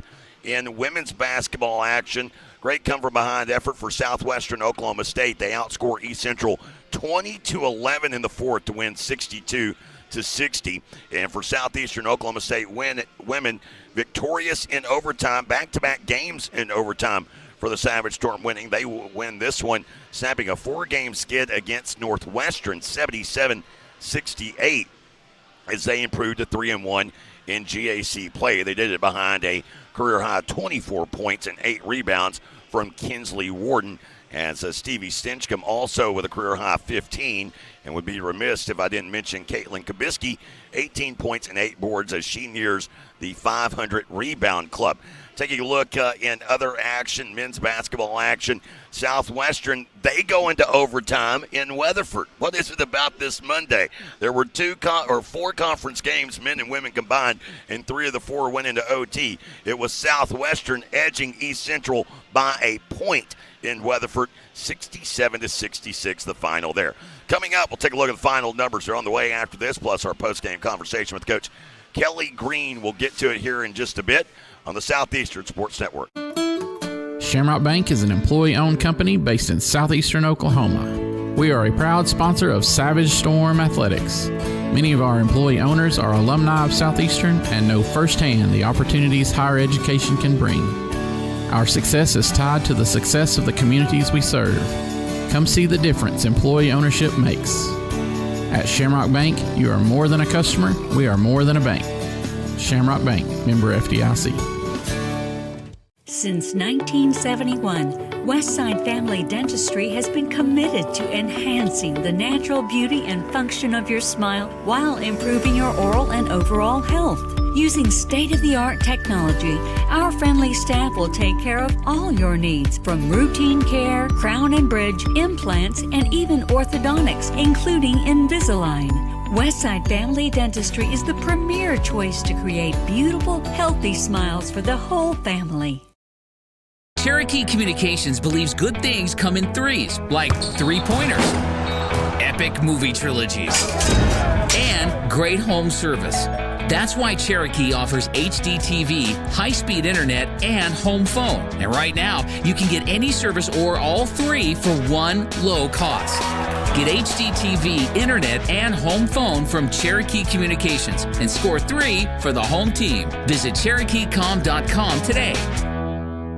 We recently asked listeners to describe the Super Nachos off the Taco Casa's Super Menu. Here are their stories. I love that when you order the Super Nachos to go, they separate the chips from the toppings into different containers so that I get to have crispy chips. The Super Nachos, only on the Super Menu at Taco Casa, located on 1st Street in Durant and southbound 75 in Calera. Taco Casa, real fresh, real food, real good.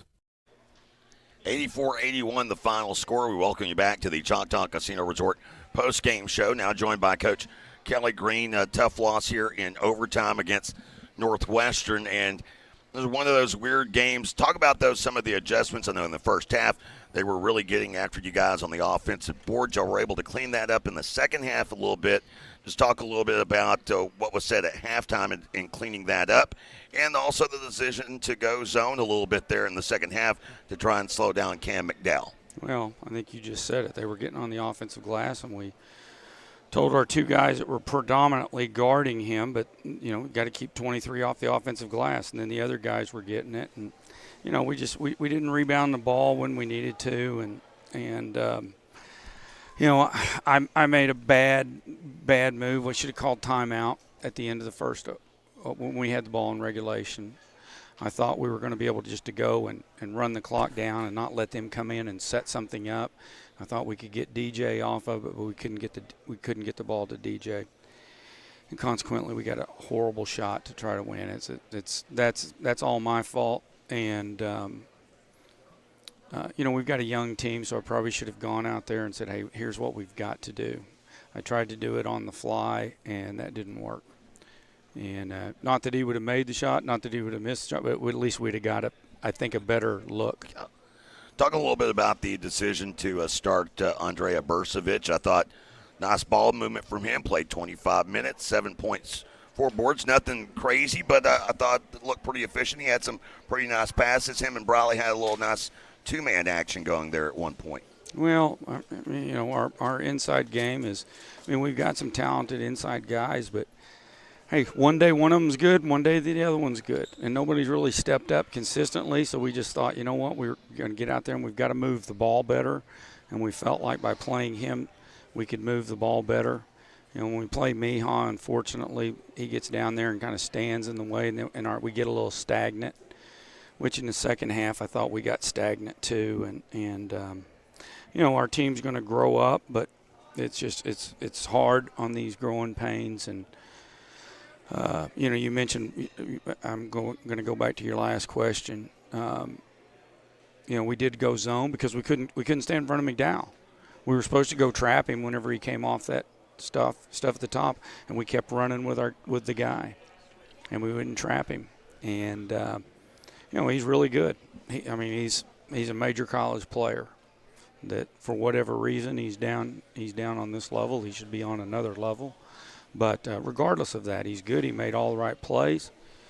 He made, you know, got offensive rebounds, got the dunk, made the free throws, and we couldn't stay in front of him. But we were getting, our two wasn't great, our zone, but it was at least making them slow down and move the ball. But Double-double performance here tonight for Robert Briley. Just talk a little bit about that. I mean, shorter, big body going up against, you look at the roster for Northwestern, and you guys across the board are giving up a height advantage. He finishes up with 15 boards. I thought he got a lot stronger about it in the second half of the game. Yeah, Rob's just going to compete. I mean, he's going to compete, and it's just he's going to give you everything he's got. He tried to give us everything he had around the basket and had a hard time finishing, but that happens sometimes. He chases the ball, which rebounding isn't about height, isn't about jumping ability, it's about effort. And he chased the ball on the offensive glass and on the defensive glass. And now, some height and some things, you need to have a little bit of that to be able to finish around the basket. And so he's having a harder time trying to finish amongst the trees in there. So, again, talking with Coach Kelly Green. Coach, let you get out of here. I know you got a short turnaround. Got Southern Naz coming to town here on Thursday night. We'll do it again then. Okay, thanks, guys. Of course, right there, Coach Kelly Green joining us in the Choctaw Casino Resort postgame show. Look at the final numbers brought to you by your local Texoma Chevy dealers. Northwestern winning in overtime, 84-81. They're 84 points coming off of 33 of 77 from the field, 43%. They were 6 of 24 from beyond the arc, just 25%, and we're 12 of 13 from the free throw line. Bring that up just simply because, free throws were made in overtime by the Rangers. But when you get to the stat line for Southeastern, 81 points. They were 30 of 71, right at that 42% clip. They were 9 of 27 from beyond the arc at 33%. 12 of 14 from the free throw line. One more free throw made in regulation. Might not have been going to that overtime frame. Northwestern out rebounded Southeastern today 45-41, including 18 offensive rebounds that produced 19 second-chance points. That's the difference. But those second-chance points, remember, the bulk of those, 13 of those, were in the first half. So they did do a better job of cleaning that up in the second half. It might have been just a little bit too late. Taking a look at the individual leaders, Cam McDowell. Well, you say individual leaders. The dynamic duo proved to be dynamic as Cam McDowell, 38 points. It is his second highest scoring effort this season. And Max Alexander, 23 points. He matches his season average. You can do some quick math. That's 61 of 84 points. That's crazy. And they do it while shooting right at 50% from the field combined, or a little bit over, actually. They were combined 24 of 46 from the field, including a combined 3 of 8 from beyond the arc and a combined 10 of 11 from the free throw line. That's just going to be tough to beat on any night.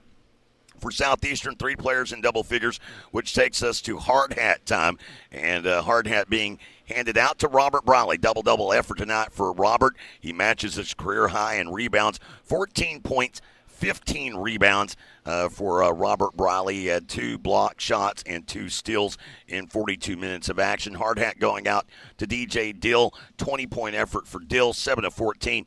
And a big reason why the Savage Storm were in this game. He provided a lot of offense as Landon Condiff also finished up with 20 points in the game as well. He was 3 of 9 from beyond the arc and 7 of 7 from the free throw line. So there's your Durant Lumber Hard Hat Award winners, where they have been serving up quality products at competitive prices for over 100 years.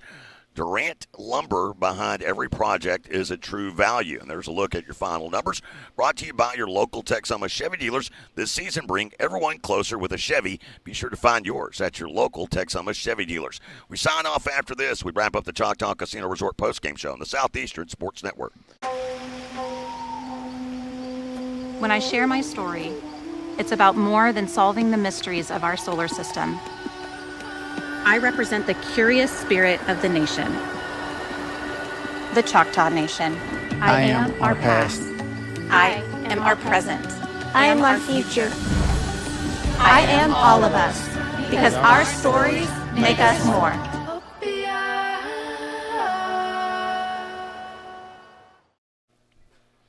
Welcome back, everyone. Jay Lindley alongside Bob Sullins, wrapping things up. Southeastern women win tonight. They move to 3-1 in conference play in overtime for a second straight game. They will take on Southern Nazarene, who is fresh off of a loss, of course, last week against Northwestern. Southern Naz coming to town as we'll be in action this coming Thursday night. Pregame will begin at 5:20. Women's game tip-off at 5:30. And the women winning tonight in overtime 77-68. For the men, it is a fifth straight game decided by a single possession here at Bloomer Sullivan Arena in Durant. They come up short in overtime 84-81. They are 1-4 in such games, and they welcome in one of only two unbeatens in the GAC Men's League in Southern Nazarene, who, of course, knocked the Savage Storm out of the Great American Conference Tournament last season. So that should be a rivalry renewed here coming up this Thursday night, and we'll be in action for all of it. Big thanks to Cobain Reed back at the Worldwide headquarters, keeping this train on the tracks. A big thanks to one Michael Gabbard and Derek Reed coming over to play with the new toy that Bob bought that he didn't tell me about. And for Bob Sullins, I'm Jay Lindley.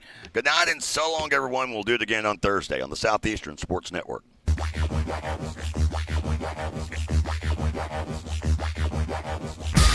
It's time for Savage Storm basketball.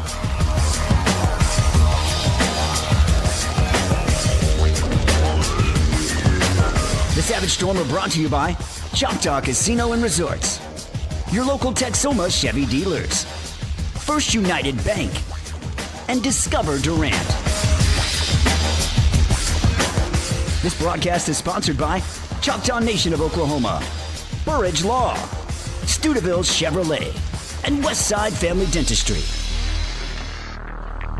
The Savage Storm are also brought to you by Taco Casa, Shamrock Bank, Excel Therapy, and Cherokee Communications. Also sponsoring the Savage Storm, Arnett Insurance, the Chutta Foundation, Durant Lumber, and your farmer's insurance agent, Al Olson. The Savage Storm are brought to you in part by Applebee's, Sparlin Realty, U.S. Cellular, Buffalo Wild Wings, Choctaw Family Violence Prevention, and Shelburne Heat and Air. And now let's head to the court for Savage Storm basketball.